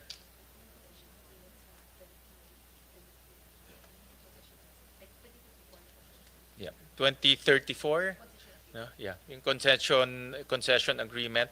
And then last time merong statement ng DOE, which I agree, no, na ihiwala yung system operation tsaka yung in transmission, in asset ownership, no, and yung system operation should remain with government. In fact, na-file ko ba yung bill? Na-file ko yung bill? Na-file ko, di ba? In fact, nag-file ako ng bill I'm just double checking na ihiwalay yung system operation and yung asset, no, ownership. Is that still the direction of the DOE? Considering that Maharlika already invested, I think about 20% ba of, if I'm not mistaken, 20% of indirect investment of NGCP. Mr. Chair, I'm not sure if that investment is signed and sealed yet. Hindi pa ba? Alam ko signed and sealed na yan Well, that's the same question I have also, sir. But now that's the first time I've heard about. Akala ko it's a done deal, no? Because in fact I support that because that will give us eyes and ears, no, inside NGCP. And yun ang nawawala ngayon. Parang We're actually blind to the to a infrastructure that spans from Luzon, Visayas, and Mindanao. So, okay, Mr. Chair, on the question on separating the system operation and the transmission assets, um, we do support the concept, Mr. Chair, and in fact, in our projects that or proposed projects in Palawan and Mindoro, that's the structure that we are trying to establish na si Transco yung SO. Tapos iba rin yung transmission assets. So at least we can have models already. But in our proposed EPIRA amendments also, if on the part of transmission, we also suggest the separation of the system operator from the transmission assets. so that's still the policy or concept that we're pursuing. Yes, Mr. Okay, Chair. at least we're consistent on that front. I'll go to ERC kay Chairman Nino.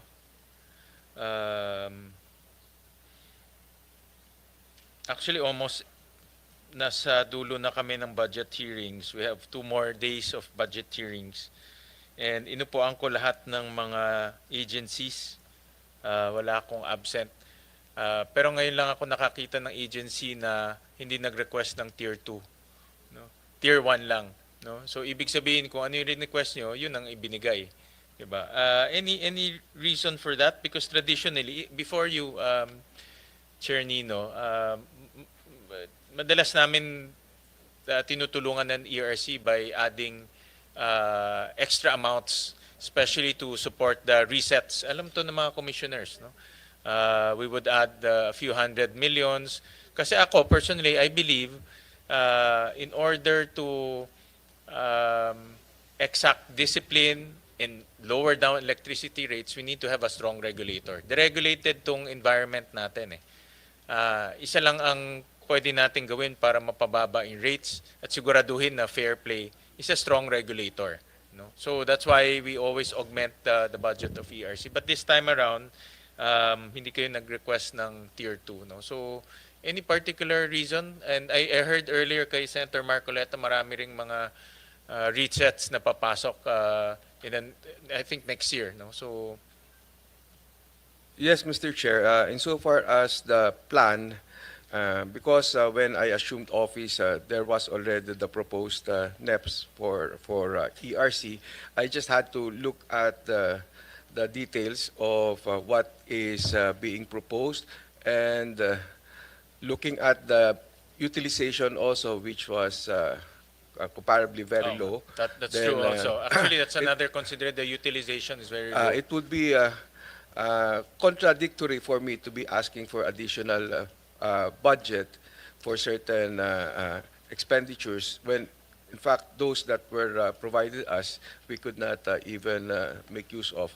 But insofar as this year, for the remainder of the year, and to be able to realize our plan, our target to be able to finally restart the reset process by January, we will already be utilizing what is left of our budget for 2025 to be able to procure the regulatory reset expert, the consultant that will assist us in the review of the rate filings of the Group A entrance to the PBR for this coming January 2026.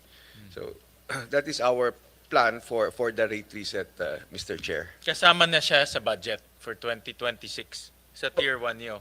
For 2025, Mr. Chair, yes, that will be utilized, and then that consultant will be providing service until the reset starting 26. 26. Okay.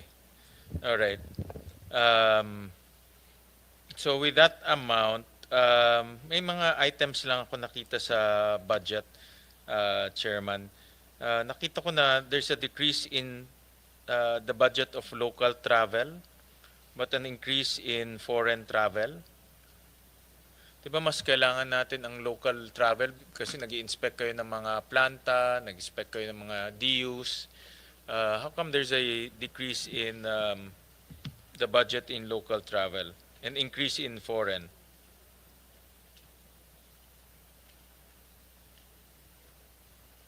based on the submissions of the different services of ERC in terms of their budgetary requirement for local travels to include, of course, the hearings in the localities and also the conduct of IEC and other activities in the various parts of the country.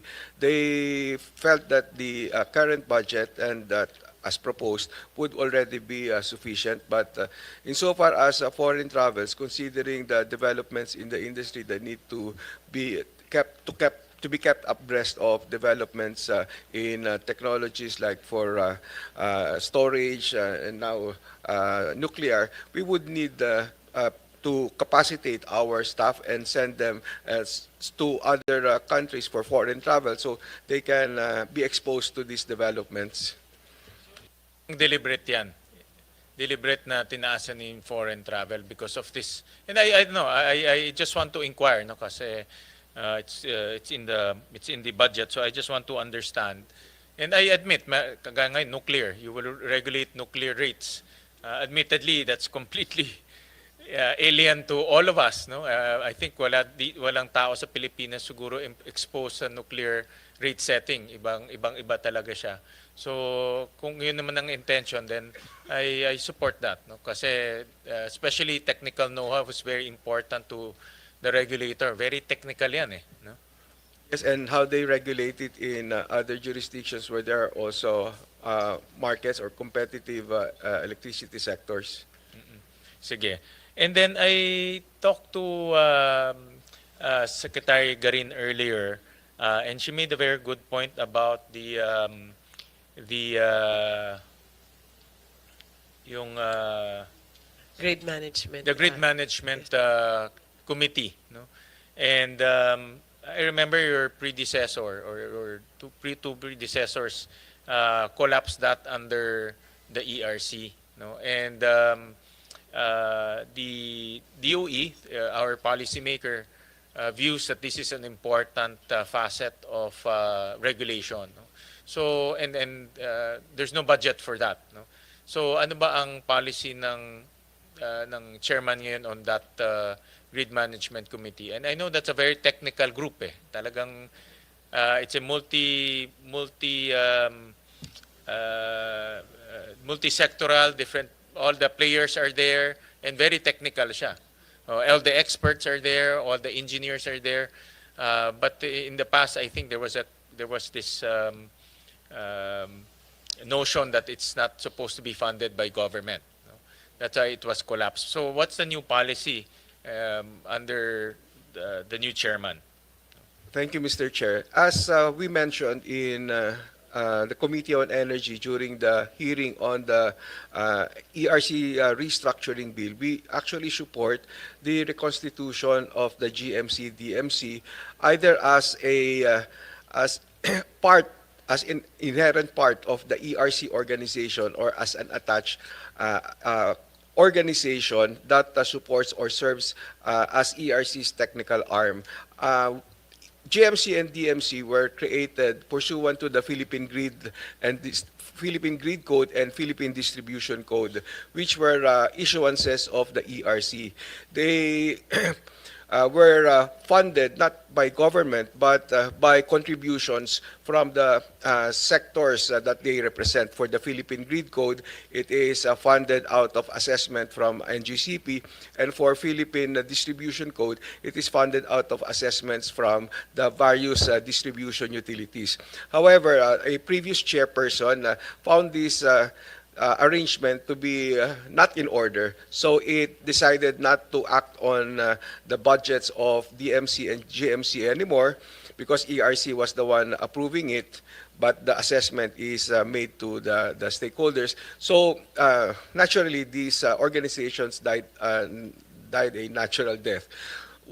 What GMC and DMC were doing at the time that they were very active was actually supporting the ERC in terms of their technical know-how, knowledge, and their expertise that they are able to make use of whenever we refer actual work to them, like review of the distribution utility submissions of their compliance plans to the Philippine Grid Code or Philippine Distribution Code. So they are able to help in the evaluation and in the recommendation to ERC. They are also very helpful in introducing amendments to the Philippine Grid Code and the Philippine Distribution Code, because that is very important, because there is need to constantly update our grid and distribution codes. But when the DMC and the GMC were discontinued, so we found a vacuum in our organization. We do not have any more a technical arm we can rely on. So we are doing it by ourselves. We asked for additional budget for additional manpower, additional engineers, but with the additional budget that was approved in previous years, with the additional plantilla positions that were approved for ERC, what we are able to hire only are the Aero 1, Engineer 1, or those entry-level staff, fresh grads from university, and they don't have that experience that we had when we had the GMC and DMC, because their boards alone were from representatives of various distribution utilities, mid or high level officials with years of experience in utility operations. So we are not able to experience that with our expanded plantilla. So in our restructuring proposal that we are putting together, we're thinking either of having a technical arm embedded already in the ERC organization, or similar to GMC or DMC, as a separate non-stock, non-profit organization where we can have an agreement where they can provide technical support to ERC. Right now, the previous chair actually they issued a resolution to have an interim GMC, and the interim GMC was designated, the technical committee of the PEMC was designated as the interim GMC. But I don't know about what happened to that designation. I think it has not yet been fully utilized, because that is also an option.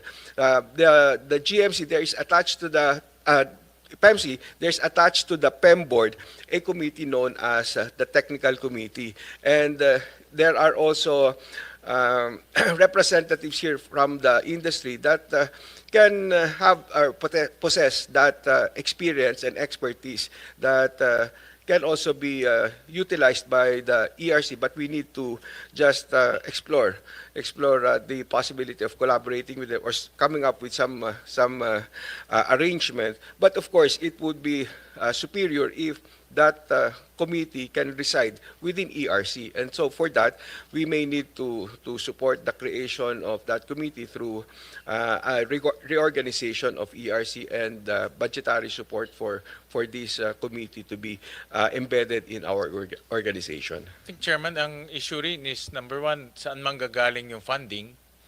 And then pangalawa, possible conflict of interest. No? And pangatlo is transparency. No? So as long as it serves the objective of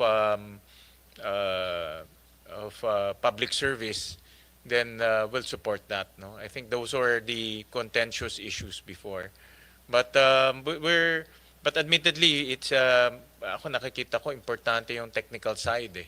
No, and the code needs to be updated on a regular basis. Yun ang complication in that part, no. So just if you think that we need to, I think the policymaker thinks that it's an important aspect that we need to look at, just send us a letter, no. Just address the contentious issues of possible conflict of interest, funding, and also transparency. Sige, yeah, we'll wait for that. I also saw in your plantilla, Chairman, na out of the 546 total manpower, 253 are contract of service or job orders, which is almost 50%. No, napakalaki siya, no? Considering that this is a highly technical and very important organization because it regulates the entire electric power industry. So, bakit hindi natin hindi maging plantilla sila o regular? Bakit puro kalahati ng manpower natin GO? So wala silang secure tenure, no, wala silang benefits. And yan ang kailangan natin, no, assurance that to our workforce na they will be maintained and they will be given the rightful benefits.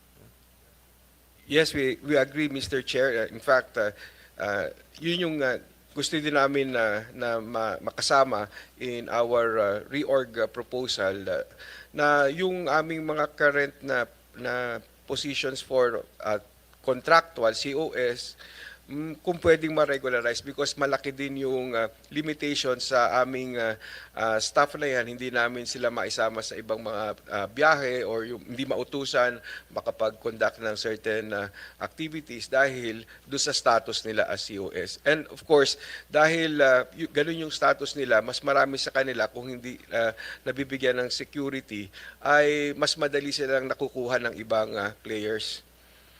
Sure, mataas ang attrition sa inyo. No? Yes, Mr. Chair. Bakit hindi sila nata-transfer nga to plantilla items? Most of them kung qualified naman. Meron naman kayong hold on, let me just authorized naman yung inyong may mga authorized plantilla items naman kayo. Yung ibang plantilla items din po kasi may mga QS sila or yung qualification standard na sobrang napakatataas na hindi rin maka-qualify yung iba naming mga COS na karapat-dapat na sana at na-train na. Kaya tuloy, hindi rin namin ma-fill up yung ibang mga permanent positions. But we have a pending request with the civil service for the adjustment of the QS for some of these positions po. Kita ko may 103 na vacant positions kayo. Yes, Mr. Chair. So it's really a QS issue. Yes, Mr. Chair. So I suggest you network with the CSC para maayos itong issue na ito. Kasi parang for a regulator, hindi healthy na kalahati ng workforce natin. Hindi siya permanent o hindi siya wala siyang security of tenure. And these are technical people, no? Engineers, economists, lawyers. So again, ako kasi paniniwala ko ang pag-asa na lang natin pababa ang kuryente is regulator. Kung mahigpit ang regulator, kung ang regulator innovative, tapos yung mga technical people magagaling, kayang pababain ng presyo ng kuryente. But it depends on the quality of our workforce and the motivation of our workforce. Yeah. I'll go to another topic na napag-usapan to before. I think some of the commissioners know about this and I made some comments on this. This is on the case nung NGCP reset. I understand that yung final decision nagkaroon pa ng utang ng consumers, no, na 0.0384 pesos per kilowatt hour. And prior to that kasi, what we understand before was yung partial determination, sila may utang sa atin, yung draft final determination, sila may utang sa atin. Pero ang nangyari, I think there was a big debate. Alam ng mga commissioners to. And I think this was heavily debated in your commission. And I voiced my opinion on this. Was the issue of uncommissioned projects or projects that are not commissioned yet. So ang position ko, to put it simply, I know this is a very technical, this is a very complicated matter. But sa akin is just to put it simply and make it kumbaga apply common sense. Kung di pa tapos yung project, dapat wag tayo i-charge. Diba? Kahit na nag-umpisa na sila magbigay ng piso, pero hindi pa tumatakbo yung project, dapat wag tayo i-charge. Kasi yun yung classic case na ginigisa tayo sa sarili nating mantika eh. Diba? Para sa akin, charge mo kami kung tumatakbo na yung project, kung gumagana na yung project. I understand that the Commission changed the interpretation 3 times. Ngayon ang ginagamit na is yung concept of as spent. Pag may nagastos na, pwede na kayo mag-charge. But sa akin, hindi yun ang point. Ang point dito, tapusin mo yung proyekto. Kaya nga tayo nagkaroon ng issue last time, Secretary of Delayed Projects, di ba? Ilang delayed projects, napakadaming delayed projects. Kaya nga, no less than the President in his SONA said na dapat managot ang NGCP. No? Dapat maging accountable sila because ang nakita niya, yung list of delayed projects that contributed to the erosion of our energy security, no? Particularly electricity. No? So, bakit nag-change ang commission interpretation at pinayagan yung as spent rather than pag-commission na yung project? Yes, Mr. Chair. I was not privy to the discussions of the previous commission, but insofar as the regulatory framework for our private distribution utilities and the transmission provider, NGCP, when we adopted the performance-based regulation, kasama dyan yung sa NGCP, inadapt natin yung performance-based regulation na forward-looking based on forecast ng utility. So, ibig sabihin, ang kanilang filing ginagawa sa year 1, or the year before the first regulatory year of that regulatory period. Pino-forecast nila yung kanilang magiging expenditures of OPEX at saka yung CAPEX at isinasabit nila sa ERC. Yung ERC titingnan ngayon at base doon sa kanyang sinabit na CAPEX, titingnan ng ERC kung ito ba ay tama nga na simulan na or gawin na yung mga proyektong ito dito sa mga timelines na pin-provide mo.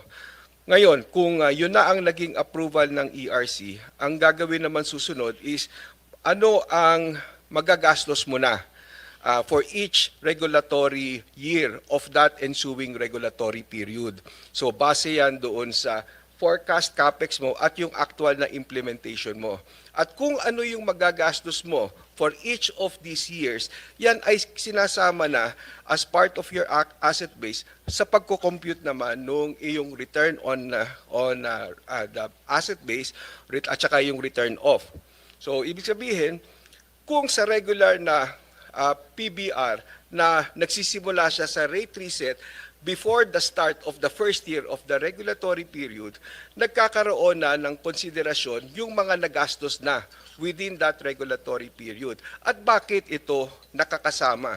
Dahil nga gusto natin bigyan ng insentibo na yung regulated entity ay magsagawa ng kanyang CAPEX on time base doon sa isinumite niyang schedule nang sa ganon pumapasok yung CAPEX, natatapos siya on time at during the time na mayroon na siyang pangangailangan sa asset na ito ay magagamit na. So nandito na kasi ipinasok mo na, inilagak mo na.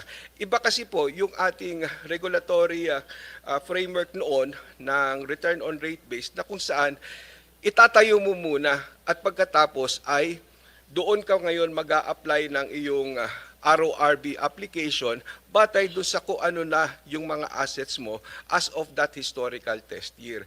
Pagdating po kasi sa ganon, pwede ka bago ka mag-file ng iyong RORB application, ay magsagawa ka na ng magsagawa.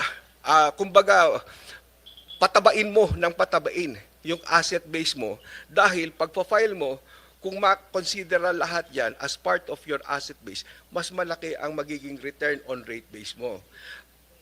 Wala yung insentibo doon na maging efficient ka sa pagsasagawa ng iyong CAPEX at doon sa iyong OPEX. Yun po kasi yung nabago doon sa ating rate making.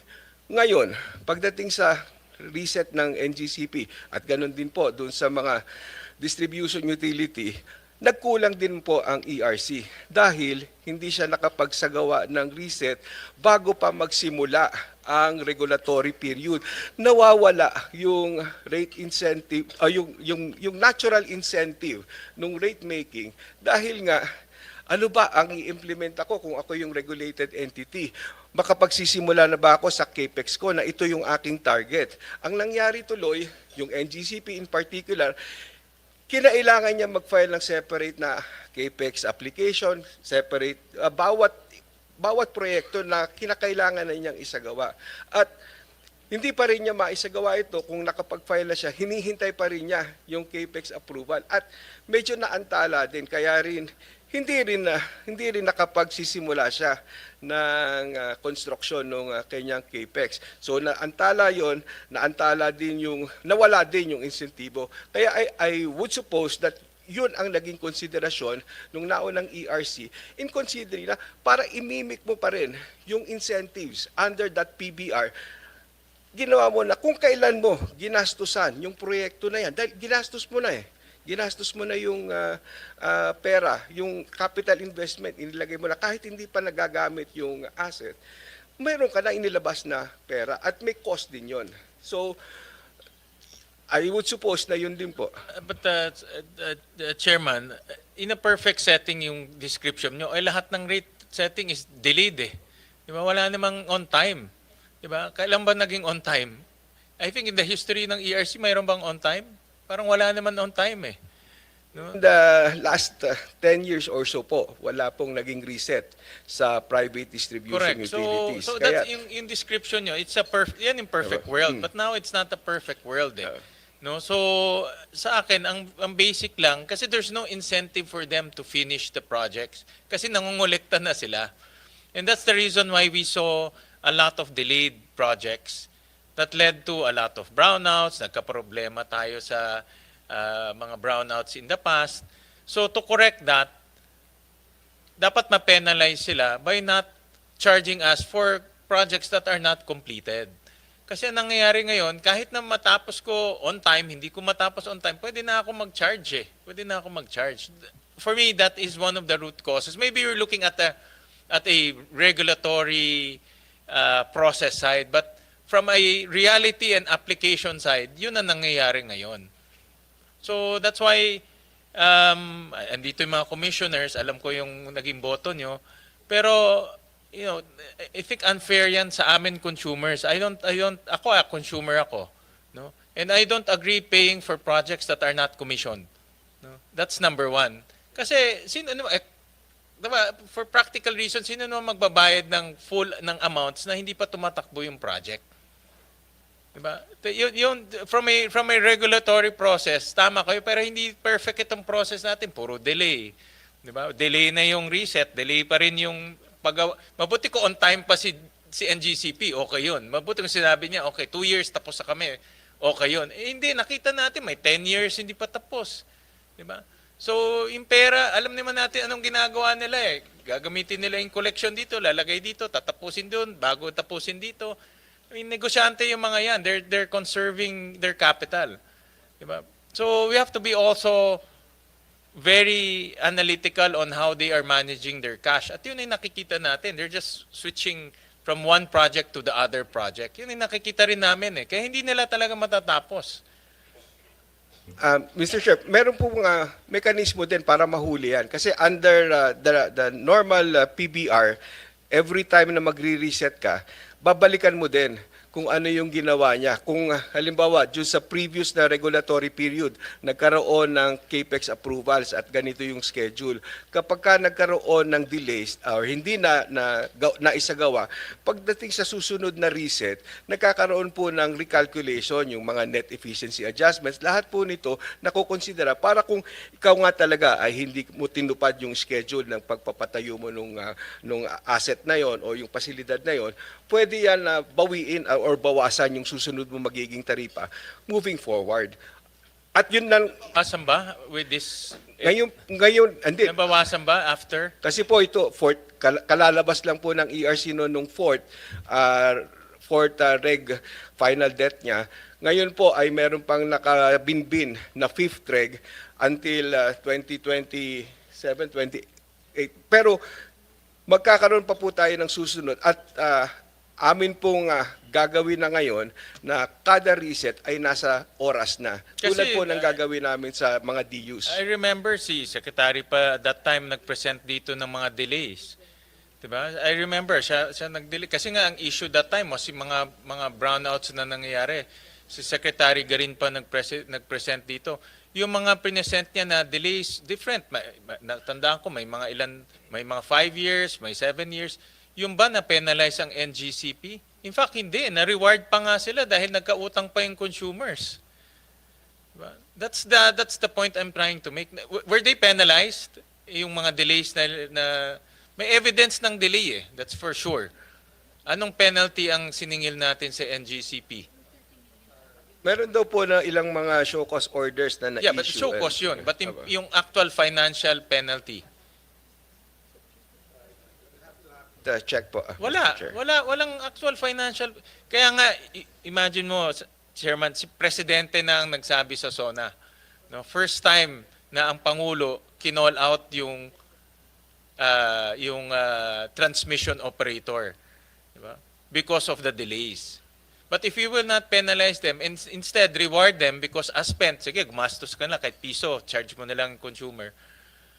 Hindi tamang, for me, hindi practical, tsaka hindi reality on the ground. Again, that might be your regulatory process, your regulatory concept, but the realities on the ground, hindi ganyan. Nagkakaroon ng delays, and because of delays, nagkakaroon ng brownout. No?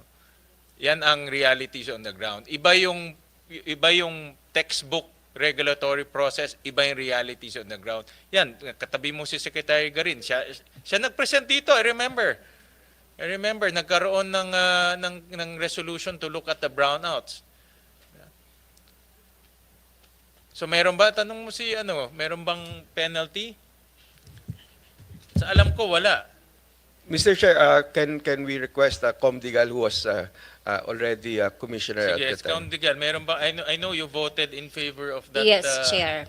And But may penalty ba? Did we impose any penalty to NGCP for the delays? there were specific projects po that were covered by specific show cause orders wherein there were imposed penalties. Hindi lang po ako sure ng status. But Chair, if I may, because of that hearing nga po, wherein the issue on the delay was raised, there was a new provision in the final determination of the NGCP 4th RP that is not part of any other previous reset.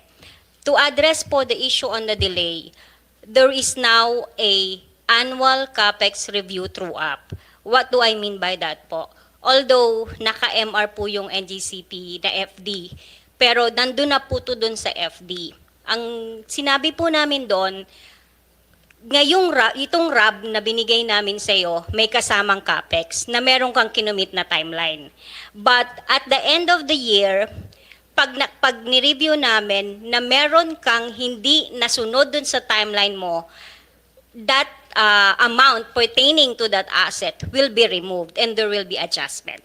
Yun po ang naging parang bagong provision dun sa final determination ng NGCP para po ma-address natin, yun nga pong nasa kanila na po yung parang naging budget, tapos hindi po na sunod yung delay. So tatanggalin po yun. There will be a true-up po. That's forward. Paano na yung na-delay na? Paano na yung na-delay?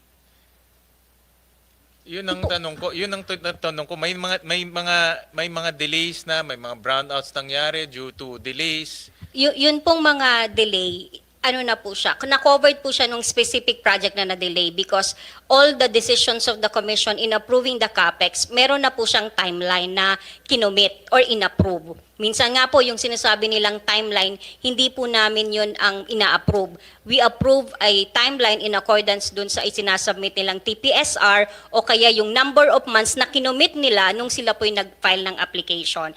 Meron pong mga specific cases yan na nakalagay na po yun para pag po na-delay sila doon or may delay silang na-incur, there will be penalties po. Tanong ko, yung mga investigation ng DOE na na-prove nila may delays, na penalize ba ang ang NGCP doon? Yun yun lang ang tanong ko, simple lang. Meron ba o wala?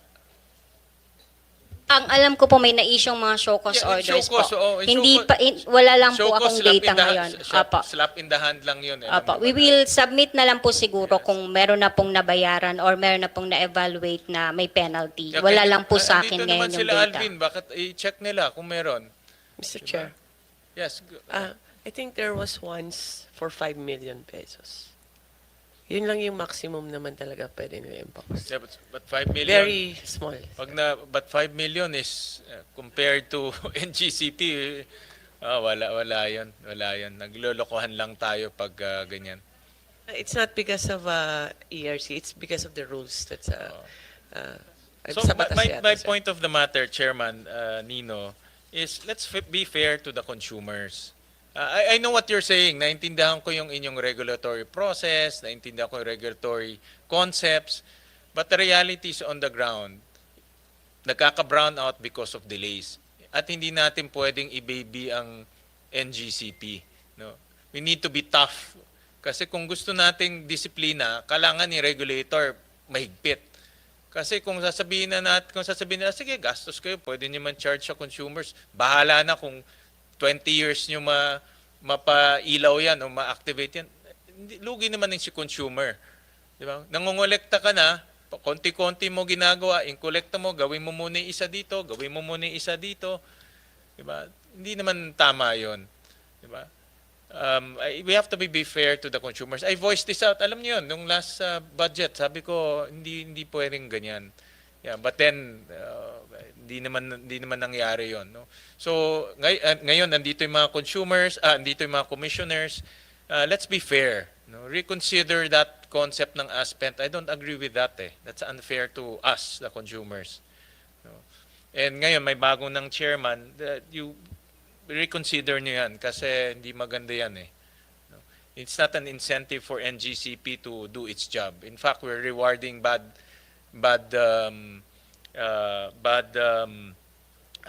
practices by the transmission operator. No?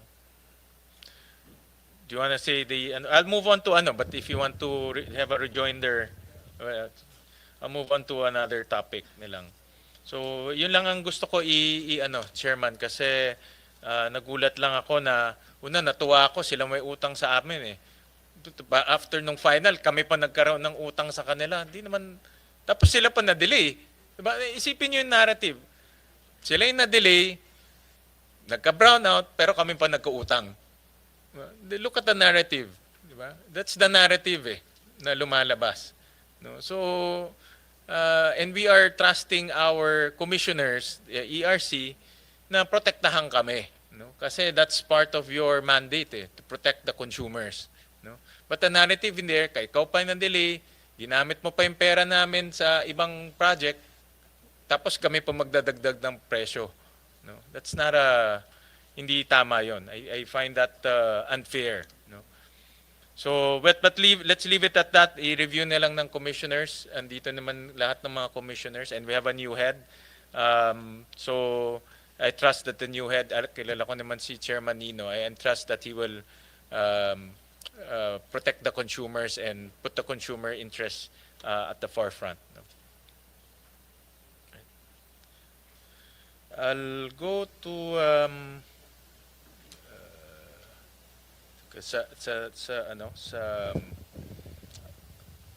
I'll go to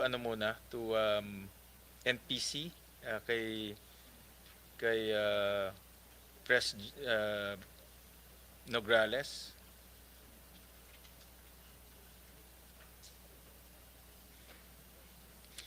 And I Pres Nograles, I am quite teka, pull out ko lang yung notes ko .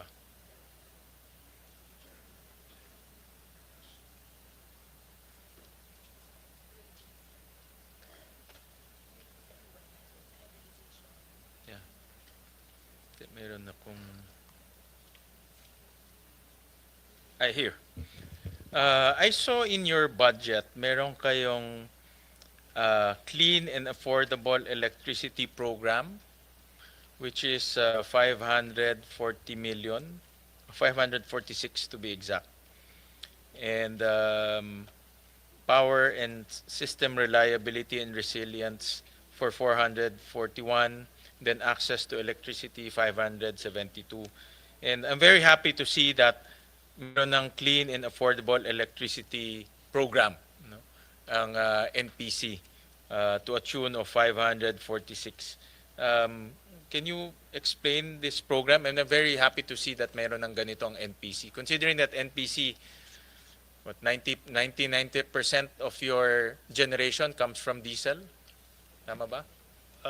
If you, okay, Mr. Chair, if you exclude the hydroelectric plants that we operate. Excluding hydro. Doon sa doon sa SPAG areas, Yes, Mr. Chair. Almost 99%. Meron yatang a few hybrid systems if I'm not mistaken. Yes, Mr. Chair. But what is this program, yung Clean and Affordable Electricity? Basically, Mr. Chair, these are our solar with battery storage. Okay. So we've got different programs that are in the pipeline, and these are the ones that are being requested from Congress. And this is going to be the first time. No, it's a continuing project, Mr. It's a Chair. continuing project. Yes, so this is, I have to give credit where it's due. It's not under me. But what I'm trying to do is I'm reviewing if the technical specs here are correct and if it's fully implementable. It's one of the things that nakita ko kasi, Mr. Chair, when I started, that it has to be technologically feasible. Kasi minsan, yung mga design, medyo may pagkukulang, may napapansin ako. So I'm getting my hands dirty on this one. So in other words, itong Clean and Affordable Electricity will be mainly solar technology. Hybrids, Mr. Chair. Hybrid So the technology. idea is you've got solar and then merong battery and then ikakabit po natin dun sa ating mga aging na diesels to help augment that. And then I'm also going to I'm challenging my teams now to design the same system or try to avoid having the diesel component and putting it into microgrids in unserved. Kasi nakita ko po yung mga unserved, mayroong mga tools kasi kami nakita na may mga isla na, ang joke ko nga, Mr. Chair, if I may, powered by Shopee. Kasi bumibili na lang sila ng Shopee pero wala po silang, hindi po nare-reach ng Napocor. So yung sa mga yan, currently meron tayong solar home systems and we're trying to deploy it to the furthest talaga, but I also want to improve on that. So we have an upcoming 3-day strat plan. Binibigyan ko na po sila lahat ng homework in that direction po. So we're excited for that. Itong solar is Yes, sir. Battery and solar and diesel combination. So yung diesel po, hindi po tayo bibili ng diesel. Existing diesel, tapos ididikit po Okay. natin yun. Alright. I think ang report sa akin ng teams, the biggest challenge is the controller. So this is the non-human intervention kung kailan sisipa yung diesel kasi from the battery or direct ng solar. So dun daw nagkakaroon ng technological challenge yung dun sa controller. So like I mentioned earlier, personal po ako bumababa at pumupunta dun sa mga young engineers at sina-challenge ko. To sabi ko, alika, punta tayo sa mga existing and working projects because these guys, they're open to teach us and we should be willing to learn. So yun po yung tinutumbok ko po. And then I saw here meron na tayong 27 existing areas na hybrid. Tama ba, Press? Let me And verify then three that new, I ang don't target want to be... next year is 3 new areas. I know, more than 3 new areas. po More tayo. ba? How many ang target? Kasi like right now dito sa kodigo ko, Mr. Chair, merong Naro, Gilotongan, Osmeña, San Pascual, Cabra, Tingloy. Ang daming mga lugar na hindi ko pa po napuntahan. Mahaba-haba po to. So how many new areas itong? And I support this. In fact, nung nabubuhay pa si Pio Benavides, yung predecessor mo before, we were already flagging him about the rising cost of UCME. Kasi UCME galing yan ng diesel eh. No? So tayo lahat nagbabayad niyan sa on-grid areas. So I think he started the conversation of hybrids. No? So nag-umpisa doon. But right now, how many hybrid areas ang meron tayo? Ito yung binilang ko po dito sa 1.5 billion natin na hinihingi. Yung 546 million po na hinihingi specifically for renewable energies, 30 areas. 30 Yung sa existing... 30 existing areas. No, ito po yung sa 546. Yung target. Yung ating Yes. pinag-uusapan na if a fund for 2026, we are looking at Dami, yung 546, 30 areas. Yung sa existing, 8 lang po and with ongoing 7 na mangyayari. May And then I'm secretary, also, wala eh. Meron palang 8. Ikaw naman, Sharon. yung isang ang example, But, Mr. Chair, but kidding aside, matagal na nakita ko, kasi madalas namin pag-usapan to during budget hearings eh, na palakihin yung hybrid. Ang problema kasi, and I'll show you yung UCM. Meron ba tayong slide ng UCM? Ang UCME natin ngayon is, ano ba tayong power? Paki-flash.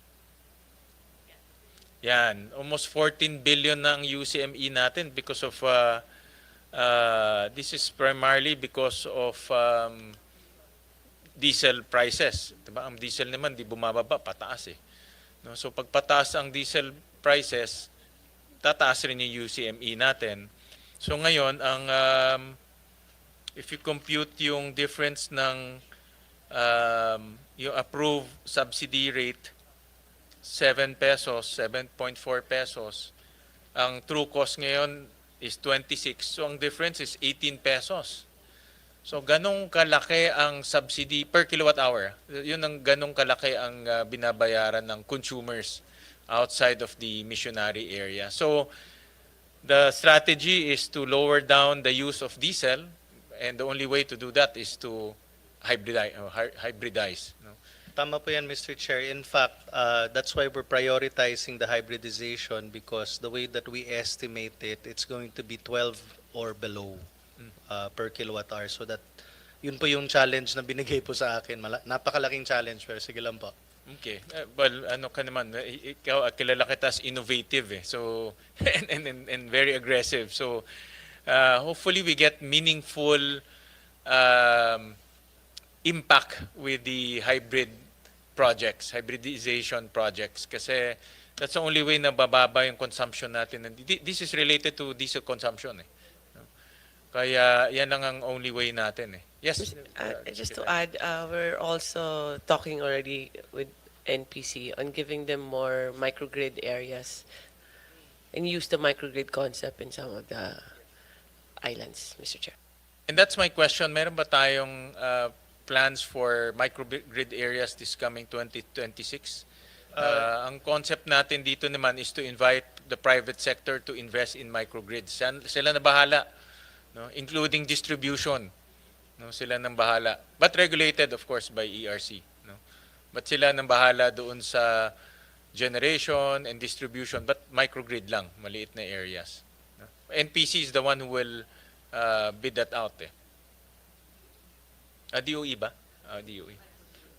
Sorry, DOE pala. Sorry, Meron po tayong existing microgrids and 1, 2, 3, 4, 5, 6, 7, 8 existing microgrids also. We plan on expanding. Yeah, we're working on it, Mr. Chair. Our expansion. That's for 2026. Identified areas na yan. Meron na ba tayong USEC Gev na mic operating MGSP? Wala pa, no? Wala pa. QTP, o ba't yung MGSP? Wala pa. Can you use the mic?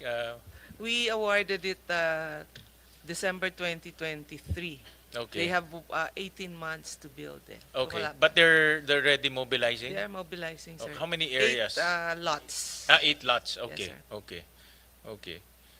That's for 2026, Mr. Chair. That's Daan Bantayan, Cebu, Medellin, Cebu, Bordeos, Quezon, Panukulan, Quezon, Dumaran, Palawan, dalawang areas sa Dumaran, Palawan, Coron, and Busuanga, Mr. This is Chair. for microgrids. Yes, for Candidates 2026. For 2026. Okay. All right. So hopefully nitong 2026 yung microgrid plus your hybridization magiging ano na ito, magiging may impact na ito sa pagbaba ng UCME. The goal is to bring down UCME. Taas na ngayon eh. No, 14 billion ang linalabas na ngayon ng consumers. No? That's a way to lower down electricity rates because it's being charged to all of us.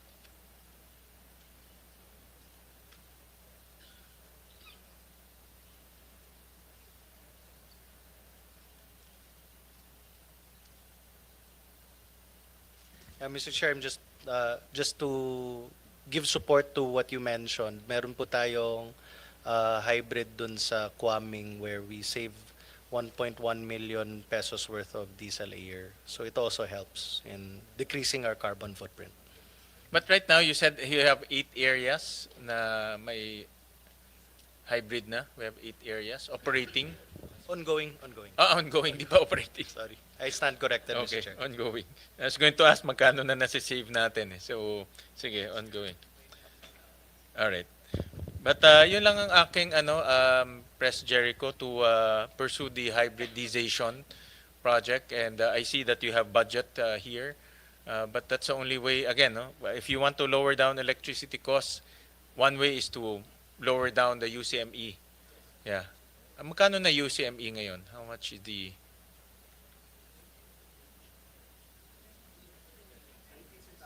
So that's 19 centavos rin. No? And growing yan, lumalaki yan. Ha? 19 centavos is growing yan. No? Kasi lumalaki yung charges eh. Yeah. Yeah.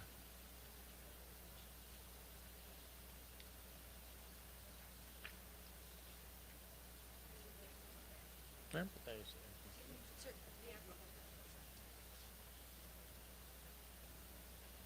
What else?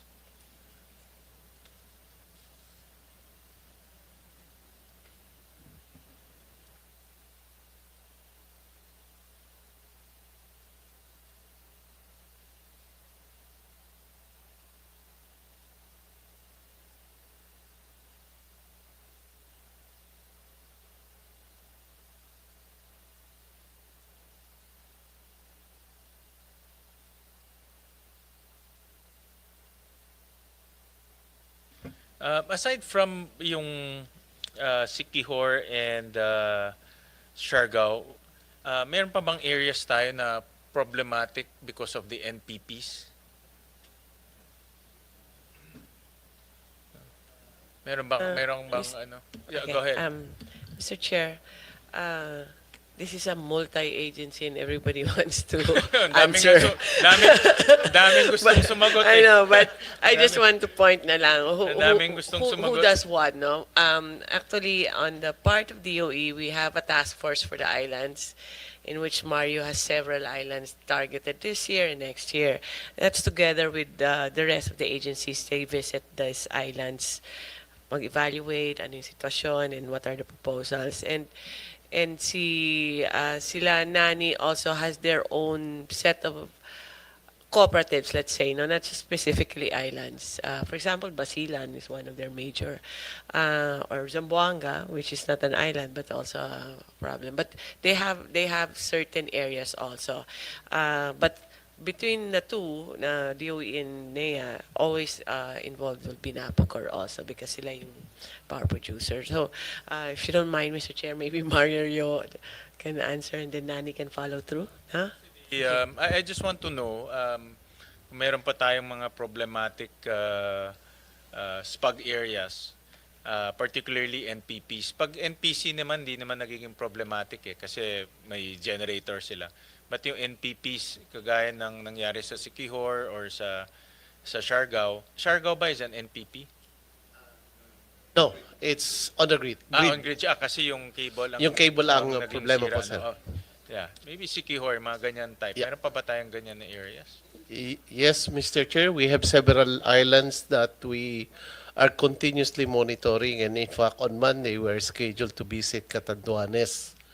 So that is included for the year.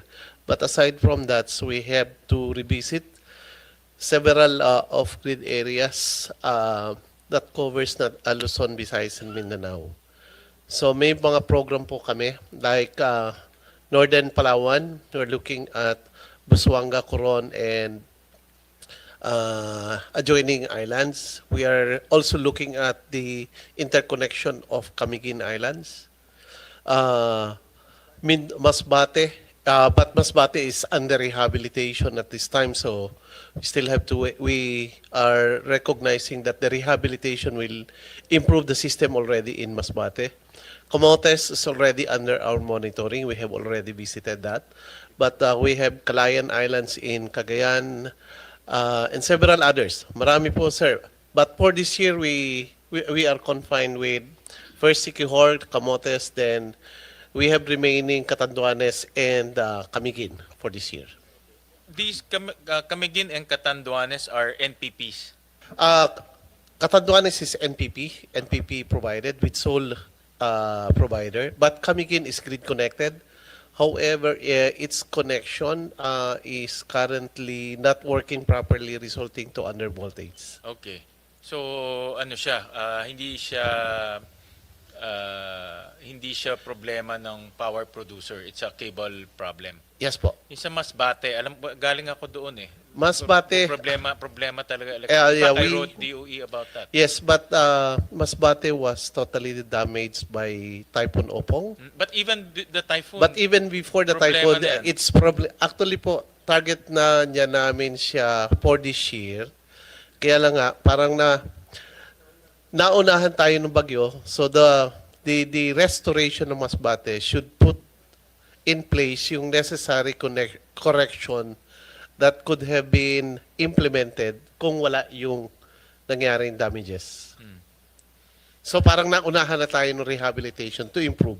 so ang may interconnection ba sa Masbate? Wala eh, 'di ba? Wala pa po. But So you really need to change the generators.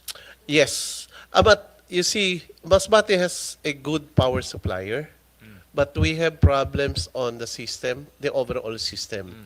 Kasi maraming lateral lines instead of looping system of transmitting power from one area to the other. In fact, Masbate has a thermal power facilities using coal as base load. Kaya lang yung mga peripheral off-site satellite gensets nila are diesel. So, but yun nga sir, yung Mr. Chair, yung rehabilitation effort should already improve the system. Okay, so but that's beyond ito, lahat to beyond budget na ito, no? Yes po, These beyond are budget. all policy considerations. Yes, since we will be conducting full audit, performance and assessment, technical, financial, and legal, then covered na po lahat yung assessment. To be, of course, our stakeholders, the suppliers and the electric cooperatives and distribution utilities will be the one to implement whatever findings we will have. All right. All Mr. right. Chair. Yes. Just ano lang, Secretary. because we have a team actually, we're working with NEA, NAPOCOR, and MIC even, together with DOE. We've identified some islands also that not necessarily na walang, hindi kailangan budget. These are major works, and we're targeting this and trying to find funding. I think NEA can further explain on this also, Mr. Chair. If you Because allow. commissionary areas, the only option we have is to buy more generators and PC. Diba? You can I'll be more than happy to be corrected kasi yun ang first instinct ko, but if there's other solutions and if you can help kasi budget season nga, if you can help allocate funds to help Masbate, Catanduanes, and ano yung isa, Camiguin, tutulong kami, no? Just let us know what do you guys need. Permission, Mr. Chair, to relate the ongoings and the partnership with MIC. The project at Mindoro took off already, and this is the acquisition of the NPC asset of the backbone of the whole of the island of Mindoro. So we are designing it to have a radial sub-transmission backbone or transmission backbone into the whole island, and thereby upgrading the backbone itself, because the backbone right now is needs rehabilitation. So MIC will acquire the distribution backbone, and that will be upgraded.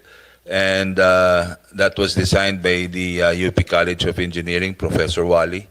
So we are following that, and then MIC will be in partnership with Transco to be the system operator. And the idea is, if it will be fully implemented, there will just be one Mindoro Electric Cooperative supplying the whole island.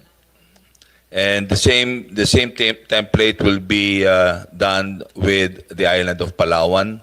Palawan is being supplied by a single line diagram, almost 600, 700 kilometers. And there was also a design that we will follow, wherein north will be one loop, Puerto Princesa will be another loop, and the south of Palawan will be another loop. And that is to improve the voltage quality and the delivery and reliability of the electric generation in the whole island. In addition lang, Mr. Chair, that's Palawan, Mindoro, and we're also assessing Siargao, Basilan, Siquijor, Catanduanes, Masbate was supposed to be there, naunahan lang na, and Camotes pala. Now, so when we talk about Siquijor and Basilan, it's the lines inside eh. We have to improve that kasi isang dapo lang ng ibon dyan, baka it's really an old system. So we have the numbers already that's needed for Siquijor and Basilan. Siargao and Catanduanes, other than improving the lines, pwede siya makonect through submarine subsea cables. So those are things that we are already assessing. It's the funding that's tricky. That's why we're trying to bring in MIC in some of the projects. But in some, we might find funding from NEA and other sources that we can find. But iba talaga mahuhuli sila dahil kulang talaga yung budget. Because just by, as an example, Siargao, I think, was that the connection? Mga 800 million.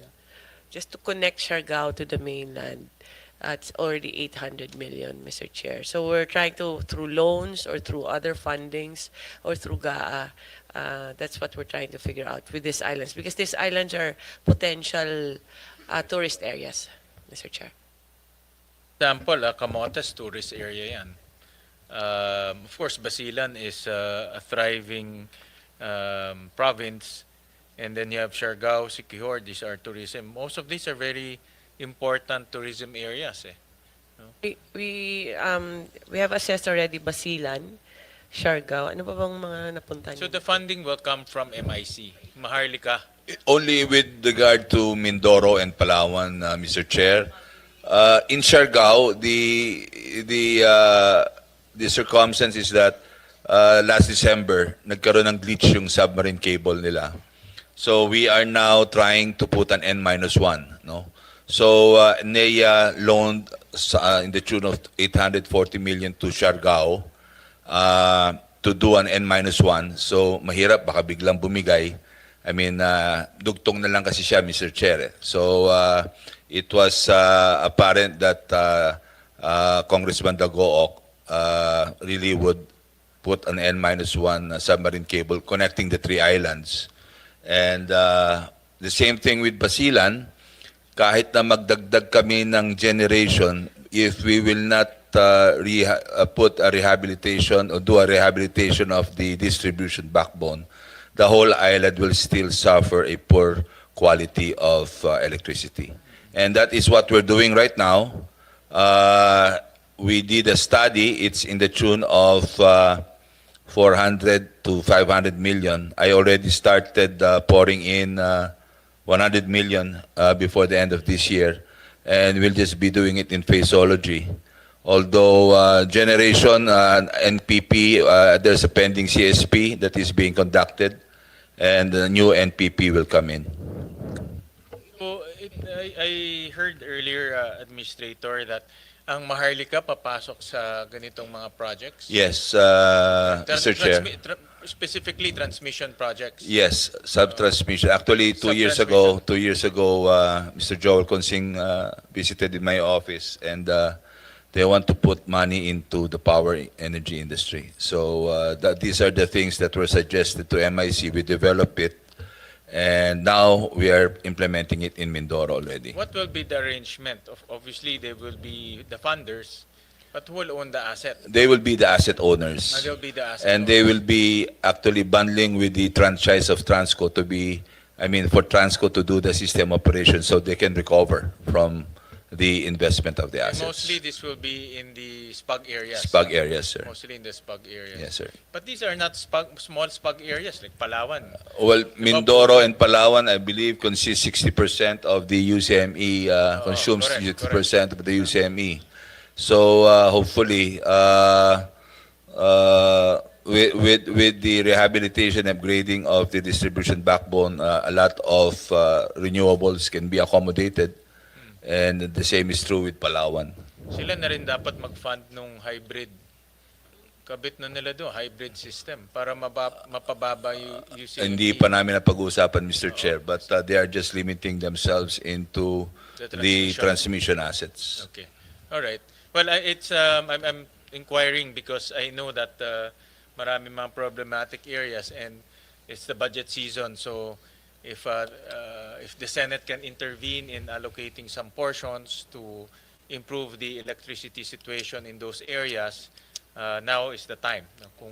And I know that NPC, hindi lang ba NPC ito? Kasi typically pag SPUG, NPC ang kausap eh. So it will be a multi-agency Actually, it's a approach. multi-agency coordination Okay, already, Mr. just Chair. let us know how we can help. Because, Mr. Chair, we more or less we've identified where MIC should come in, and some other parts maybe private can come in as whether it's a PPP or a solicited proposal from them. But there are other parts talaga na we need government support, especially Siargao and Basilan, I would say, right now. So we'll just prepare the papers, the documents, and we can send it to your office. Let us Mr. know, Chair. lalo na Siargao kasi tourism areas yan eh. So kung walang kuryente, kawawa yung mga hotels. Hindi naman rin sila pwede mag-generator all the time. Lulugi sila. That was what happened, Mr. Chair, last time. They suffered 13 days of no electricity. Magpapasko pa naman. So, Din kung generator sila, ang cost nila pagbili is 26 pesos per kilowatt hour. No? or more. Oo. So, they hindi magso-survive yung negosyo nila pag That's ganyan. true. No? So, kailangan talaga nila ng electricity. Yeah. Just let us know how we can intervene and support. And then my last question to NPC, nakita ko this is about missionary electrification. In 2023, the utilization rate is 72%. Then in 2024, bumaba siya to 55%. And how are we doing what seems to be the problem with missionary electrification? This is one of your core mandates. And I saw in your presentation earlier that meron pang 450,000 na mga households na in the missionary areas na hindi pa electrified. So have you improved the utilization rate?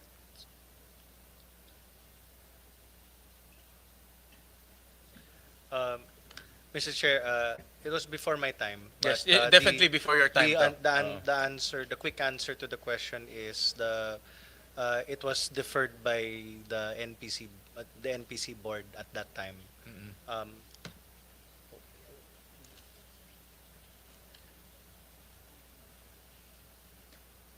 But mababa kasi yung utilization. In fact, in 2022 is only 14%, 2023 is 58%, 2024 23%.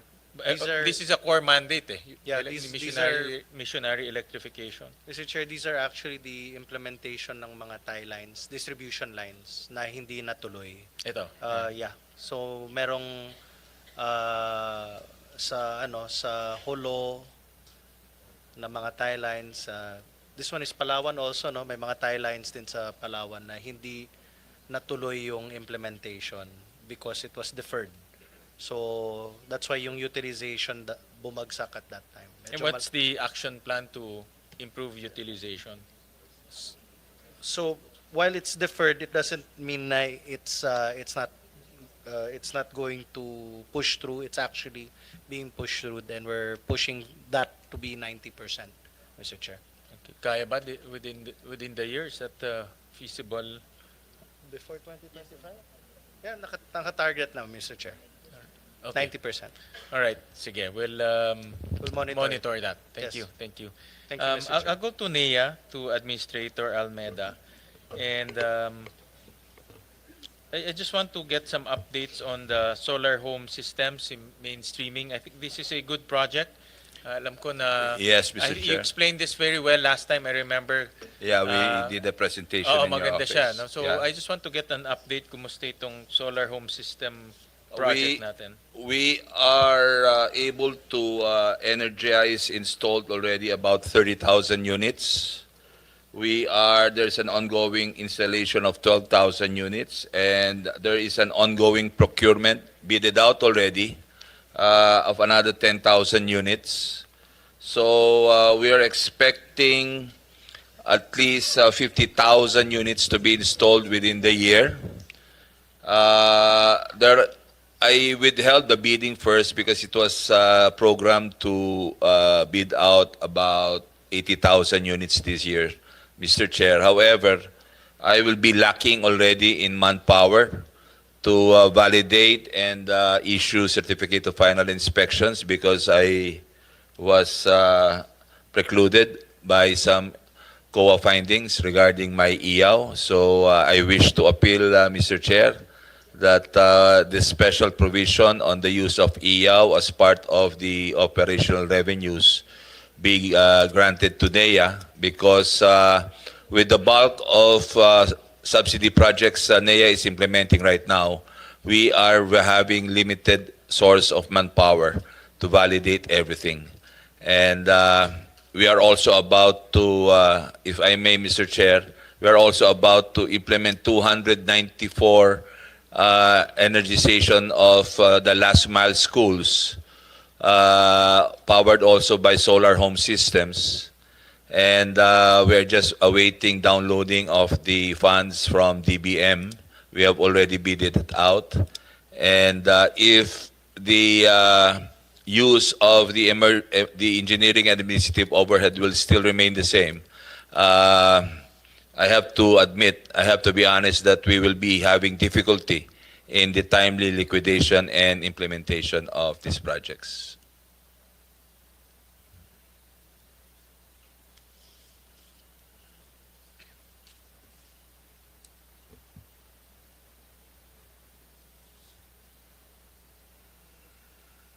Mr. Chair. Yes, in the from HOR, there was an additional budget for total electrification under NEA at 8 billion pesos, Mr. Chair. And considering this, the implementation would not be as fast if, kasi the more projects NEA has, the more validation they have to do. and right now they have enough people for a budget of 1.5 to 2 billion. 2 billion actually. Now, if you increase that by 8, actually additional 8, Yeah.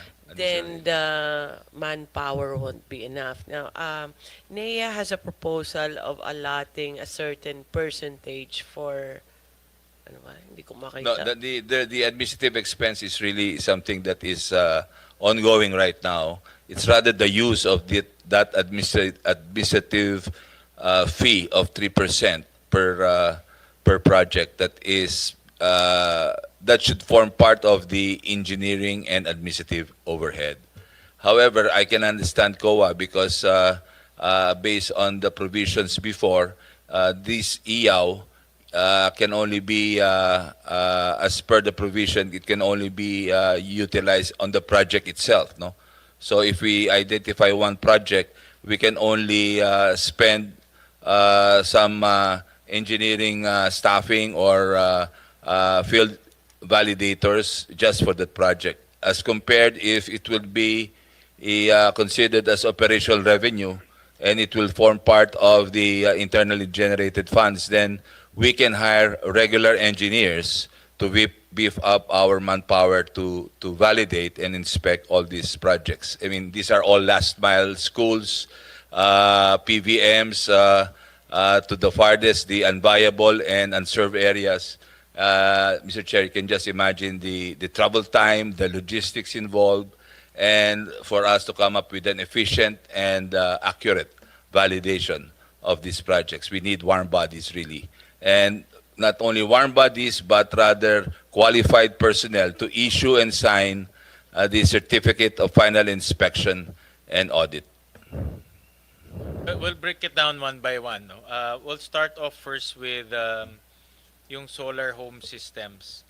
And the reason why I asked this because I want this to connect to schools. No? And right now, for school year 2023-2024, according to to DepEd, meron pa tayong 2,000 schools na walang kuryente. Well, on the last mile schools alone, Mr. Chair, per DepEd, there are still 2,359. Okay. 2,359. So as per our MOA, which we recently signed last February, all their electrification budget will be downloaded to NEA. Okay. So NEA can implement the energization of the last mile schools. However, the budget can only accommodate 294. That is my next question because one problem that I want to solve, actually two problems I want to solve is with education. Number one is dapat lahat ng school natin may kuryente. I agree, Mr. Chair. Ang susunod, dapat lahat ng school may internet. Kasi hindi naman pwede may internet, walang kuryente, di ba? So, umpisahan muna natin yung kuryente. So, and based, siguro, no? I'm just off by 300. Actually, Mr. Chair, if I may share, the pilot school we energized in Agusan del Norte, the first school that we did as a pilot project, of which Secretary Angara and myself energized and inaugurated. We were able to energize, put electricity to supply 4 classrooms. And we also brought with us that Starlink. And when we inaugurated that school, actually, we had a Zoom meeting with the president then, who was somewhere. And we were able to donate also smart TVs that can give the professors or the teachers an interactive method of teaching. And that also the setup is designed also to accommodate charging tablets for the design. We came up with the design that can do charging of 40 tablets per classroom. And that would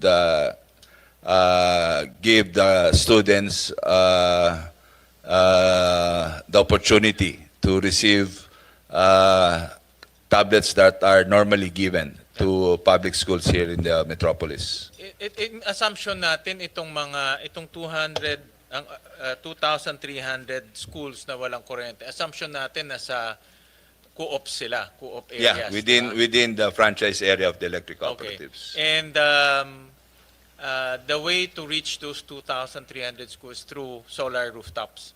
Solar with battery. Solar with battery. Solar with battery, Okay. Mr. Chair. The design are for 2, 4, 8, and 16 classrooms. Okay, but some of the schools yata malalaki. But sige, how much per school ang investment? Parang, if my memory serves me right, Mr. Chair, parang nasa 1.2 million for the 4 classroom setup, 1.2 million for 4 classroom. if I'm not mistaken, Mr. Chair. And then how much is the investment to cover the 2,300 schools? Well, we just have to qualify, Mr. Chair, because there are schools that are 8, there are 16. Yeah. Pero, Mr. Chair, pag tumataas yung bumababa yung coste. Okay, so assuming Parang ganun, pero pag bumababa siya.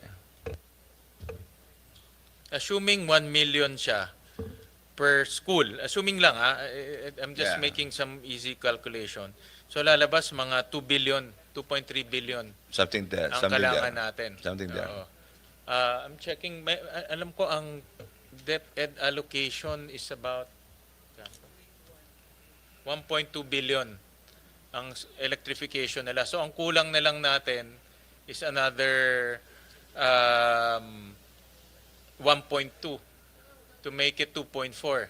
Something there. Ha? Oh, I'm just ano lang to initial calculation lang to para lang mayroon na akong working figure. Para may target na working figure ako. So to complete all 100%, to complete all the 2,300 schools, kailangan natin roughly lang 2.4. 2.4, but ang additional na lang is 1.2. Okay. Kasi may 1.2 na sila eh. No, roughly lang to, roughly. Sabi nga ni Sharon, ni Secretary, mas malaki pa yan. But roughly lang. So, para lang ma-complete na natin. Kasi yesterday, DICT was here and we managed to work out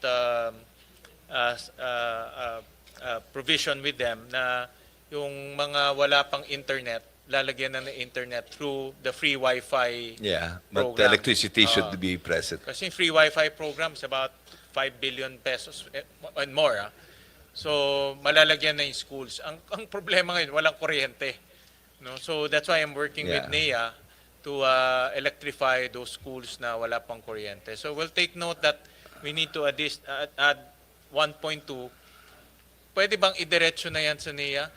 Para Actually, wala ng transfer? Actually, Mr. Chair, what happened for 2025, nagmowa kami, but it was already downloaded to DepEd. And ni-request lang nila sa DBM to download it straight to NEA Sige, by virtue of the MOA. We'll work na lang with Secretary Angara Yes. kung anong prefer niya. Yeah. Kasi iniisip ko, since kayo naman kaya ko tinanong, the assumption here is nasa co-op area siya. Yeah, Mas it's maganda idiretso na lang with the provision there na these are to electrify the remaining 2,300 schools. Para tapos na tayo doon, wala na tayong problema with the schools. Mr. Chair. Tsaka you need the co-ops na rin, Mr. Chair, to maintain that and to... Actually, Mr. Chair, for the information of the body, I requested the co-ops not to charge anything to these public schools in terms of operation and maintenance. That will be part of their CSR already. But they are the ones who will be the one to be the lead in installing in the installation of the solar panels and the installation of the battery energy storage system. Thank you, Admin. So at least na-solve natin yung sa schools because we want to solve one problem at a time. And 1.2 billion is not that much naman. I think Yeah. we can source it out somewhere. Um, I'll go to itong presentation ninyo, admin, just to understand. You started, we'll flash yung ComSec, yung SEP accomplishments. I want to understand where we are in terms of electrification. So we started off with 19,000 unenergized sitios. Ngayon ang natitira 8,800. Tama? Yeah. Yan ang natitira natin Yes, for Mr. Chair. 2026. And that will completely, tama ba? That will completely energize the entire Philippines. Itong 8,800. Sitios lang to, Yeah, sitio ba? yeah, okay. Kasi ang ano, pag kinabit mo yung sitio, di mayroon ng kuryente doon. O iba pa yung household connection. Iba pa siguro yung household connections, Mr. Chair, because this is a moving target. The sitios are moving target. Anyway, I think it's better that we submit the 5-year program of the total electrification. I mean, this is kind of misleading, I have to admit. Maybe just to present the budget utilization in terms of the prior years. We presented this one, but I would submit, Mr. Chair, to your office, the 5-year program starting 2023 of the total electrification, strategic total electrification roadmap. Okay. But based on data, ang unelectrified nilang natin is 1.7 million households. Yeah. Correct? Yes, I agree. I agree. Because this is a moving target. Yes, I agree, Mr. Chair. Lumalaki yung population natin, especially in the countryside. So, lumalabas 1.7 million ang ating Households, Mr. Chair. households, no? Wala ba dito yan? Yung unelectrified? Tama ba yan? Tama yan. Oo. Ito? Nasa DOE yan. Actually, nasa niya. Nasa briefer ba? Nasa my presentation. Asan na yung roadmap ng 5-year? Andiyan ba sa'yo? Okay. Ang gusto ko malaman, based on your estimates and your new programs, how much will it take to electrify this 1.7 million household? Based on your estimates, We started at 69 billion last 2023. I believe it's only at 61 billion. 61 billion, Mr. Chair. Ito yung aming estimates. This is based on your data, NEA data, na ang natitira is 1.7. So to electrify the 1.7, we need 61 billion. 61 billion, Mr. Chair. And this is a combination of solar rooftops, That's right, Mr. sitio Chair. electrification, Sitio electrification, barangay line enhancement program, and the PVM, which is the solar home system. Alright, sige. Medyo malayo pa tayo. And then 61 billion yun, medyo mabigat yun. I have to admit, we have to program that. Okay. I'll go to an item, Administrator, in your budget. This is, we read in a COA report, meron pang 1.2 billion have remained to be unliquidated 1 to 5 years. And then on the same report, there have about 470 million subsidies that were released to 14 delinquent ECs, contrary to the special provision, GAA special provision, that subsidies can only be released to ECs that have fully liquidated. This is in the COA report that we, and these are the ECs. Unfortunately, Mr. Chair, these are mostly in the BARM areas. Mostly in the BARM. Yeah, nakita namin in the BARM. Magelco, Siaselco, Lasureco, Tawelco, and Baselco.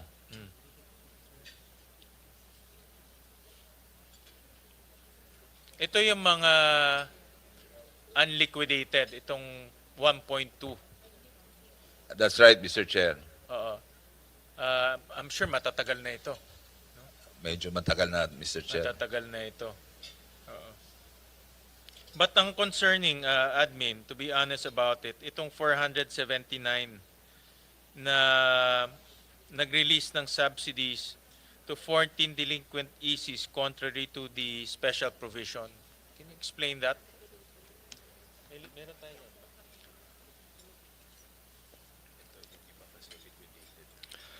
Out of the 479, Mr. Chair, 208,487 were already liquidated. So there exists a balance only of 270 million that are still pending liquidation. Ang punto dito, Administrator, how come we released, the special provision is very clear.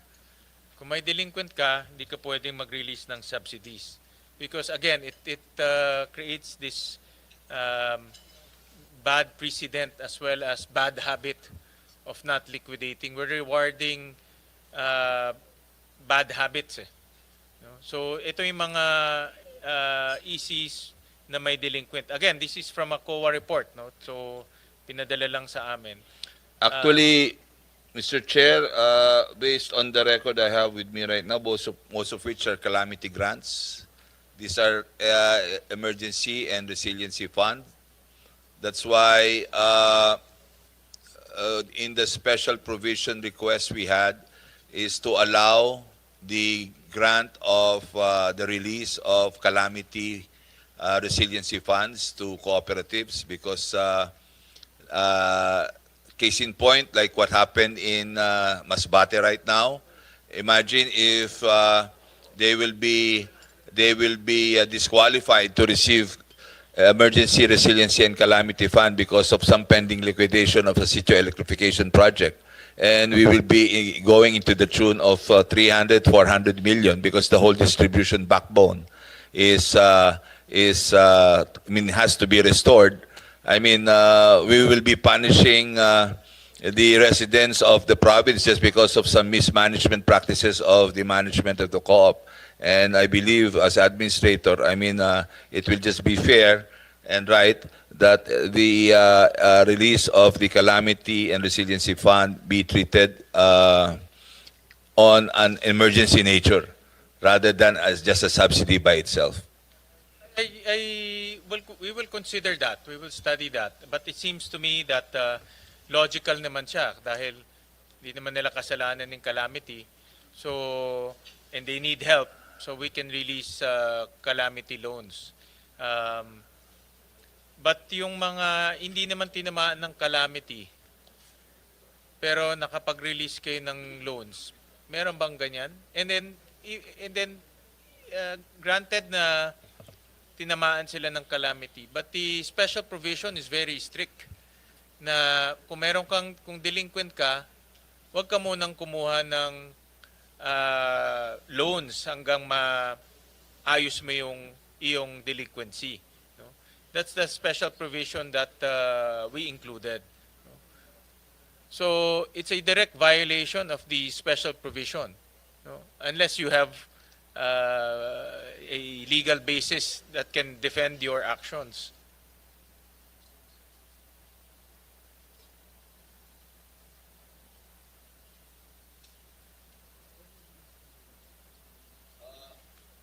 Mr. Chair, I don't think there was a one-time release on this. It was a series of releases. Prior to this special provision or after the special provision? During calamity situations, because most of them are, as per our record, these are all calamity funds. Odette, actually Odette, I mean, I wasn't still there.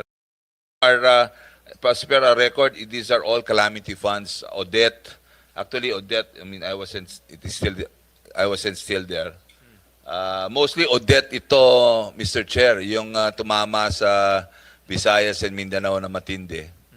I mean, the cooperatives really needed help during that time. I mean, from Cebu to Bohol to Camiguin, I think, no? To Camiguin, I think. medyo matindi ang inabot nila ron. Actually, as per our records, these are all Typhoon Odette calamity funds involved. 90% of it. Let's put our house in order. Again, we support the concept of helping calamity-stricken ECs. Di naman nila kasalanan, tinamaan sila, and they need to rebuild. And by helping the ECs, we're helping the people there. No? But let's be strict about the special provisions kasi these are laws. And we don't want a situation wherein laws are violated. If you think that we need to amend the special provision, we're very open to that. Yeah, it's part of the wish list that we will support your proposal. But in the absence of that, let's be mindful that these special provisions are aimed to create a orderly implementation of the noted, budget. sir. Yeah. Noted, Mr. Chair. Actually, we are still enforcing, and we are still requiring them to submit liquidation documents to put this and settle this pending liquidation issues.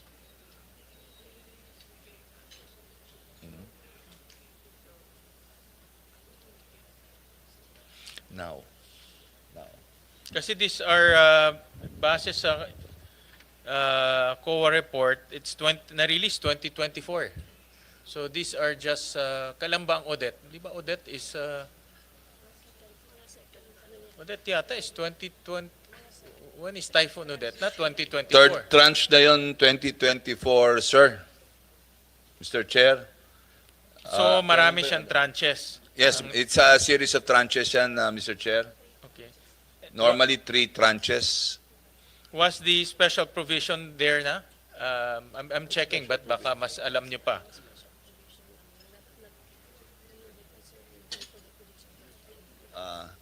I think the special provision only happened last year. But Oo nga. before that, we were allowed, NEA was allowed to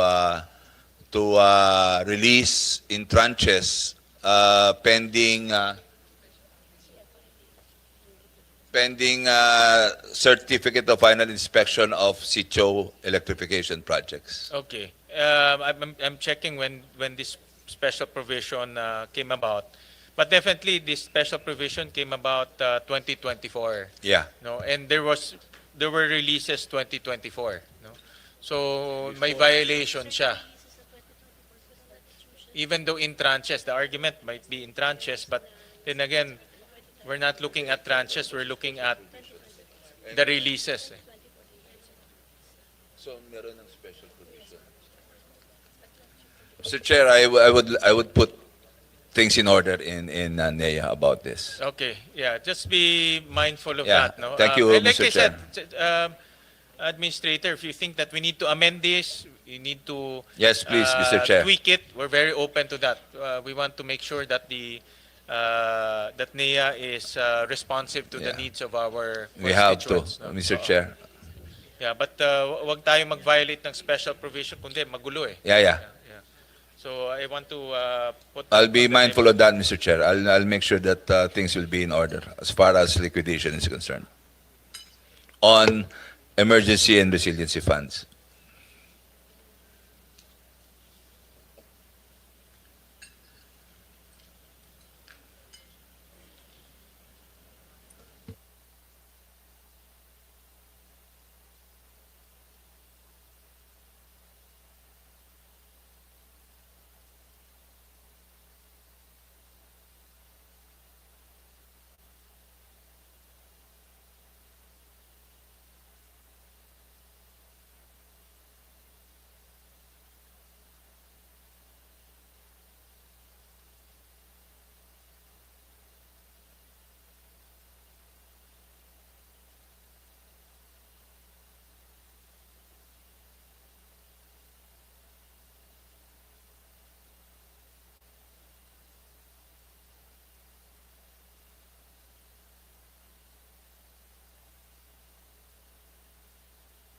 A better way is taasan yung e-surf eh.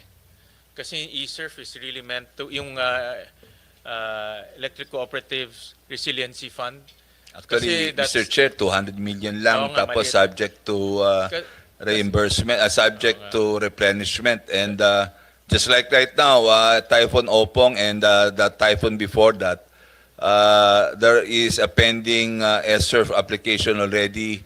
Yung 200 million may pending application na on 3 other cooperatives at 80 million. So I'm left with 120 million na lang. But the ongoing Masbate cost of calamity restoration is already at almost at 400 million.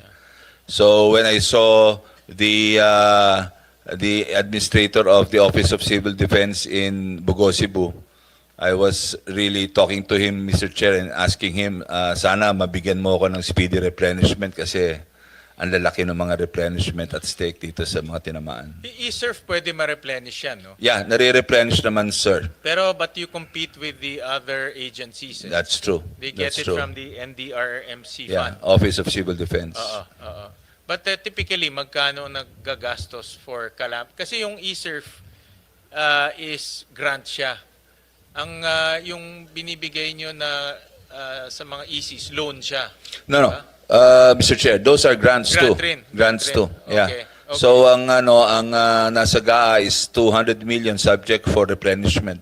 So it all depends on what kind of level of damage is suffered by a co-op. Minsan, I mean, just like in Masbate, I mean, 2 replenishments are needed to cover the materials used. And we are, Masbate only loaned all these steel poles, conductors, and distribution transformers from the regional procurement hub for them to be able to restore immediately.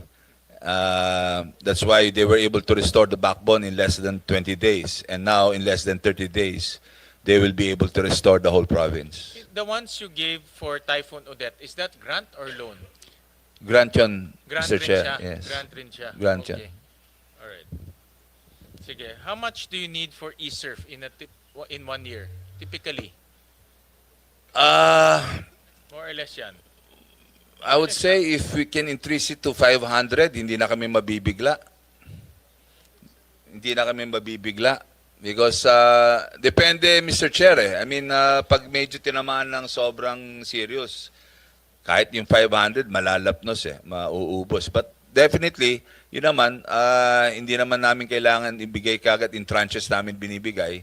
So pinakikiusapan lang ng, ang mahirapan lang doon, yung mga nagpautang na suppliers na nagbigay ng mga materyales. Napapakiusapan naman sila. But ang concept kasi niyan, quick response. That's right. That's Para right, yung Mr. Chair. EC makabalik ka agad. Tuwing may bagyo naman, ang EC tinatamaan din eh.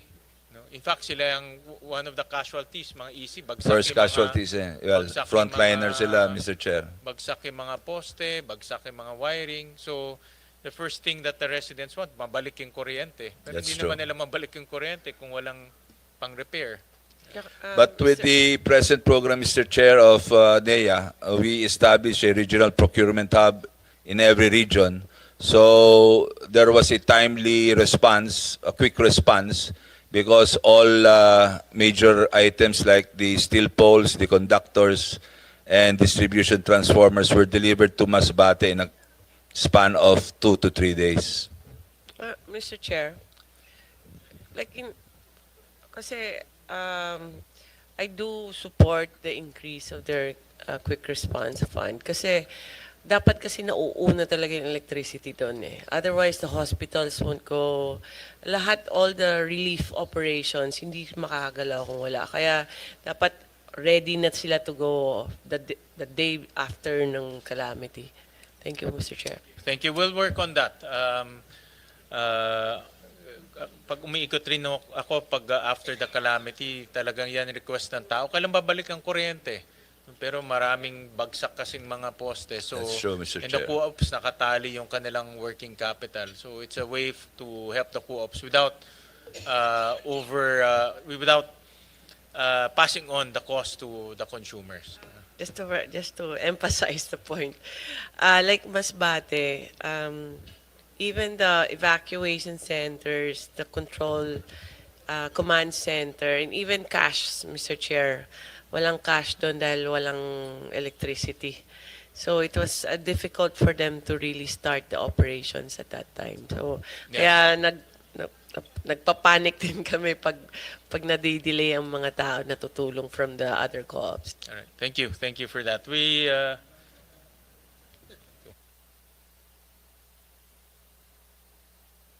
Nice Senator JV who has also questions to the energy sector.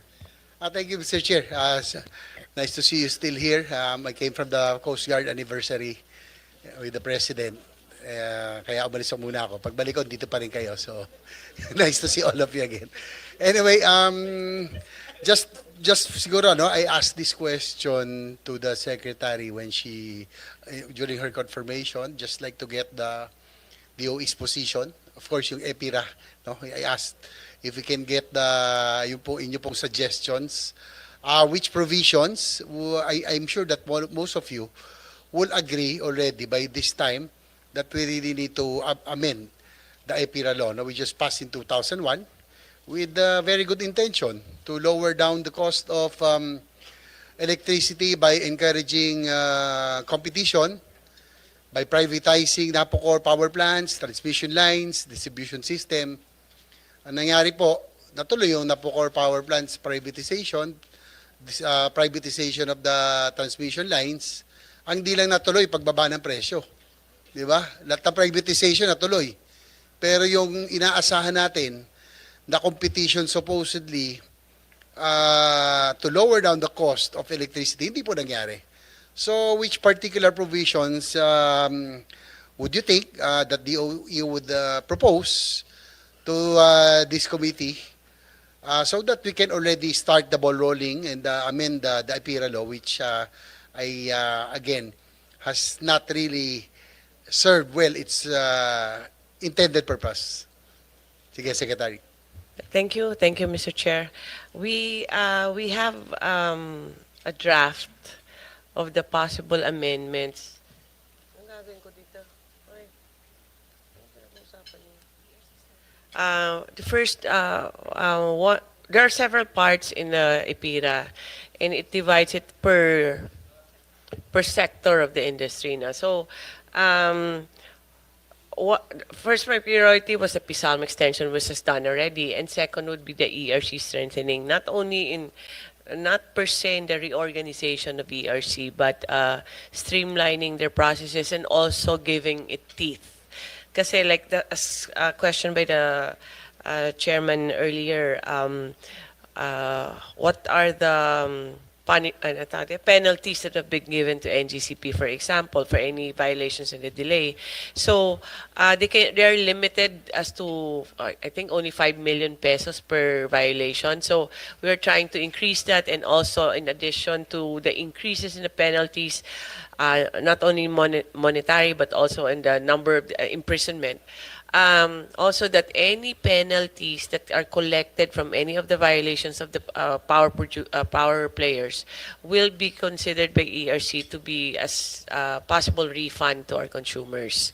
But the part on ERC, Mr. Chair, I would rather have ERC expound on that kasi sila yung main concern dyan eh. But Sige po, yes, sir. Yes, yeah, she Okay, ERC chairperson after secretary. Sige po.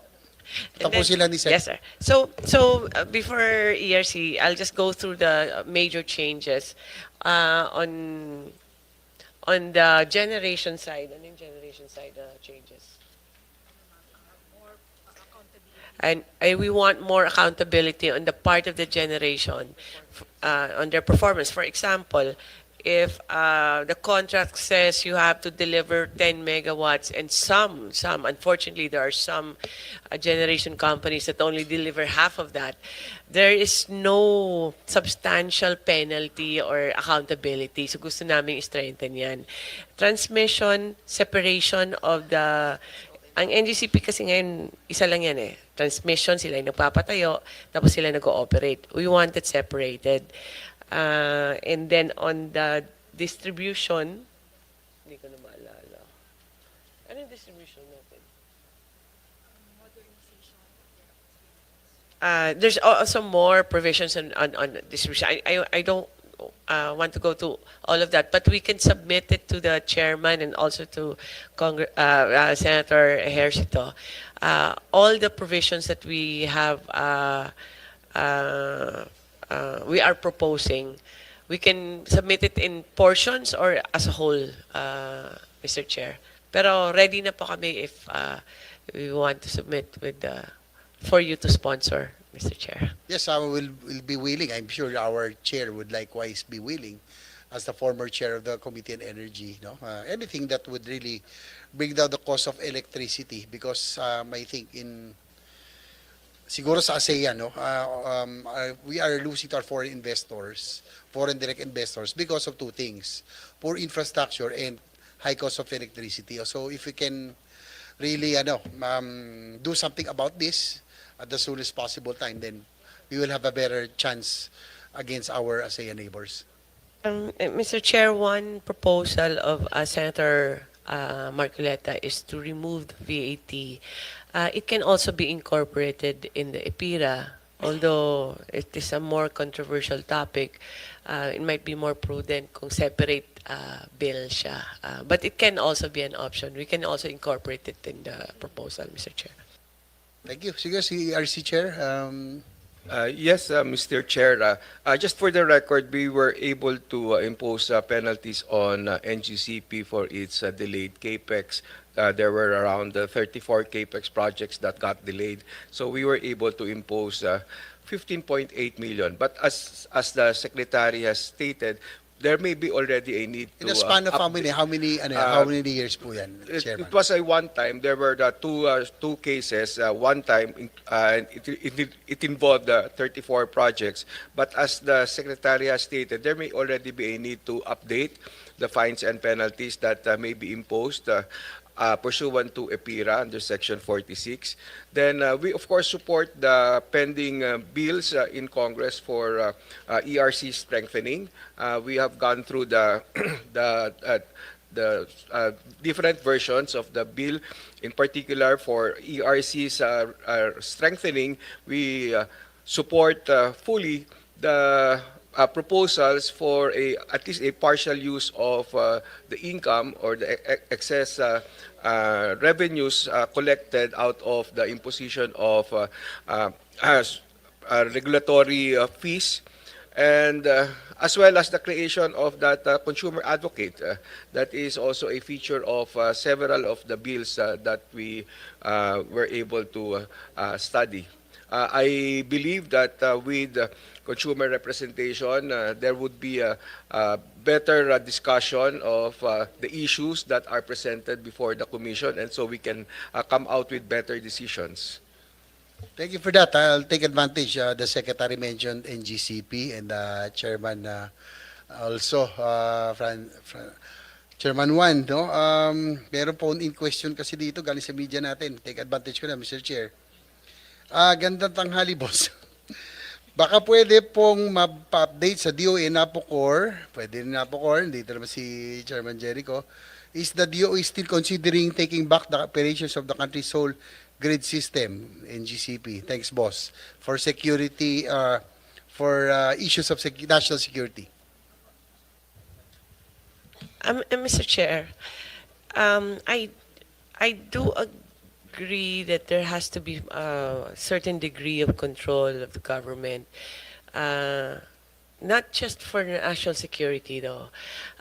What happened was we gave a franchise for the entire grid system, and if you really read through the concession agreement and the franchise, the government has no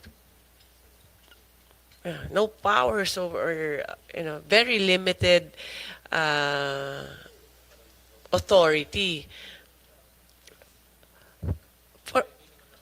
For example, kung So what I remember also, I was conferring with our chairman. DOE one time, if I remember it right, tried to go and inspect, and you were not even allowed by NGCP. And yung Transco, yung Transco. Papaalam muna kami. Nagpaalam pa Yes, sa sarili nating Mr. Chair. para may mali di ba? So, And ang concern lang natin doon, of course, with, if everything was normal, especially with the precarious situation in the West Philippine Sea, we know for a fact that big share is owned by the State Grid Corporation of China. Yun ang worry namin dito no? Na with one flick of a switch, baka pwede tayo maparalyze Sana yun yung those are the things that hopefully will not happen, no? Mr. Chair, I would like to expound on that. For example, NGCP's budget per year is about, I can't remember na the earnings would be about 20 billion a year, and that's less the cost of capital outlay that they do, no? Which means it's a huge budget per year to construct all this infrastructure. This is not from my research, but based on the hearings in the House of Representatives. And most of the construction that is done are actually by non-Filipino construction firms, meaning the money that is being paid by our consumers so that NGCP can fund this construction are being used for materials and people from outside, Mr. Chair. So in that sense, you're correct that there is no security and the money does not go back to the economy of the Philippines. So that's one danger there also, and that was expounded on during the hearing in the House of Representatives, Mr. Chair. Okay, thank you for that. So we'll just await. And anyway, we'll be willing to sponsor amendments to the APIRA law. Sad to say, no, sabi na alala ko, 2000, that was 2001, just 6 months after the assumption of the GMA administration. Talagang pinasbreak di ba?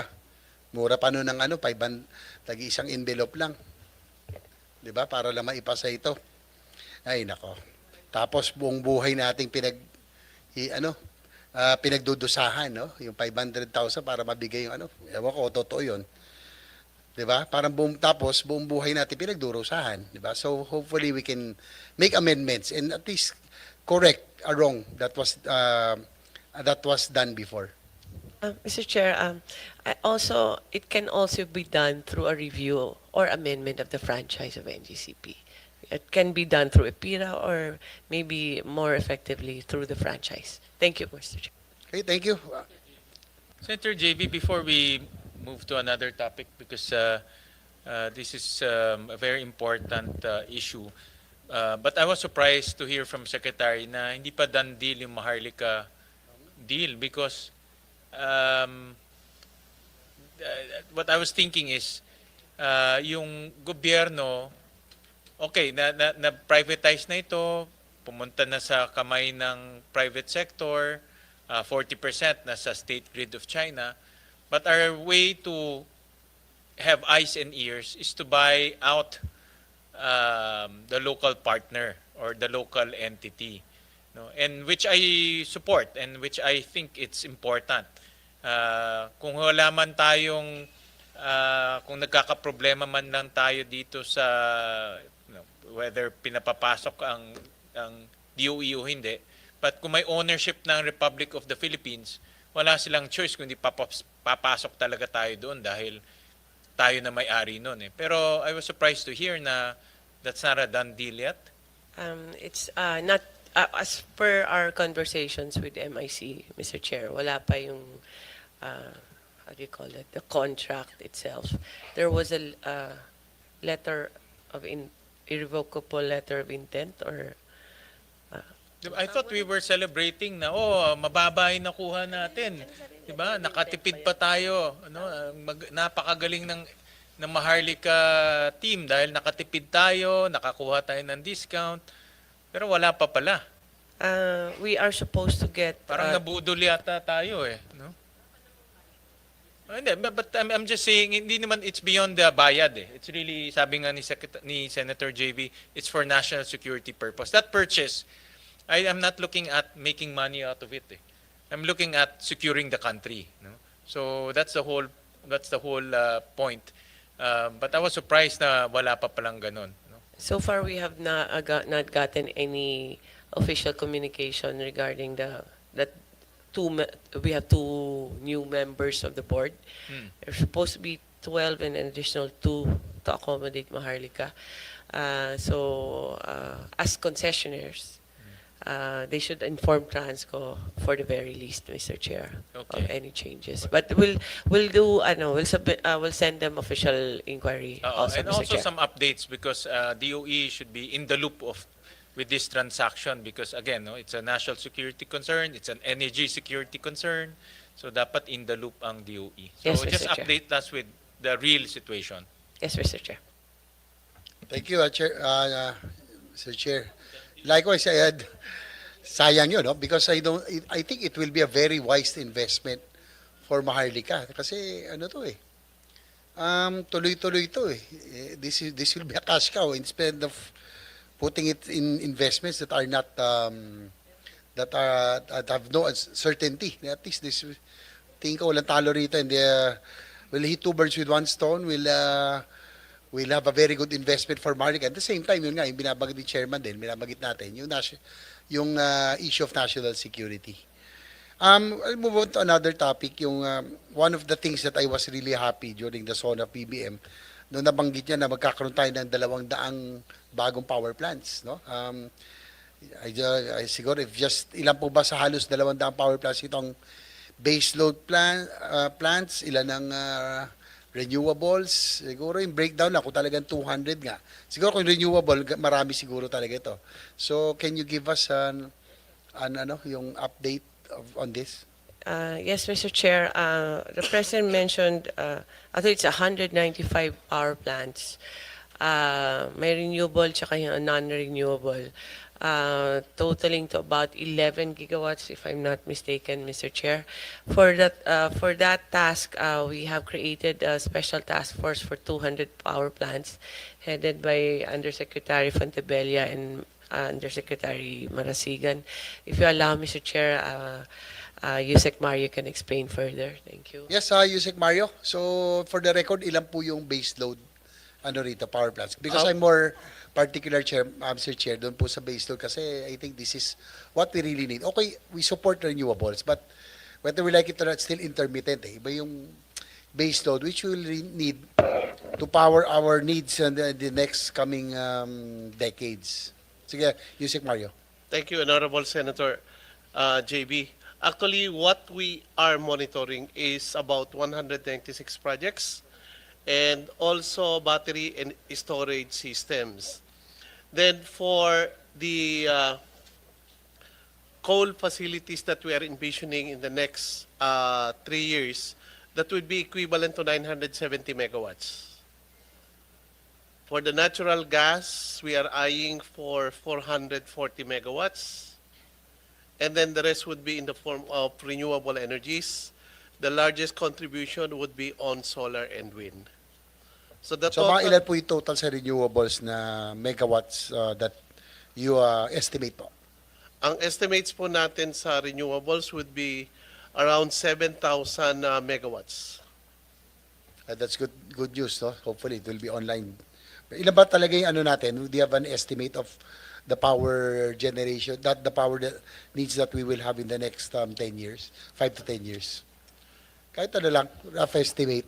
We can provide with you the actual data, which is in the form of our power outlook.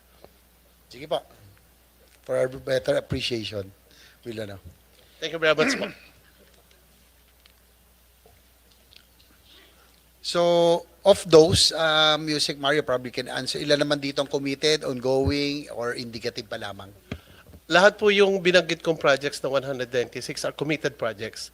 So we are closely monitoring not only the administrative side of it, coordinating with concerned agencies that are involved in permitting and licensing, but also the actual, yung physical construction po minomonitor natin. And according to DOE, am I correct, by 2040, magdadagdag tayo na higit kumulang 46,000 megawatts. Yan po ang target Yun po ang natin. target natin for renewables. So, gaano kalaking bahagi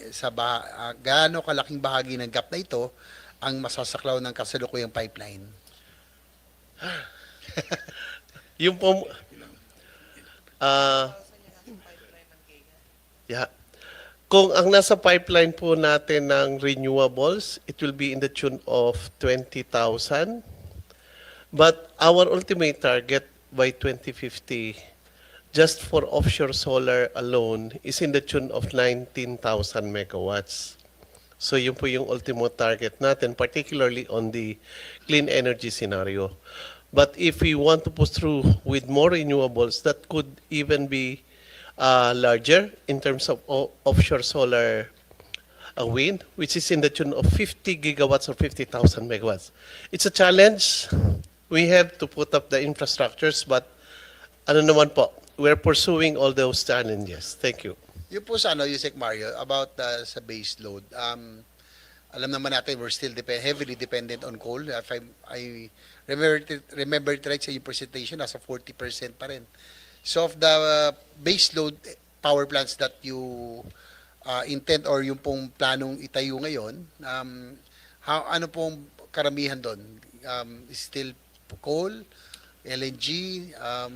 Well, basically po, thank you very much for the question, Honorable Senator JV.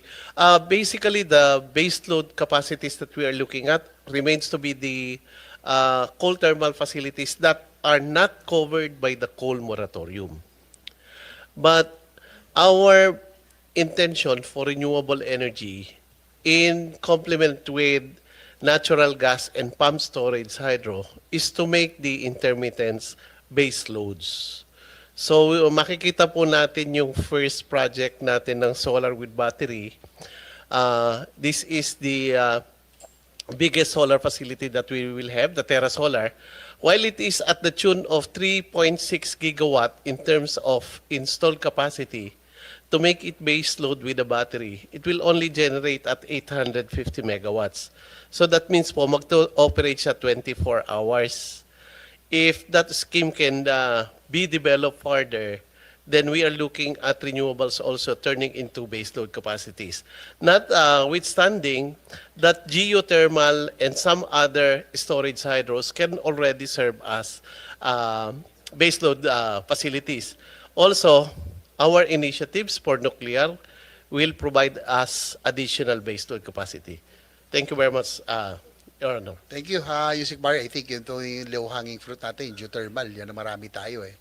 Also LNG, kaya lang medyo very expensive to build, no? Nabanggit niyo na rin po yung nuclear power. Secretary Garin earlier mentioned that with the assumption of the Marcos administration, na-renew yung yung interest on nuclear energy. And what's good about it, before ang nuclear power kasi na-demonize masyado no? Because of the BNPP. For so many years, nobody would dare touch nuclear issue with the 10-foot pole. Walang politiko na magsasalita tungkol dito. And I think I had the chance to visit Bataan Nuclear Power Plant when I was a first-term senator. Sabi nila, ako daw yung isa sa mga unang tumapak doon, no, na senador. Dahil nga siguro takot sa repercussions because it was really demonized. But the nice thing about it, I think people now have an open mind about nuclear energy because I think most of it has been proven successful with our neighbors and in Europe, in the United States, Japan. Yun na po, with the Philippine Energy Plan of 2023, 20 targets, a phased entry of nuclear energy. In line with this, what are the programs for 2026 to integrate nuclear power into our energy mix? So, meron na ba tayo nito? Yung po mga modular na proposal, or is it really still wise to rehabilitate Bataan Nuclear Power Plant? Ano po ang plano talaga? Sec Garin. Yes, Mr. Chair, thank you. On nuclear, there's so much interest in the small modular reactor. That is also why there's renewed interest, because I guess people think that it's smaller, so it's safer, no? But not technically, unfortunately, also, there's still no ready commercially available SMR in the world, except for a couple of countries, no?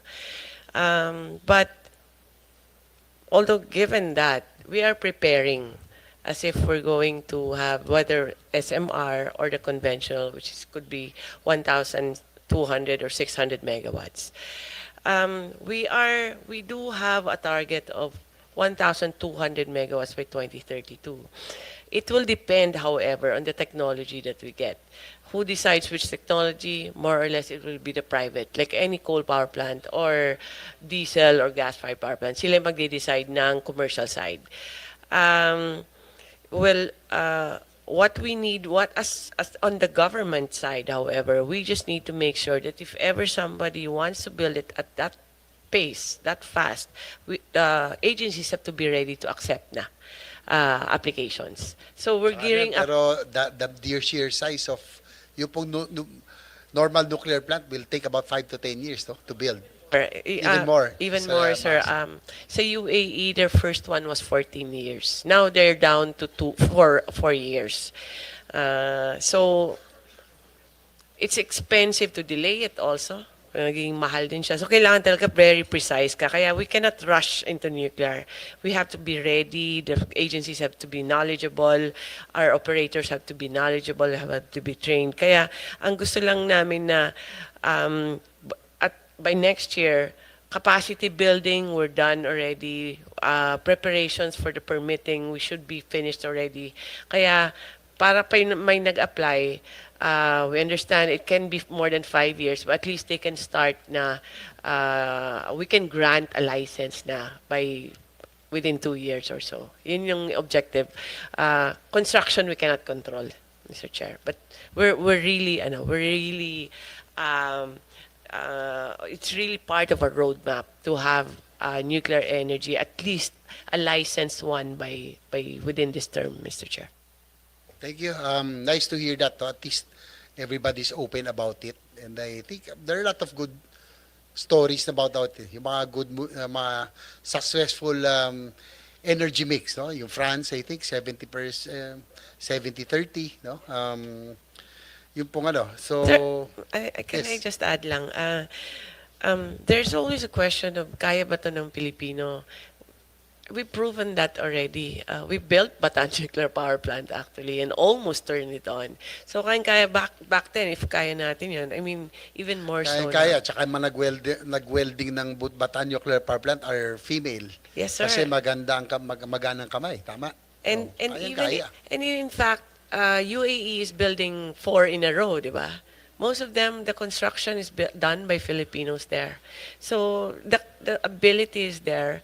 We just need to make sure that everything's in place. Kaya we're confident that we can build one just very safe, secure, and with safeguards lang. Sir. Yes, and then I agree that we have to be very careful about it kasi nuclear, we have to be very, yung una, safety is of top utmost priority. Ang siguro kasi yung cost, no? Siguro hindi alam ng ating mga kababayan, yung cost of energy, yung generating power ng nuclear is really parang 182 pesos lang, no? Compared to the other power sources of energy, nasa 6 pesos. I don't know, Yusek Mario, tama ba yun? Nasa 2 pesos lang ang nuclear compared to 6 pesos or coal, LNG, and others? It's still difficult po to project because the actual delivery of the project will dictate our price. Tsaka, It's the infrastructure mabigat it's talaga about ron. $10 billion a project. But you were emphasizing earlier, Chair, about the base load that we need. No, coal is cheap, but it's dirty. You have gas, which is clean, but a little more expensive. Nuclear is cheap and clean.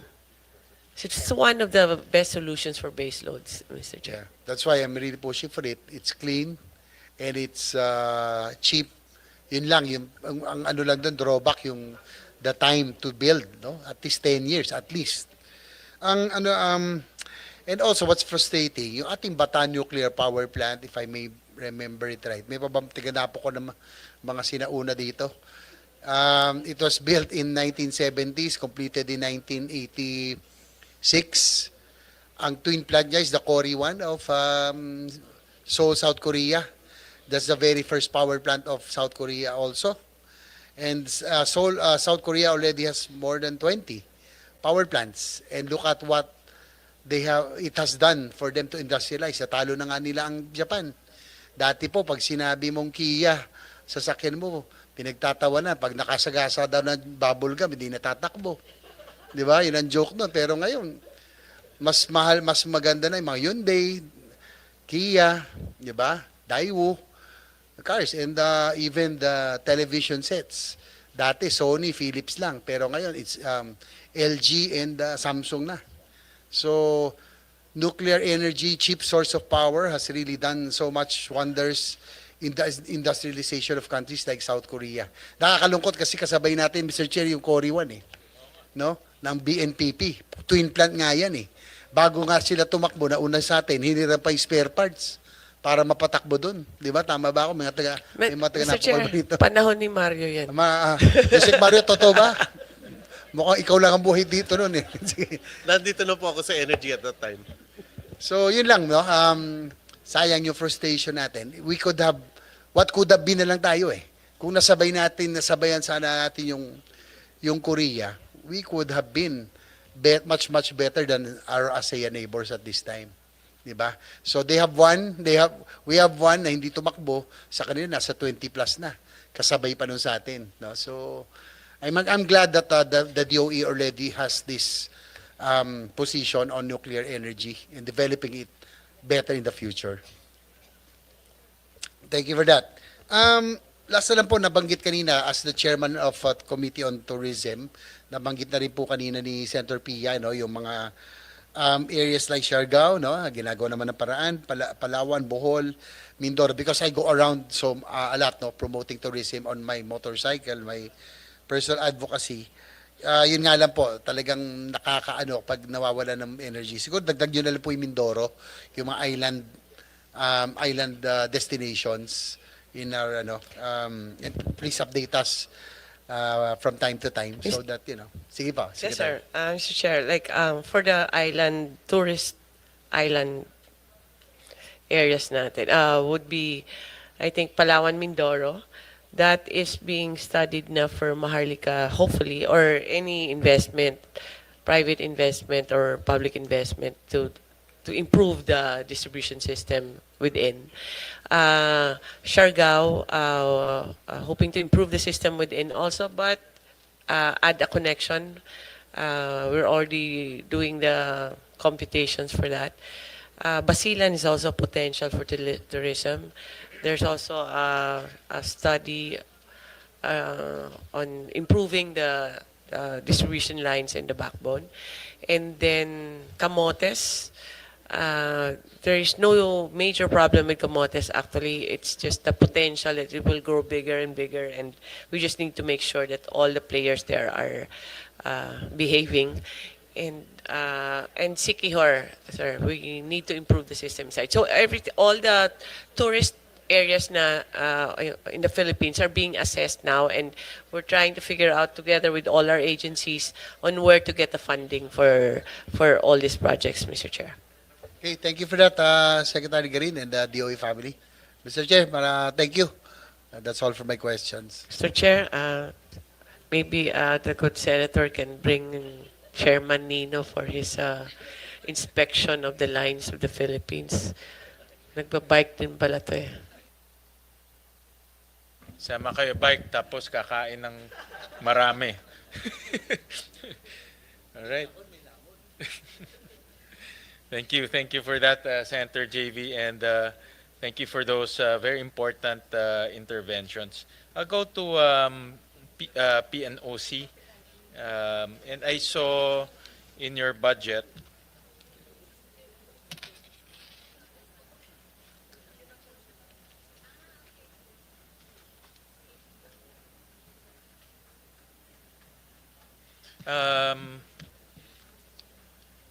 yung kaninang na-present na 4.7 billion, these are, wala na ito, if I understand it correctly. That's right, Mr. Chair. Itong, can we flash, Comsec? Itong mga Land Development Bataan Properties, Green Government Facilities Initiative, Bright Island Initiative, offshore wind, these are wala na itong these are not going to be pursued anymore. That's right, Mr. Chair. We're not pursuing those projects anymore. Instead, you're pursuing a de-risking to equity type of projects, Yes, sir. and then land development at PNOC. These That's are the right. two categories. Yes, sir. Okay. And I understand that nagkaroon ng Supreme Court ruling adverse to, I saw also here in your presentation, adverse to PNOC. So can you give us an update on that ruling? And then how is it going to affect your plans of developing that Bataan property? We already received the decision of the second MR we filed last September 2025. And so the Supreme Court decided that there will be no more pleadings. So we're just awaiting for the writ of execution when the decision will be remanded to the regional trial court. The Bataan property is not included in Petron. So with the This is a different property. This is the Petron refinery property. Yes, sir. Not, Correct. not- So wala siyang connection to your projects or any of your planned endeavors. Tama ba? Is that the way? I have, hindi ko alam which property is which, but the one that the Supreme Court ruled on is not part of your itong I just want clarification. Itong land development at PNOC Bataan properties. These are two different things. Yes, that's right, sir. Okay, all right. And then, so yung property na merong adverse ruling, yan property na yan ay kung saan nakatayo ang Petron. Tama? O iba? The ESB port is part of the Petron case. The ESB. Yun rin, wala na rin yun. Wala na rin, sir. Okay. Okay. Okay. So how big is the property that was na nawala? Is that the 30 hectares? More. Or how big? Actually, can I say in terms of the market value? How come you cannot say in terms of land area? What's the difference? Okay, Is there any- the Petron case would cover bulk plants, the service stations, and the refinery, around 52 hectares. 52 hectares. Okay. And then, yun ang nawala, no? Yes, sir. Itong land development at PNOC property, how big is this? That's about 520 hectares. So 520, so malaki pa pala. That's right, sir. All right. Sige. So I'll go to some items in your budget. Itong mga offshore wind, wala na ito. Wala. You're not gonna pursue that anymore. That's right, sir.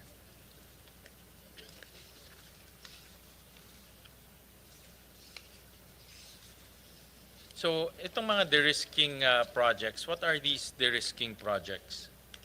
These are renewable energy projects which we will be developing. However, we would only do those pre-development before the financial close, and then we convert our de-risk activities, the pre-development, we convert them to equity. Okay, I understand. And what are these RE projects? The solar, the battery, the wind, hydro, and geothermal. Okay. Can you flash that on the screen? Ito ba yung itong de-risk to equity, so you're gonna put in, tama ba, 31 billion? Tama? No, sir, we're only putting up about 520 million Okay. for a total of the 380 megawatt. This one? Yes, sir, that's Yung right. capex, project capex is 31.9 billion. But since our budget is only for 2026 520, the total project capex would be the project cost for each technology and the corresponding capacities. Okay, so where is the investment that will be put in by PNOC? The third to the last column, 2026, the 520 million. Okay, yan ang ilalagay nyo. Yes, sir. Okay. And so these are the de-risking projects. And then next year, you're going to put 350 million. And then 2028, you're going to put another 100 million. That's right. Okay. And the risking is, the concept of the risking is risky para sa private sector in the initial phase. Tama? Papasok mo na yung gobyerno para mawala yung risk. That's right. Tama? Yes. Pag nawala yung risk, ibebenta natin sa kanila That's right, sir. ng mas mataas kasi wala ng risk. Yes, sir. Tama? Okay. What is the risk of government rooftops? What is the initial risk for government rooftops?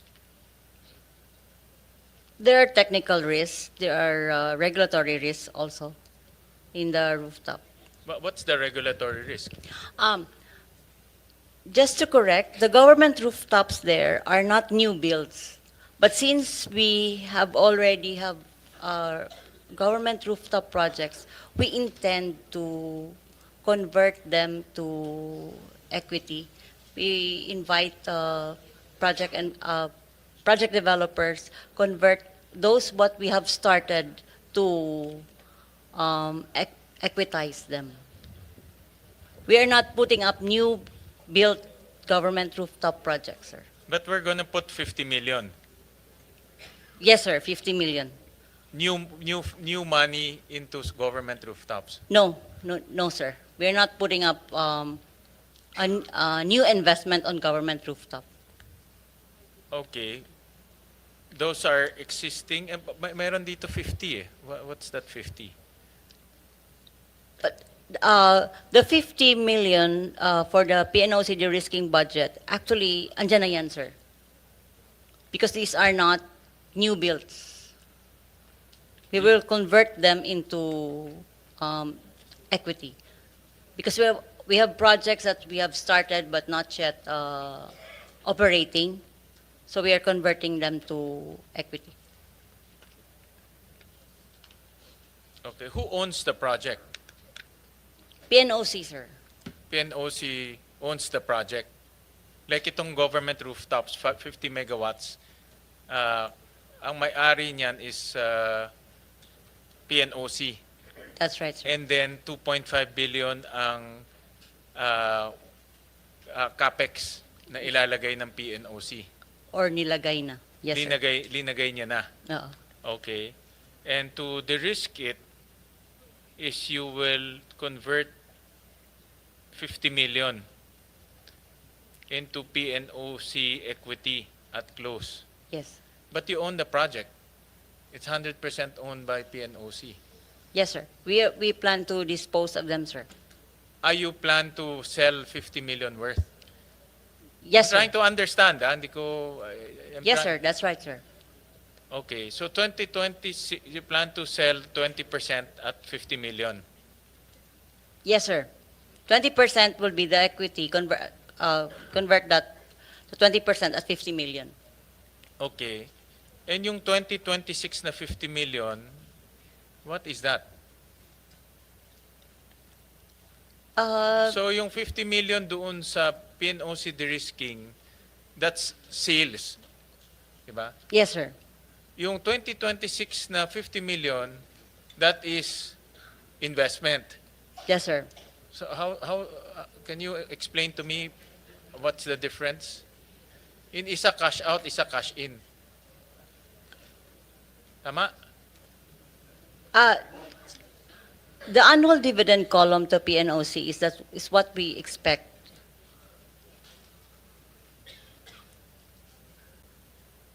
Hindi, yung 2026, the 2026. Kasi the 2026 is part of your capex for 2026, di ba?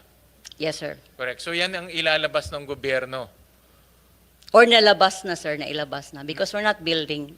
Existing na to. But it's in 2026. Paano nalabas na? We already have existing rooftop. Iko-convert lang namin siya Into? into equity. We're selling this and then come up with we're selling this for private investors and then we get the dividend by at 50 million. Okay. Iko-convert namin. Okay, but in 2026 is your expense eh. Diba? These are, I would assume yan 2026 will be part of your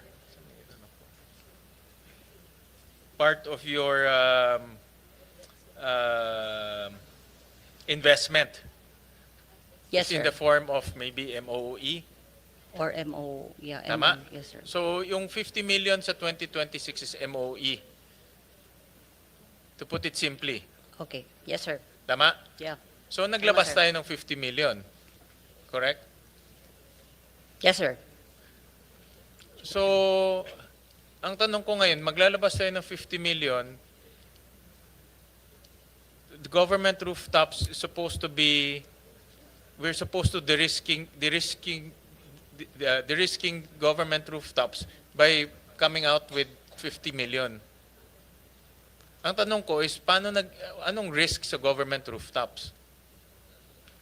What are we trying to de-risk? For the market risk, we look for the markets for government rooftop. We do the permitting. We do the site assessment. For government buildings? Yes, sir. Okay. Pwede bang, what particular are we de-risking if in gobyerno is a ready market? It's actually, there's no risk. Kagaya nito, pag nagkabit kayo dito, kami naman bibili nung kuryente na kinabit nyo, so what's the risk there?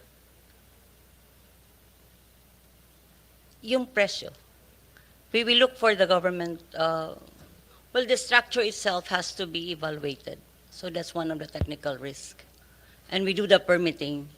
That's also a regulatory risk.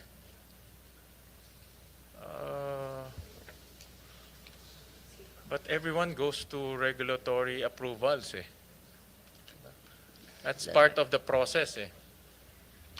Yung baka geothermal naintindihan ko pa kasi pag nag-drill ka walang steam din problema 'yon. Pag nag-drill ka ng well walang steam problema 'yon. But yung government rooftops may ready market ka na. Diba? The regulatory aspect everyone goes through it, whether you're geothermal, it's part of the process eh. You factor in already the regulatory requirement. So I'm trying to understand what's the same thing with the solar. No, we're pumping in 80 million. Wind, we're also putting 250 million. But I would assume that the wind service contracts, meron na yung study. Meron na siyang study kung mahangin talaga doon o walang hangin. So, in geothermal, I admit, may risk talaga. Yan talaga rin ni-request ng mga geothermal developers. So, I'm trying to understand yung BESS, yung battery electric storage system. What's the risk there? BSS, solar, wind, geothermal, lahat sila. We identify the risk. Number one, market. The service contract, which falls under the permitting, the grid connectivity, market risk, the off-taker. So we do this, and then we sell what we have spent as equity. I understand. I understand that government can de-risk by absorbing the uncertainty. Yes, sir. The uncertainty. So I'm trying to understand per technology what is the uncertainty. Common to this technology would be the grid connectivity, the resource assessment for each technology, and off-taker. Off-taker, pwede. Kung hindi mo pa alam sino bebentahan mo. Okay. But in solar in government rooftops kasi, I would assume, ang clientele mo is the government. Kagaya pinag-usapan natin kanina ni Mario, you share on the savings, meaning consumption rin yun ng gobyerno itself. No? So that's my, I'm trying to understand this because we're spending 520 million on this project, de-risking to equity. So just submit to us ano pa yung mga write-up on this 520 million de-risking investment. Yes, sir. Sige, I'm sir. trying to understand anong risk ng batteries, risk ng solar, risk ng wind, government rooftop, geothermal. Oil and gas yan, mataas ang risk. Yes. Sigurado ako. Kaya nga, if you want the perfect de-risking project, will be oil and gas and geothermal. If you want to play that, if you want to enter into that market, yan talaga request ng mga developers. Government should, actually, ang request nga, government should share on the risk. Not completely absorb, but share lang. Pero kung gusto ng gobyerno to absorb, that's fine. At least, upfront nila, mababa. Kaysa drill sila ng drill ng well, wala naman makitang oil and gas, problema rin sila. But problema rin natin, re-reimburse natin sila eh. No? Re-reimburse natin sila. So I want to just send us a write-up on that so that we will understand this concept. And Yes, then sir. itong land development in PNOC Bataan, how much are we going to invest in this project? We budgeted about 300 million for the development. It's actually more on phased development.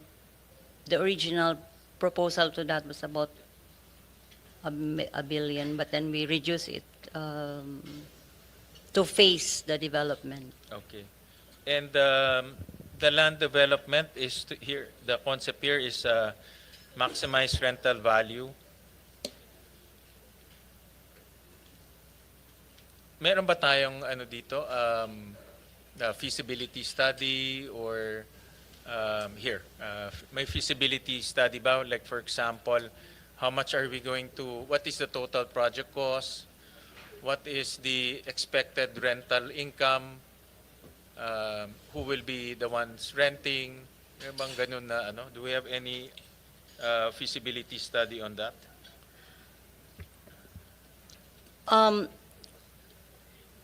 The budget there of 300 million was really more on the land development. And then it is really a conservative amount because we want also to explore the potential investor as to their utilization. So if we could come up with a agreement or a proposal that they would develop it first, and then according to how they would like to use it, then it could save us. But the 300 million is we're looking at really on the development of the land, minimal. So we do not, because the area is already identified as an industrial park, as much as possible, we leave it to the investor on how they would develop the land. I understand. I'll leave the decision making to the board of PNOC, but my what I want to understand, no, this is a business decision. If you think it will be profitable, it will yield more dividends to the Republic of the Philippines, that's fine. But what I want to understand lang is what is the overall master plan? What is the overall feasibility study? We're putting in 300 million. No, it's not a small amount. 300 million. But anong plano natin? Maglalagay tayo 300 million. Hopefully the private sector will come in to develop the rest. But we're also expecting income from the private sector, diba? Yes, As sir. lessees. So how much are those? Who are we attracting? All of these things should be looked at holistically. You know, so, We are already being a lot of, considerable number of investors have already talked to us. yes, but who are they? What type are they? What type of investors are they? Manufacturing? Are they call centers? And then what income stream are we looking at? They are LNG, potential LNG investors, LNG power plants. We have attracted, the petrochemical, and then, the expansion of petrochemical plants. We have the LNG to power investors.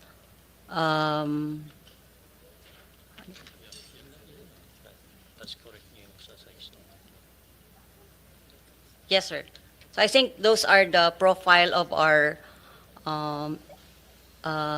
potential investors, sir. Okay, and then you also have maintenance, industrial port operations and clean energy center, 390 million. Meron pang ganon. Tama ba? That's part of the 1.9 million proposal. 1.9 billion pala proposal.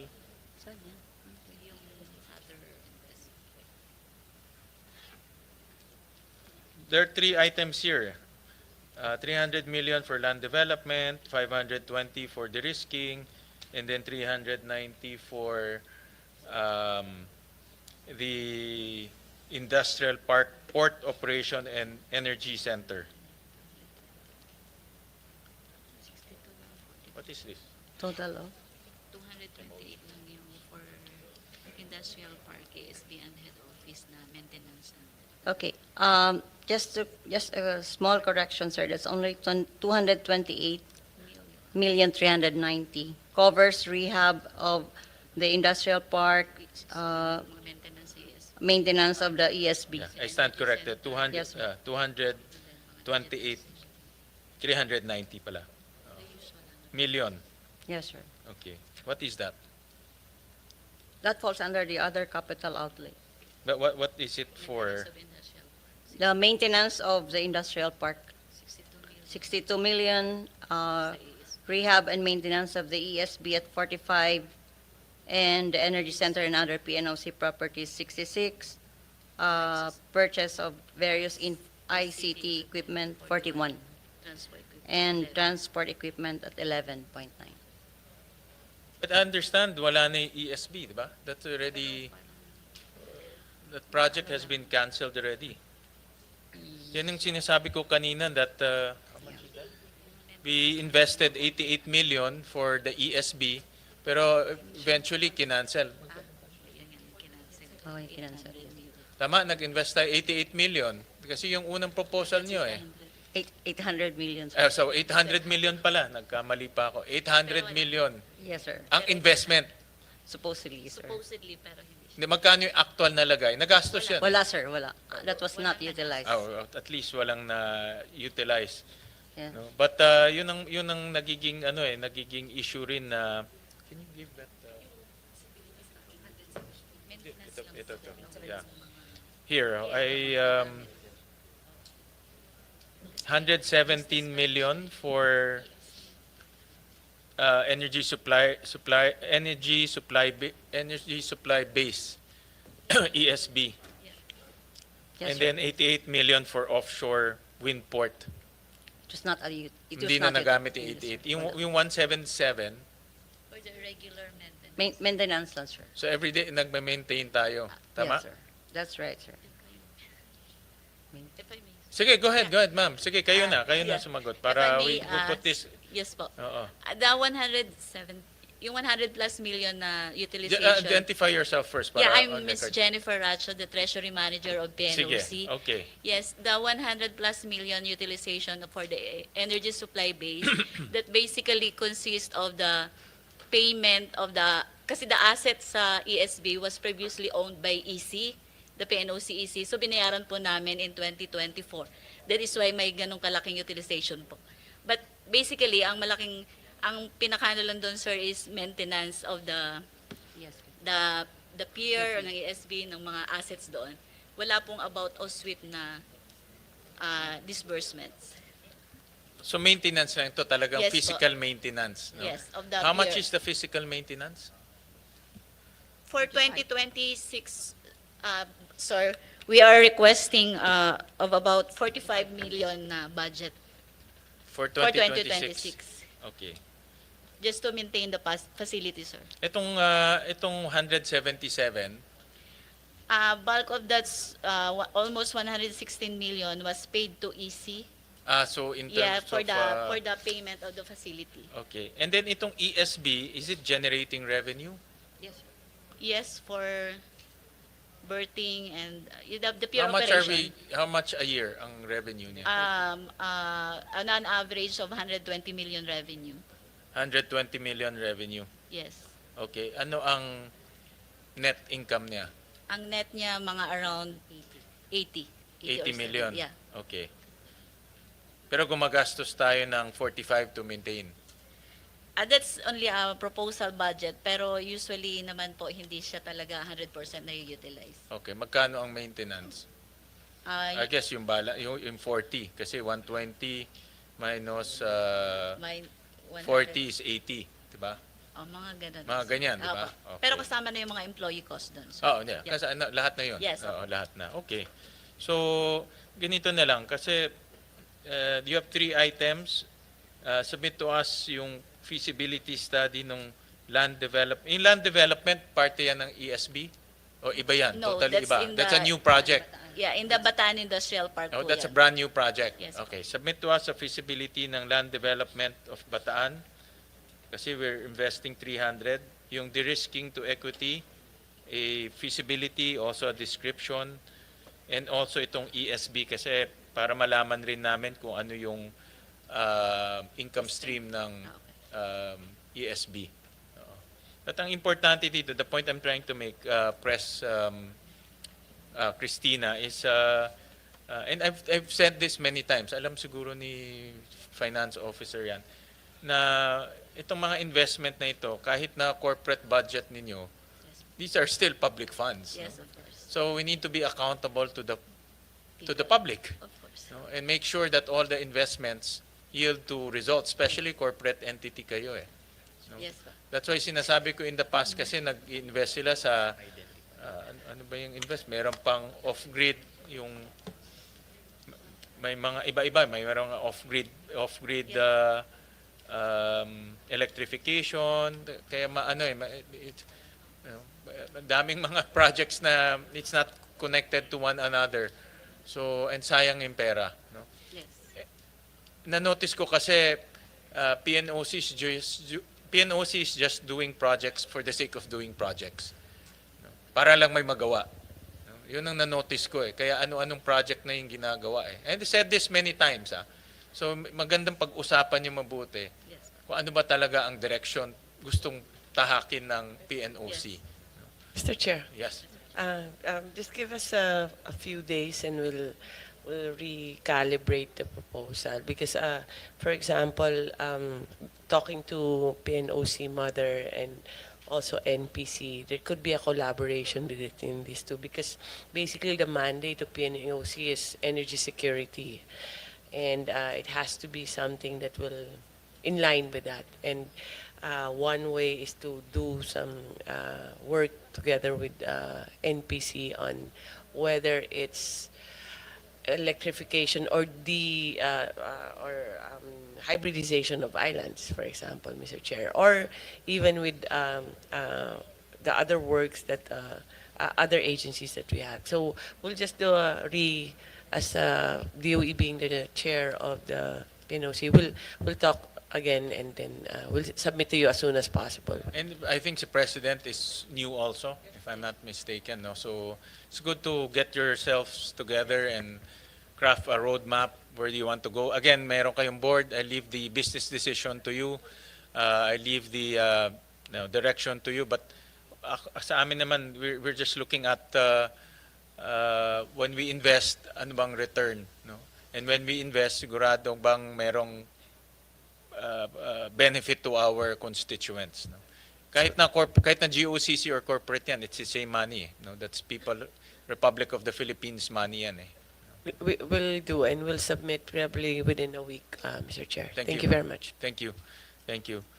For RC, I believe that meron na yatang, I think what I heard you earlier that you are now entering into a Yes, sir, for decommissioning. Yes, deactivation, sir. Sorry, the activation. Yes, sir. We're just waiting for the memorandum circular from the GGC, and we'll be on the situation of transition, sir. Okay, all right. And but I also saw in your budget, meron pa kayong 55 million request for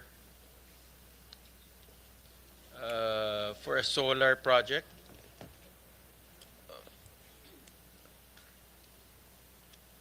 Sorry, 44 million request. Mayroon pang allocation of 44 million for a solar rooftop project. No more, sir. No more. Wala na ito? Yes, sir. Okay. We have no more projects, sir, for the year 2025 and 2026 because we are on the process of deactivation, sir. Okay. So for 2026, complete wind down na. Yes, sir. All right. Okay. Thank you. Thank you Thank for you, that. sir. And then for PNOCEC, you're the partner of Malampaya. You have a 10% equity on Malampaya. Yes, Mr. Chair. Correct. And then I want to know, kumusta na yung, kasi we extended the service contract, no? We extended the service contract in the hopes na we can find new wells. I believe that there are 3 wells, no, na we're looking at. It's the Mr. Chair, that would be Camago, Bagong Pag-asa, and Malampaya East. yes, Camago, Malampaya, and Bagong Pag-asa. No, so anong timetable na kikita niyo diyan in terms of actual production? Kasi excited na kami, no? Extend natin. Nakita ko pa sa news na merong dumating na yung rig na bago to drill. So we're very excited. So what timetable are we looking at? So far, Mr. Chair, the drilling campaign has been ongoing. In fact, with regard to yung Camago well, they've reached the top of the reservoir.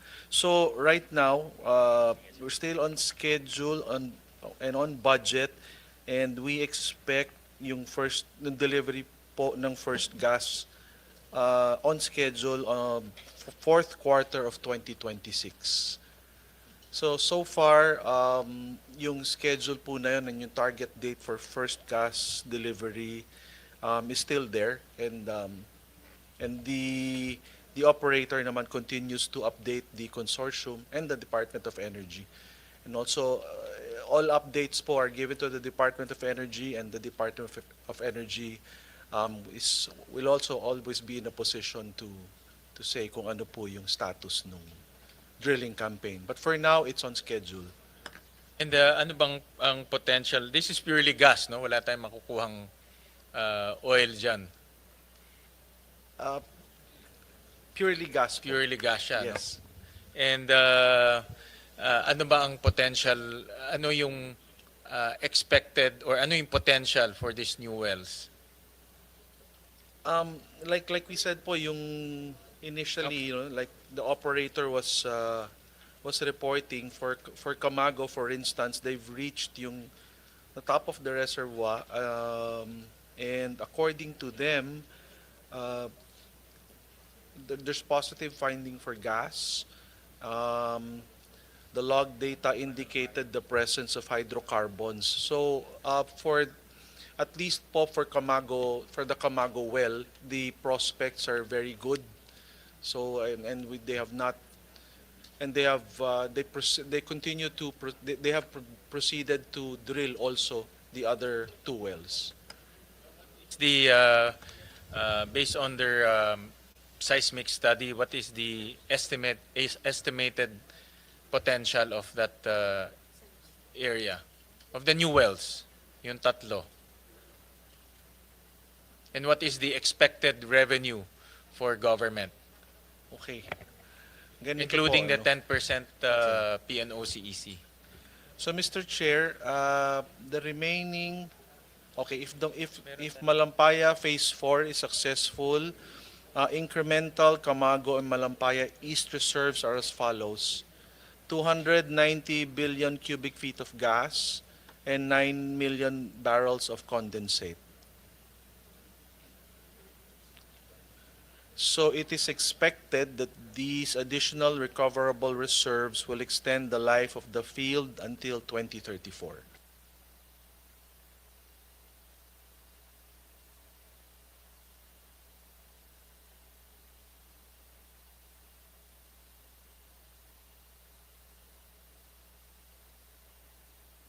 How much is the estimated revenue ng gobyerno for the government side? O how much estimated revenue ng PNOC? Sige, in 10%, siguro alam mo naman yan kasi PNOC side yun eh. Diba? Magkano kikitain nyo, in other words? Assuming the prices remain the same now and until 2034. Assumption lang naman to. Loose assumption lang. Kasi on the average, we've actually been making Out the of these pre- 219 billion yung present cubic well feet. ho, we've been making probably about $1 billion net annually. So here we'll probably be making just a little less, no? But close to $1 billion yung neto po ng PNOCEC. $1 billion pesos Yes, that's or what dollars? neto ho yun. Oo. That's for our 10% share. That's what we've been making the A year? past. Yes, the Liit past. lang ah. Kasi po the past couple of 1 years billion naman peso a year ang kita natin? yung I'm sorry, PNOCEC. ang PNOC? Opo. So actually, neto po yun, and it's also been, because the past few years po medyo bumaba na po yung production. No? So just to be really conservative Hindi, itong about new it, well. In new mga well. ganun din ho siguro, just to be conservative about it. So $1 billion a year for the 10% of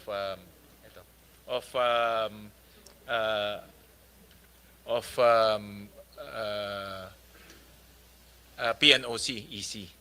Yes, Mr. That's our conservative estimate. So kung ang gobyerno is 40%, 'di ba? So times 4. Correct? 60% Sorry, po. 60% ang gobyerno times 6. So Yes, Mr. Chair. So 6 billion pesos a year. Tama ba? Is that the right math? 60. Oh, yes, Mr. Chair. More or less. 6 billion a year ang gobyerno for the 60%? Is that the right math? Mr. Chair, That's not necessarily. It's about, I think, about 10 billion, somewhere there, Mr. Chair. It's dwindling. At a certain peak, it was about 20 billion per year. Hindi, but the new lang, itong new well, you said ang kikitain, ang bagong discovery, ang estimate is about 290 billion cubic feet ba? Cubic feet of gas. Ang 10% ng PNOC dito is 1 billion pesos a year. So kung ang gobyerno is 6 times 60%, di 6 billion pesos. Tama ba?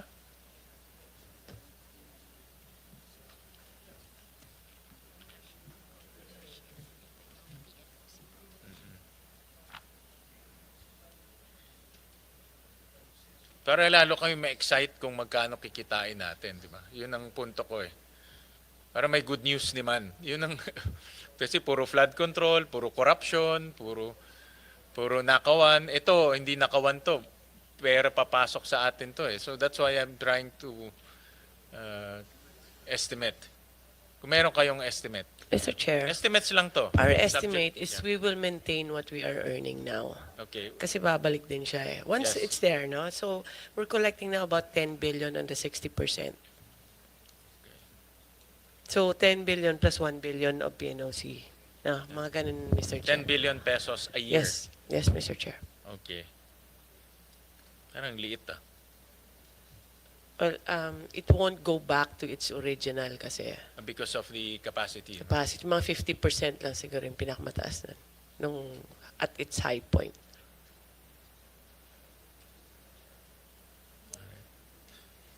All right.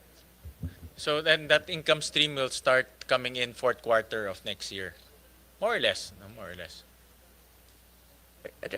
Technically, may konting delay lang on, there's technical things that they have na. Well, it's normal for a drill, no? High risk kasi siya. But if there's a delay, it's a matter of weeks lang, mga 1 month siguro maximum. All right. But they're on schedule so far. But so far, everything is on Yes, track. sir. In addition to the extension, we have the 2 wells for the extension, which is Camago and Malampaya East. And then ang bagong Pag-asa, yun yung bago talaga. Yun yung bago. Yes. Yun yung And hopefully we have- 290. And they're quite positive about the potential of that also, All Mr. right. Chair. Thank That's you. additional on top of the 10 billion na. Sige. Thank you. Thank you for that.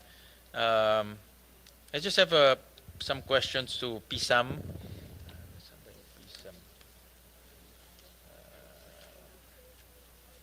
So, na-extend yung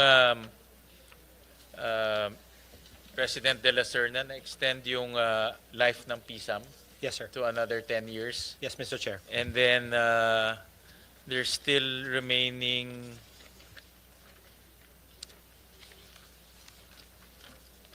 $262 billion Yes, Mr. Chair. in liabilities. And based on the 10-year projection, are we on track to let's flash this nga, ComSec, yung accomplishments of liability management. And malaking accomplishment to kasi we came from 1.2 trillion in 2003. Now we paired it off to 262 billion. So based on that 10-year, one of the reasons why we extended it is to hopefully pay it off Yes, Mr. Chair. in 10 years. No? Yes, Mr. Aside Chair. from the current obligations that you are undertaking. So based on your projections, mababayaran ba lahat tong itong utang natin? Yes, Mr. Chair. Actually, part of the 10-year plan that we have submitted to our board, because of the loan amortizations that we are doing now, we don't have any plans to borrow for the first time starting 2027. And we also have, based on that 10-year plan, Mr. Chair, obviously it comes with certain assumptions on the fiscal space of government and the submission of the Mura Corriente Act allocation, the success of the CBK, which seems to be successful, and we hope to receive the funds this year and to close it in February 2026. And lastly, Mr. Chair, the concession of the Agusun Pulangi complex, Mr. Chair, which we hope to be also successful within the term of the President BBM. Mr. Chair. But optimistically, yung murang kuryente, you only get 8 billion every year. Yes, Mr. Chair. 8 billion every year, and we are lobbying with the DBM and the Bureau of Treasury to increase that allocation from 8 to 16 billion a year, because the total remaining MK allocation is about 168 billion in 168. 2026. So starting 2027, we are lobbying with the DBM and BTR for a 16 billion allocation, Mr. Chair. Okay, and let's break it down first. Itong 262, saan manggagaling yung income Reduction. stream niya, yung reduction niya? Thank you, Mr. Chair. So out of that 262, we have about 168 billion of MKA. Okay. So less the 262, let's run it off to about 100 million. And if we receive the CBK proceeds, that's about 36 billion. So there's a remaining about 62 billion or 64 billion, Mr. Chair. So from there, we hope that with a successful concession of Agus and Polangi, it should be more than enough to pay off all of these obligations once they mature, Mr. Chair. Si Agus and Polangi, ang modality will be concession, not outright sale. Yes, Mr. Chair, because there's a specific prohibition in EPIRA and based on our conversation Actually, sa EPIRA, ang sabi naman, mag-consult eh. Pwede naman, i-consult Pwede naman, lang. sir. Pwede naman, sir. Pero, Pero sabi niya, mag-consult lang with Congress. yes, Mr. Chair. Pero yung the certain people, certain congressmen sir have been very Yes, yes. passionate about the anti-privatization. So we've rebranded our plans to a concession and keeping the Yes. assets within government, Mr. Chair. What's the time of the concession modality? What's the time frame? Based on we've received a number of unsolicited proposals, Mr. Chair, and we are now in the process of evaluating these unsolicited proposals. There's actually already one that has been deemed completed by the PPP Center. So we're going through that timeline, sir, of 10 days, 90 days, and we hope that it seems to be a very strict timeline, Mr. Chair. Right, and if we find that proposal acceptable to government, then the timeline should be very quick, Mr. Chair. And anong estimated, without divulging yung exact na amounts doon sa unsolicited proposal, but what indicative price are we looking at? Well, I think we submitted to your officer, Mr. Chair, right? But that's a very aggressive number, Mr. Chair. It can be as low as 40 billion to as high as 90 billion, Mr. Chair. But again, aggressive numbers, Mr. Chair. Okay. But yun ang nakikita nating numbers, Yes, Mr. Chair. more or less. Yes, Mr. Chair. The best case scenario is you get the murang kuryente allocation. Yes. The worst case scenario, you only get 8 billion until end of the life. Yes, Mr. Chair. And therefore, affecting also, the statement that I made that we don't have any plans to borrow in 2027 is also highly dependent on the allocation Correct, of the correct. current. So paano kung, assuming 8 billion lang, kasi yun yung trend for the last many years eh. Kung 8 billion lang, Mr. Chair, then Magkano we'll have to matitira? borrow at the minimum 8 billion also for that particular year. Oh, so pag yung 8 billion lang until end of the year, you have to borrow. You have Yes, no sir. choice eh. Yes. But you borrow and then to roll it over, but you still need to sell assets to completely wipe out the 262. Yes, Mr. Chair. Well, from my perspective, Mr. Chair, I have to wipe out close to 100 billion worth of obligations because the MKA should cater to that, right?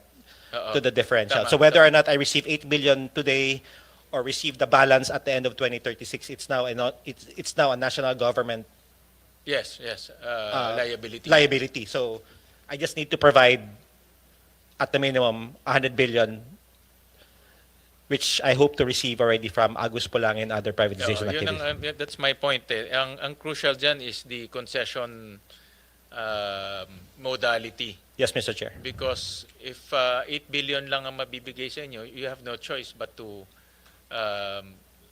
yung concession, dapat ibenta talaga yung concession.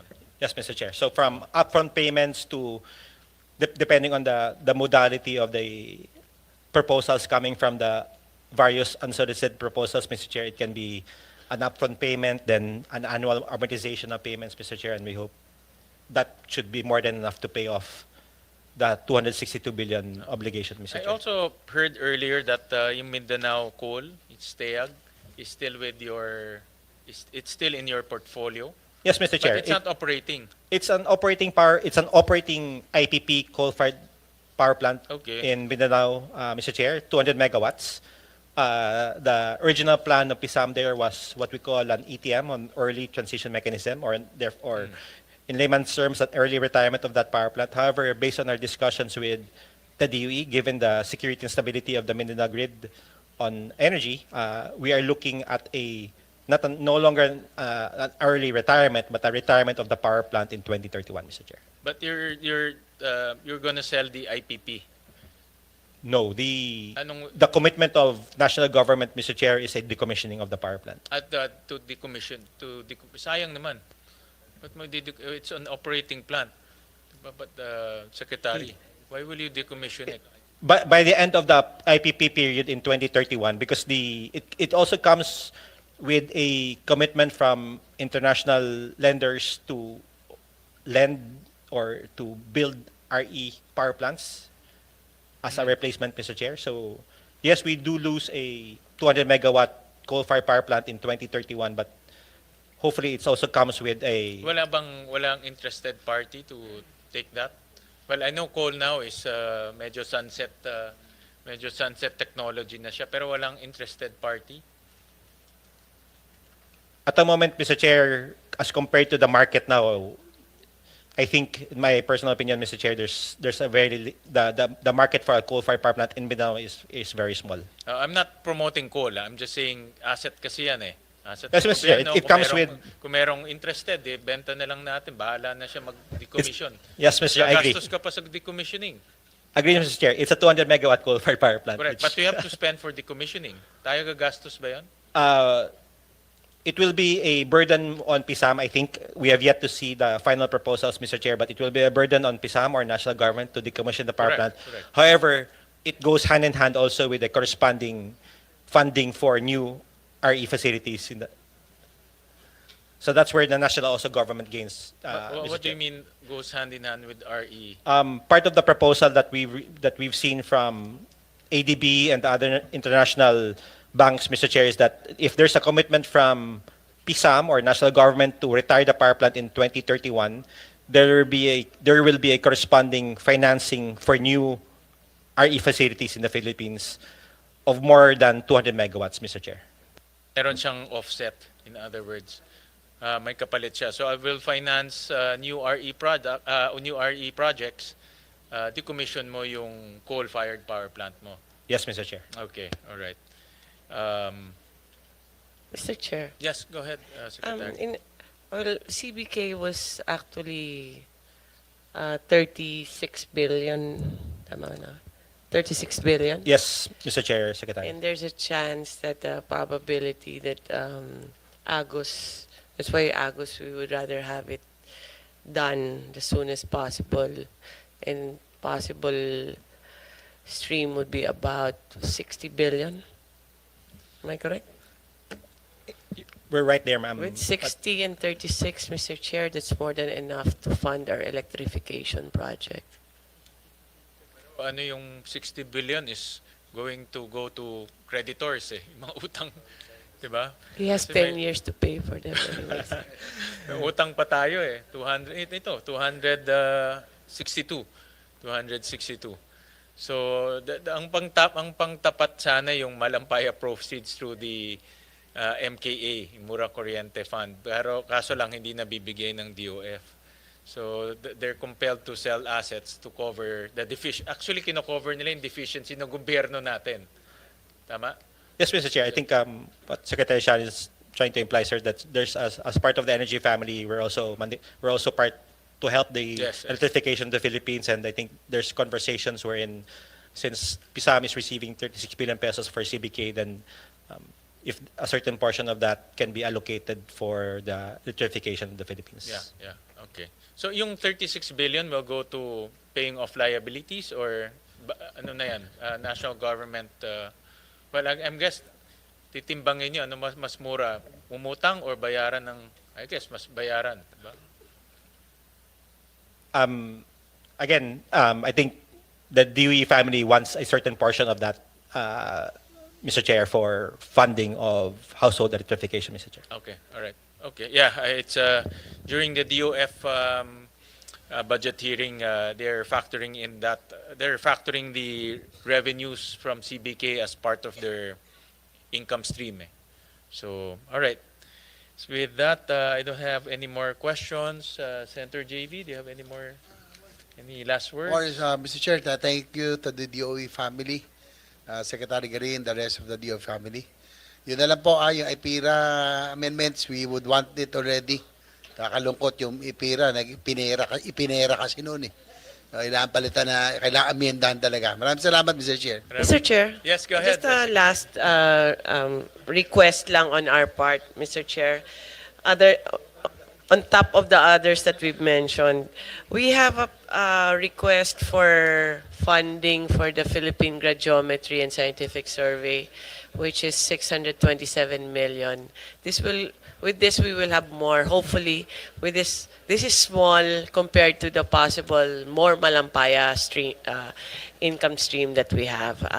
This is continuing lang to kasi medyo malaki to. But we can start with 627. It's been submitted already. 25, wala yan. It's I remember you requested. it's not in 25. Okay. So 26 siya. It was in the House version. So hopefully we can Okay, just support send us also here. a justification. Yes, sir. And then also the additional electrification of NEA, which is 8 billion ba tama? 8 billion for 26. Likewise, endorsed by the HOR, approved by the HOR, and now we're submitting it also to your committee, Mr. Chair. Those Okay. are the two. All right. Hopefully with the GMC. With the GM. How much is GMC, the that's Chairman? We're looking at around 100 billion based on the last approved budget of both GMC and DMC, Mr. Chair. For both Nito GMC and... Yes, Mr. Chair. Okay. okay. That's All right. We'll wait for your official request. letter and Yes, then sir. with the justification. We'll send it within a few days, Okay, Mr. Chair. okay, Thank yeah. you very much. All right. Thank you, So Chairman. thank and you. Thank you. There being no further questions, the budget of the DOE, ERC, NEA, NPC, PNOC, including PNOC-EC, PNOC-RC, and PSAM Corporation are now deemed submitted for plenary's consideration, subject to the discussion and the submission of documents requested. So maraming salamat. Thank you.